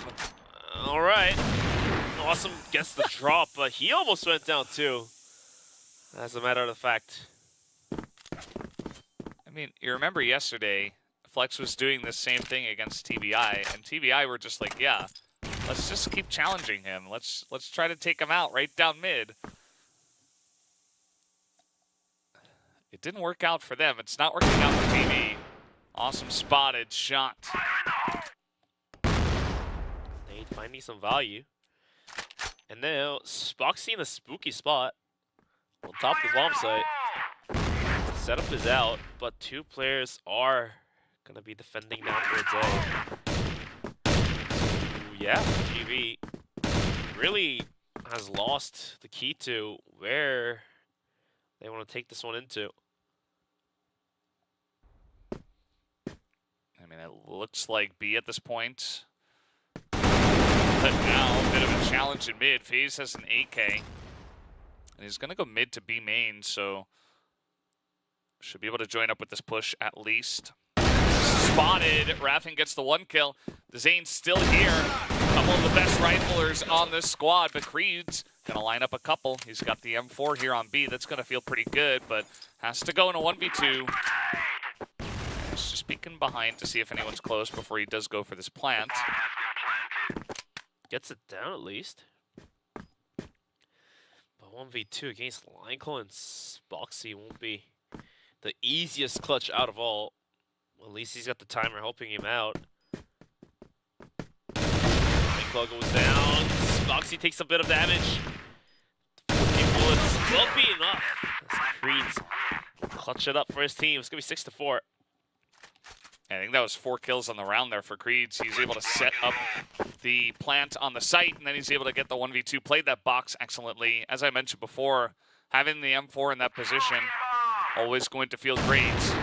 And here comes the push right away from GV. Zane's gonna help out. Flex gets ran over. Puts it on his face, but the Zane pops out. Double kill, making it a triple. Leaving Creed's alone and Raffin spotted out. That's a quick round, rather, going towards LCK. I mean, GV, they just tried to put on huge aggression right down mid, try to use the energy from the last round of Creed's clutching it. It just falls flat on its face. Can be very difficult to do that as now, trying to challenge in mid. Flex is not scared to go 1v1 versus FaZe, I guarantee you. And he's like getting forward. He's like, all right, give me this 1v1. Finally, he's challenging me. And at the end of the day, it doesn't look like any kills will go either way, although Flex is still around the area. Wouldn't be surprised to see Flex use all of his 35 bullets and have to go with the pistol. Watch. Creed's quick tap. Flex goes down, makes it a double. This guy is dialed in today. Creed's just running in to B. Like, sure. I think Lineclaw's on, yeah. Okay, but the AK spray, not great. The taps get the job done. He had like 20 health, so finally they get it done. Now Raffin's in a really awkward spot, and yep, down he goes. Down he goes. About to go down his Lineclaw as well. Only gets 1. Oh, for Spoxy to do 1v3. Has an angle to the player who is willing to jump down to the back site, but none of them really is. Do so, and the flash is going to delay the push even further. Second flash is good. Oh, it's a nade! Oh, the potato will do the work. 7-5. Creed's just having a great time. Oh, he doesn't care. He just got a big smile on. Yeah, he's just having a great time playing some CrossFire. The stakes are gigantic right now, by the way, in a 1v1 and a 1-to-1 in the scoreline. Here comes GV, straight into B main once again. They have identified a weakness, perhaps, in LCK's defense. That looks like B to me. Valdez and not really forcing the issue. They're gonna take this one even further into a slower territory of all things for tactics. Ooh, Flex is spotted, but he does get the drop to Awesome. Eventually he's taken out. And yeah, these slow one-on-one trades are really favoring GV, honestly speaking. LCK will need a timeout any moment soon here because the momentum is going to be picked up. Yeah, they definitely will. here comes GV now towards B. You know, they get a couple of picks. They're thinking about setting up on A. They change their mind. And they say, okay, let's go B. It is just Raffin who is in that position. But now, coming over is Dezane trying to click on some heads. Raffin in the corner. They don't expect it. The spray is fantastic. 7 finally takes him down. But was Dezane spotted? I think they've got a good idea that he could be back here on the back of the sights. Boxy in close as well as they try to rotate out, but they get caught on their way out. It's all up to FaZe 1v2. He's gonna go on over towards A, but LCK is also quick on the rotation. Oh. Definitely spotted him. Yep, 100%. Yeah. He's able to pop out, take the 2v1, and make quick work of that round. As now LCK have, in fact, called a timeout.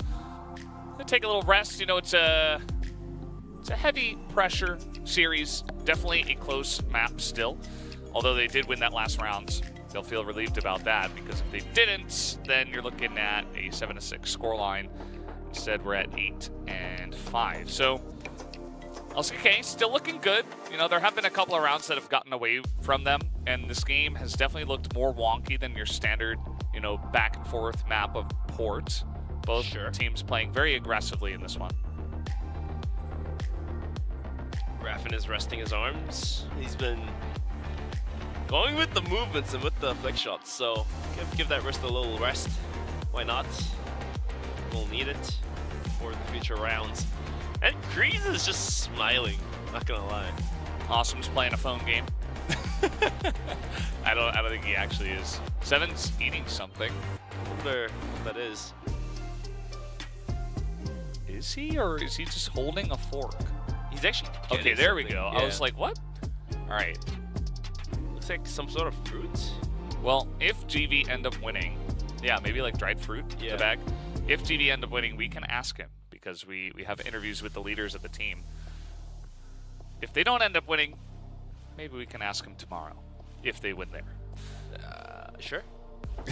Either or, we'll stand some chance to ask him some questions, but looks like we're just getting ready to get into the leftover rounds of Port, as right now this map score is tied to 1-1. LCK picks up sub-base away from GV, and earlier on, GV took away Black Widow from LCK. Now we're on Port. Just a quick reminder, it's going to be 8-5, like I said. This is LCK's map pick, and somehow GV even able to pick up 5 rounds here is amazing, not going to lie. And even that round seemed only so close, so could have been a 7-6. GV could have caught up to it, but won't be the case there, and LCK somehow picks up that round. Now it's going to be 8-5, and we are moving into round number 14. Yeah, it's nice to see the teams using the tech timeouts. You know, it's an option you have to use on every map, and they use it here even after a round win. You know, trying to set it up just in case they were going to drop it, as you mentioned. Could have been much closer, but now they're just 2 rounds away. It allows them some time to reconsider their options here.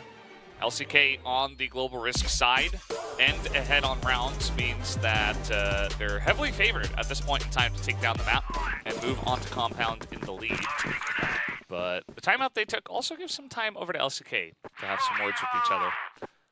Or over to GV rather, yeah. Either or, they both can, like, based on whoever calls the technical timeout out, both teams can use the time to go over some tactics or take a rest, so Reeds will just continue to fire.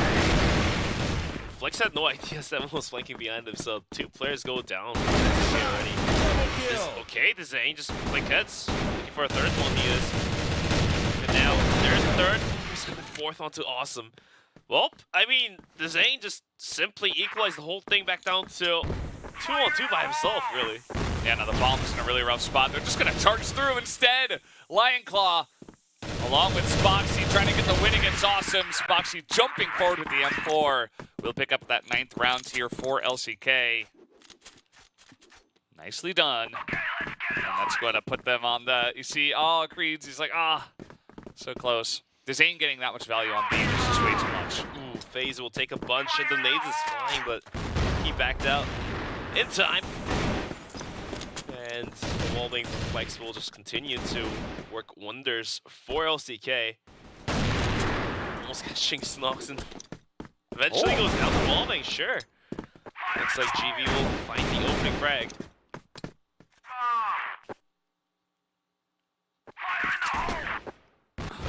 Man, he will not miss the heads. He's 4 for 4 since we've reset the lobby.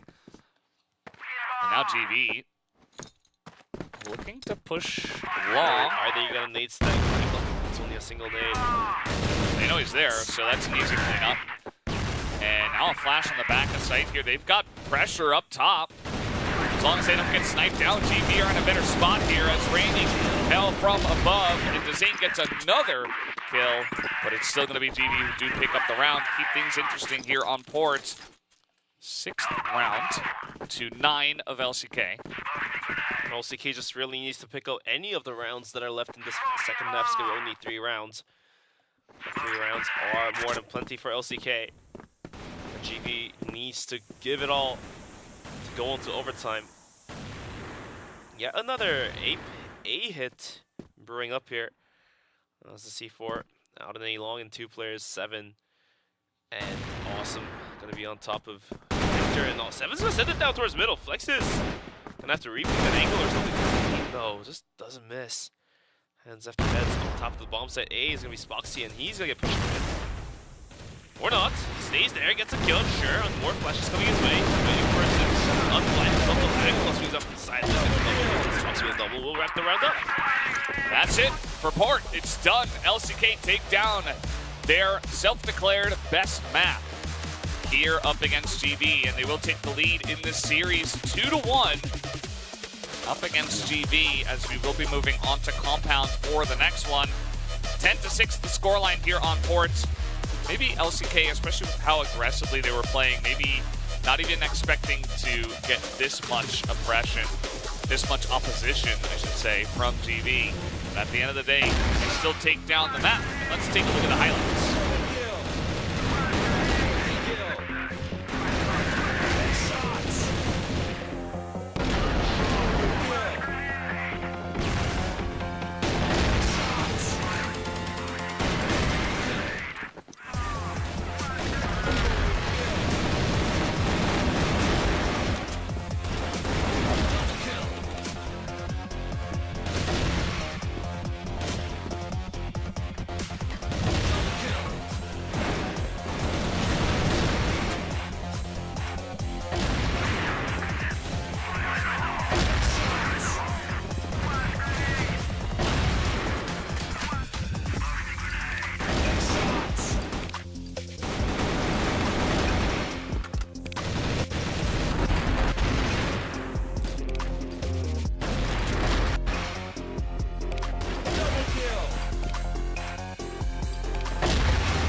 That was Port, the third map here of this best of 5. LCK Flex saying yesterday, well, Port's our best map. We're always confident on this, and they certainly showed that off.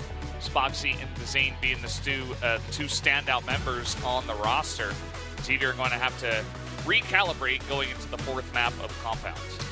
Yeah, 10-6 is going to be the score, just like how LCK took down Subbase in 10-6 of the matter, but looking at the stats here, Spoxy just absolutely insane. 2.0 KD for the map, and on the side of GV, rather slow for most of his teammates except Creeds, who has been putting out a decent number, but even he himself is going to be sitting out at 1. Yeah, Creed's an awesome at 1, but at the end of the day, you know, for GV, I think that you should have been caught off guard a bit by how LCK were playing the beginning of that map, and then afterwards they were able to recalibrate, and yeah, I think they did an okay job, but at the end of the day, an okay job isn't enough to win you the map. So now, again, going straight into Compound, this is a map that, if we do look at some of the history between these two teams, GV up against LCK, they have not won a single time. So 0-3 so far for GV against them. So you got to change. You got to change it. You know, they haven't done well on Black Widow in the past, but they were able to win that map. So really, it just comes down to GV overperforming on today, I think, to get the job done. Otherwise, LCK might just run away with this one 3-1. Yeah. Now LCK starts leading on the map score 2-1 as a port of their pick goes LCK's way, and we are just getting ready to get into map number 4 of Compound. This one's a GV's pick, but like you said on the stats, honestly, it could be anyone's map, really. So I'm pretty sure LCK just wants to end it here, but if not, we will be going on to the 5th map of Ankara. But looks like we are ready to kick it right in to map number 4, which is going to be Compound. This is going to be GV's pick. The players are all ready to get it in here. Let's go. Nades are flying down towards the middle to begin things off, as GV is going to start off on the blacklist side, and LCK is going to be on the global list to defend onto the bomb sites. Yeah, this one being the choice of GV. They had a choice between, you know, Ankara and Compound. Out of the 2 maps that were left, they chose Compound. And hoping that this will be enough to get them into Ankara now at this point, as they have to win both maps. So, not the easiest position for them. And with the choice, LCK did go ahead and select the GR side first. And we'll see what this does look like here out on Compound. GV trying to set up for play in mid. A couple of smokes thrown towards spawn. As they will look to set up this mid into site push. Question is, where do they go with this? As Flex set up. Ooh, the timing. Not great. He's going to throw a smoke and run back into them. And just immediately died. Zane is here. Meanwhile, Awesome going to help out with that kill. Space just going to jump through the smoke in onto B and try to set up the defense here on the site. So they get in. It's messy, but they've done a decent amount of damage as well to the side of LCK. I mean, even if it's messy, if it gets the job done, it gets the job done. And not going to post plan, at least the LCK could come in from 2 different angles. And that's only if Spoxy can stay alive here. And about 20 seconds left onto the clock. Spoxy needs to...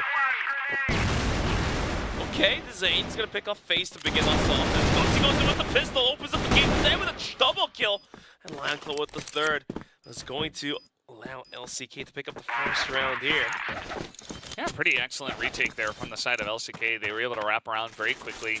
They had flashes left over, which gave them the chance to really break their way in. There were no smokes in the doors for GV, so not much they can do.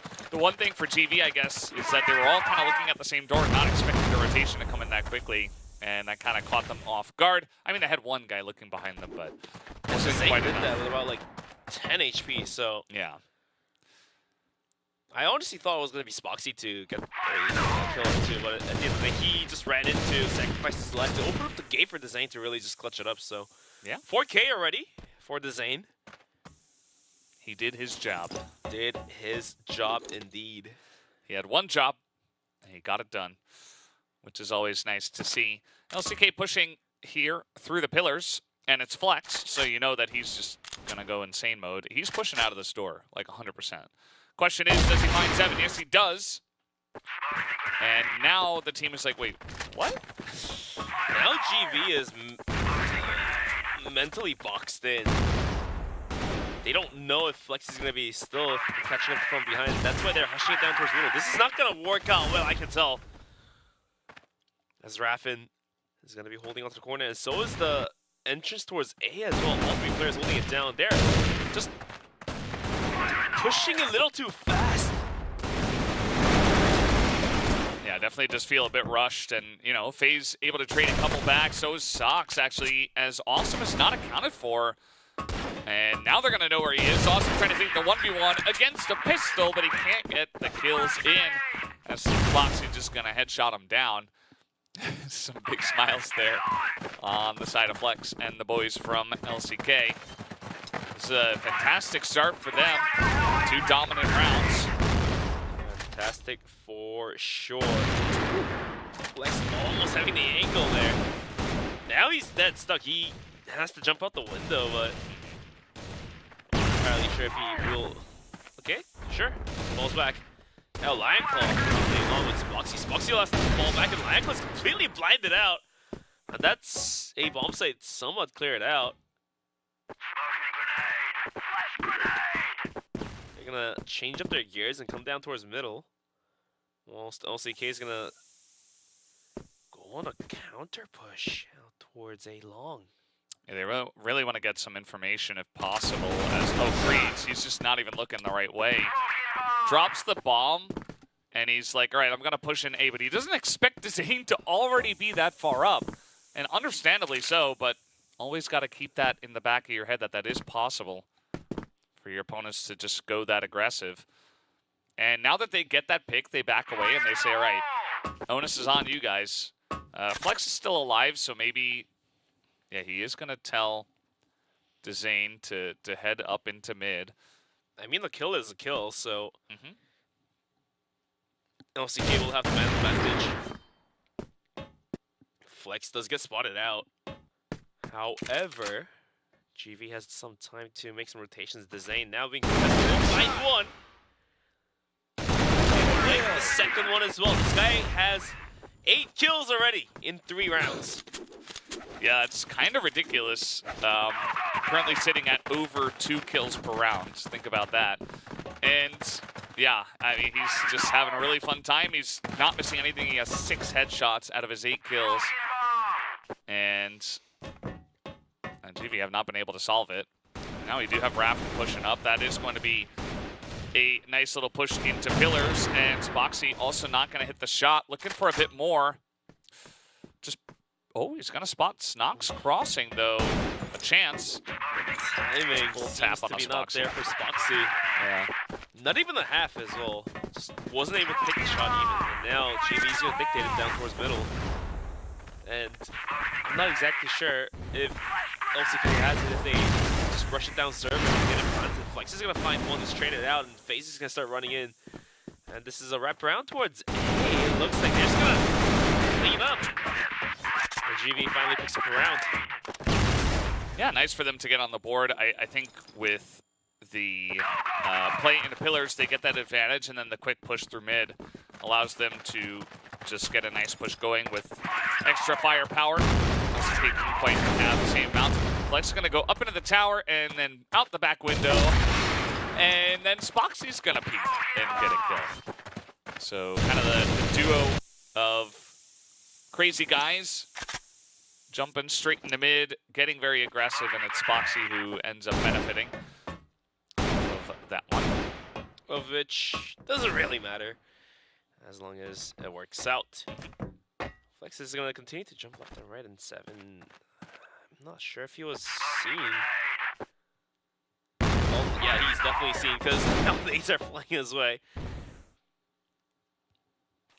C4 left outside B. There are observers were just able to catch that. Minute 30 and Snox is on a little mission of his own. Trying to get in towards the B connector is what he's willing to do, but getting washed by Zane and Flex if he decides to swing out. Probably not the most ideal situation. 7 backs out of B. He does pick up the C4. Now FaZe is deep in A long, trying to get something out of that position, but I don't think LCK wants to peek into FaZe at all. He's just hanging out there. No smokes. Just trying. Okay, right as I say that. And FaZe still going to get the shot down. Very nicely done. And the push comes in onto Spawn. Flex is just in the corner. And will he push through the smoke? It is Flex, so I'm kind of expecting it. But they have a lockdown here onto the Spawn for now. Call gets weird from time to time, and this is actually pretty weird to me, so. There it is. Flex just popping out, gets a kill. FaZe now. Pistol won't quite cut it. And yeah, 7 has been seen too, most likely. As now rest of LCK are gonna start boxing in on towards the bomb site. 7. About 15 seconds to spray down 3 players. It's gonna get one kick off. Oh, but the headshot back from Raffin is clean and quick. And easy. Clean, quick, and easy.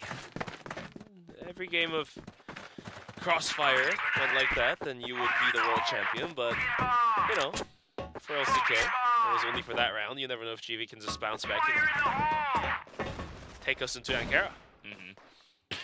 Well, let's see. Another push into the pillars from the side of Blacklist from GV here.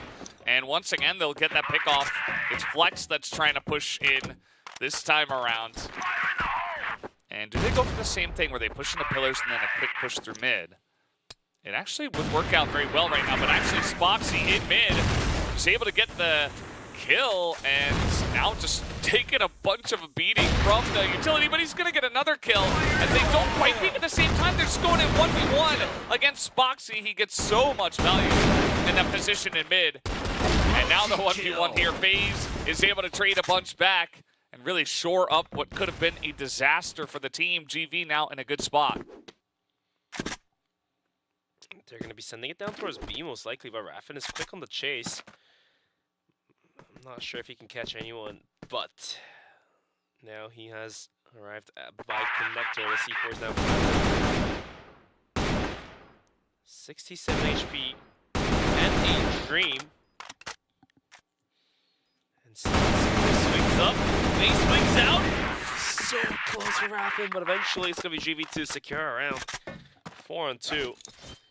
And if you're LCK, really, you would like to have at least about 6 rounds to feel safe since this map pick is coming out from GV. Yeah, absolutely. I think that they had such a nice setup there with Spoxy in mid, and GV were just kind of gifting kills over to him. But then eventually, LCK tried to swarm the same area into FaZe. And it was like, okay, well, you gave our sniper a bunch of kills, we'll give your sniper a bunch of kills. And then GV were able to come out ahead after that wonky trade in mid. Big grenade here. But no committal, smokes in the face of GV. So I would assume they back out of this position. They will. And since a continuous success has been found during those mid hits, and GV is going to favor middle once again. And they're going to push their teammates out and send it down. However, LCK knows that mid has been their vulnerability. Let's see if they were able to reinforce it.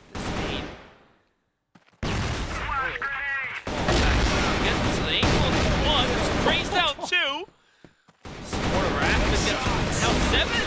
What a huge flank. Will get a double kill of his own, but it's not there.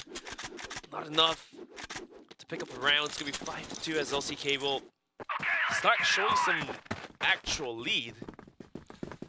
Yeah, absolutely. Really running away with the map at this point. I mean, Dezane is just so reliable at this point in the match. He's 11-4.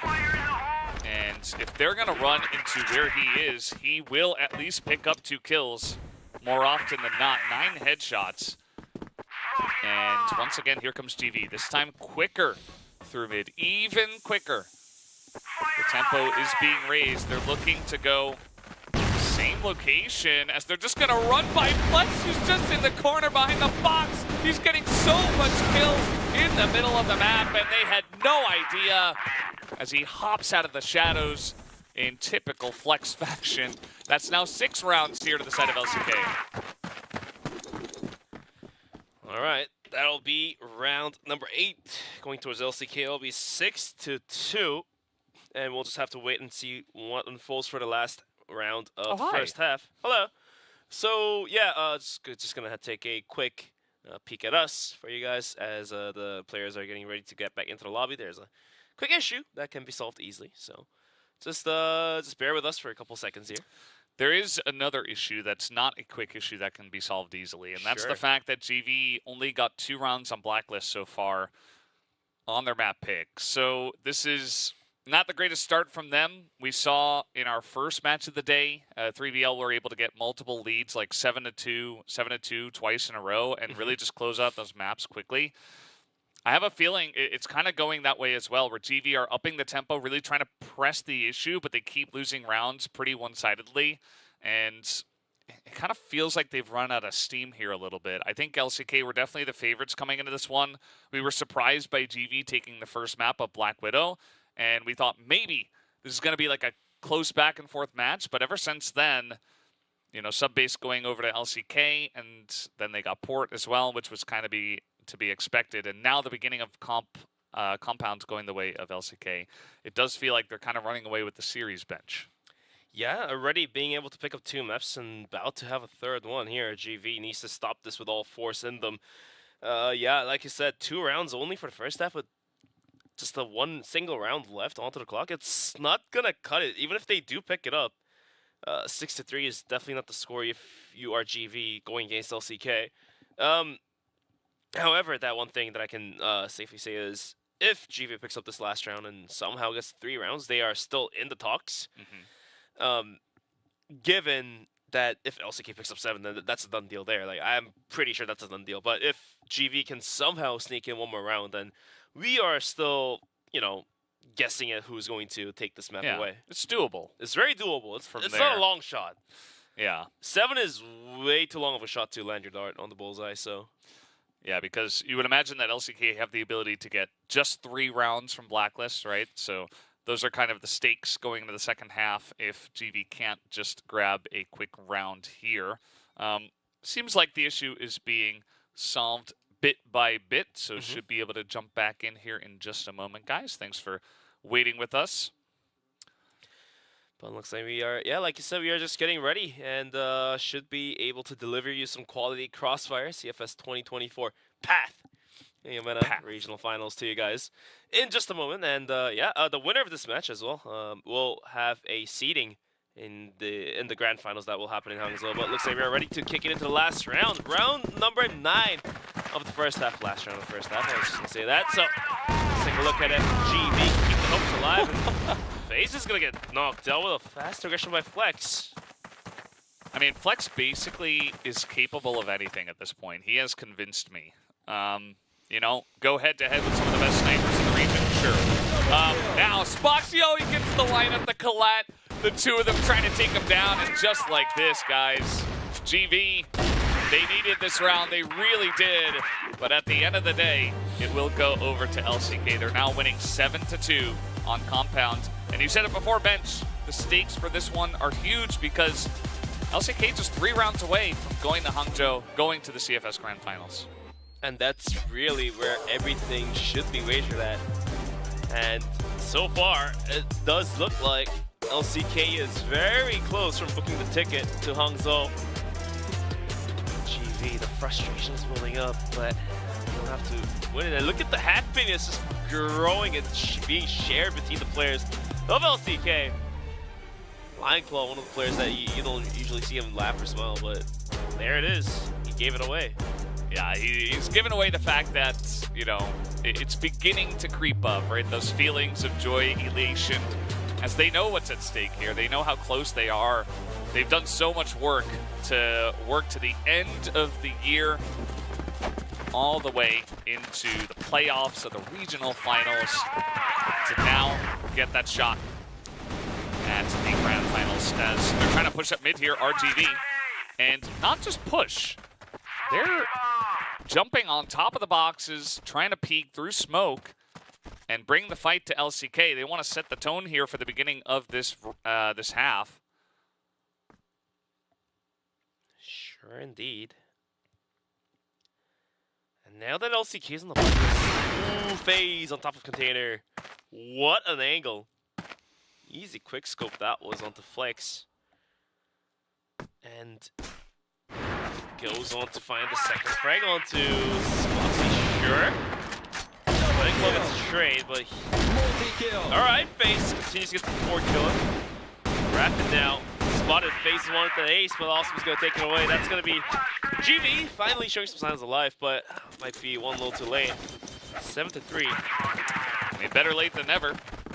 Good for them to just rush up mid and essentially take the fight to them. They're going to do it in a different angle this time. They're going into pillars as we take a look at the replay here. FaZe, he took out both snipers, so there picks up a third and then a fourth. And eventually it's just ending up as one of those FaZe rounds. Here comes a push from GV.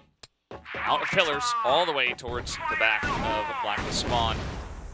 And they're just going to back out after that pick. And now GV is driving this map right now with the tempo. They took it right to the face of LCK to fight in the early parts of the round. After losing Line Claw, as LCK is going to be sending 3 players in down towards double pillars to clear this one up, but 7 has an arm of his own to hold an angle. Bound to lose a player before trading him out for a chance. Even is going to be LCK here. Look at Flex. Look at him on the map. All right, he's going to go down. Nice try. And 7 has this lineup here. Rapid just going to charge it and take him down. But still a lot more work to be done from here. Raffin all the way back has to pick up the bomb. Minute left. They're thinking about pushing into 3 members here on the site. Awesome and Snox just begging them to run through that doorway. Meanwhile, FaZe on the long flank from way behind them. Awesome about to get peeked here, but eventually they would double peek them both and they get taken out. So that's 2 rounds now to GV. Keeping it close, keeping it interesting. LCK no luck from Blacklist side just yet. Now 7-4 speaks a different story than 7-2. Absolutely. And now GV is on their favorite side of the map. So LCK not being able to nail down a round or 2 might just cost them this map point. Now LCK's gonna send it in, and Raffin's gonna luckily live. That arm shot survives it and will take FaZe down for bomb plant. Going into lead, take a slug out and towards A long. Oh, let's see if he comes in clutch. Well, you can see they're jumping past. They know there's potential for Spoxy up here in Watchtower. And they're going to try to push through the back of site. There's also still Snox, as you mentioned, out in A long. And 20 seconds left. A lot of utility left over, as it is going to be a madhouse here in the A site. And they try to push in. Lionclaw gets the first one. LCK are holding this down. Over the top goes Awesome, but he's taken out. And 7 just doesn't have the time. And he will also go down. 8 rounds now to LCK with a quick push onto A. 8-4, that is, and GV. Just 1 round away from giving up the match point, really. After finding some success with fast aggression down towards B, just wasn't able to hold on to the rounds after that. And now, with not a lot to risk here, they have to play passive regardless of what they want to do deep inside their minds. Having 2 players playing servers, 3 players looking down towards A. And to make things worse, Creeds will take a bullet to the feet there. Just a little one. Not too much damage. LCK, though, I mean, they had success on that last round, so I wouldn't even be surprised to see them push pretty quickly here. Smoke in the door. And here they go. Towards the spawn already. How far did they want to push with this one? And will they commit into spawn? You see that Awesome and 7 are holding down the B site here. Flashes into B. Smokes set up. Some spray as well as they try to take over spawn with just a couple of members. The shots will be knocked out, and Raffin comes straight up top of that, and then he will find the drop on the face. Snox does get the kill, but he will the bomb site down. No, he cannot, and the round is given towards LCK. It's going to be 9-4. Wow, this is looking almost said and done. LCK, another excellent push as they get it going. And now, one round and you're in the CFS Grand Finals for LCK. Here comes GV trying to push up mid. A couple of guys very close. Awesome. Going for the wide swing. Nearly gets his head taken off. And now he's going to back away quickly, but he's got support from the window as well. Be able to spray a bit onto the members in mid. Creed's going to get that snipe down as he's pulled out the triple setup here from GV. And now LCK are just pushing into pillars. Seven's got to find the frag, otherwise B is a free plan. Seven gets one. He's out. Quick click. Couldn't pass a second, but that does enough damage inside of LCK. At the end of the day, just way too many guys left over on the side of GV. And you saw LCK, they were like, well, we got 9 rounds already, so let's just try to push this in quickly, see if we can catch them off guard. Does not work out, so yeah, it's 9-5. Rush the same site, 5 rounds in a row, like one's gonna go through apparently, right? And here comes early mid push coming down, but the nades are finding so much value from GV.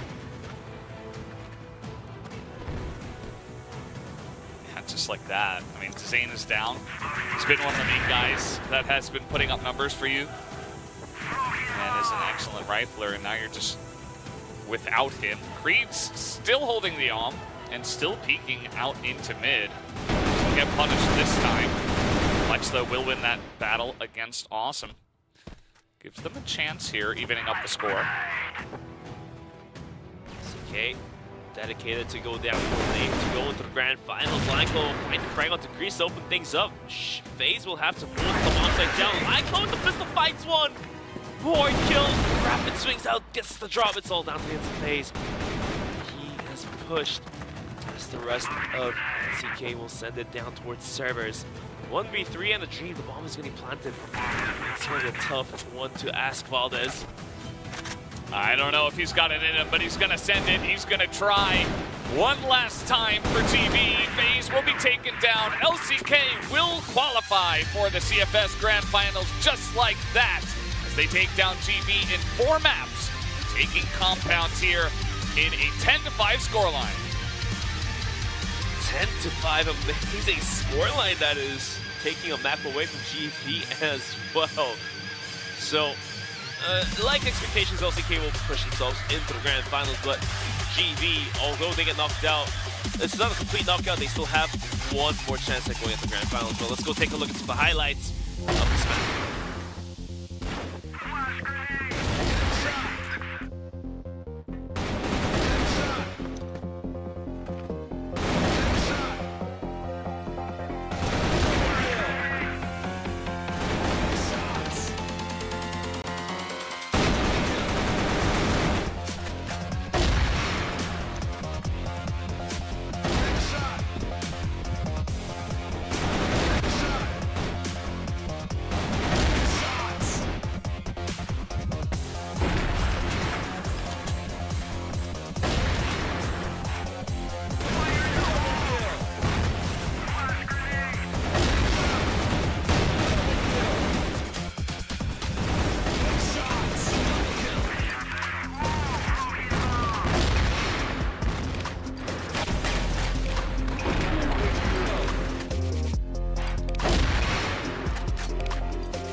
There it is, 10-5, the final scoreline here in the final map, taken down by LCK over GV. LCK, they qualify for the regional finals final and also the grand finals later on this year in Hangzhou with this victory. incredible stuff from them. Definitely were the expected victors, as you said, Bench, but it's nice to see them do it in real time. 3-1 over GV. Let's go take a look at the match results. Like I said, 3-1. It'll be shown right here. The round scores were pretty tight though. As the first one, 10-8, GV took it away. However, GV just didn't have it in them to hold it down. 10-6, 10-6, and 10-5. And it's insane. Of course, of course. Well deserved though, for sure. He was clutching the last two matches by himself, so. Absolutely. Well, we're going to see some of his amazing moments from this semifinal.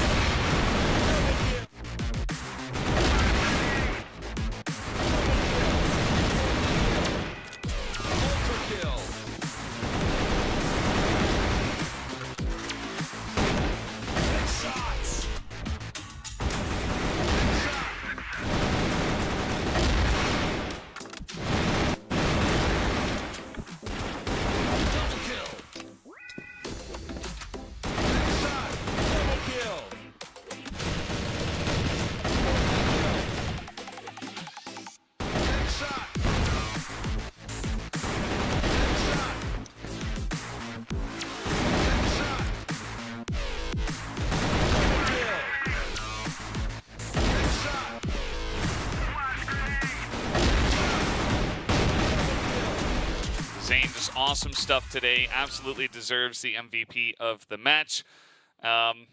Just great stuff from him. Not too much else to say. Very much looking forward to hearing from Flex, the IGL, the leader of this team.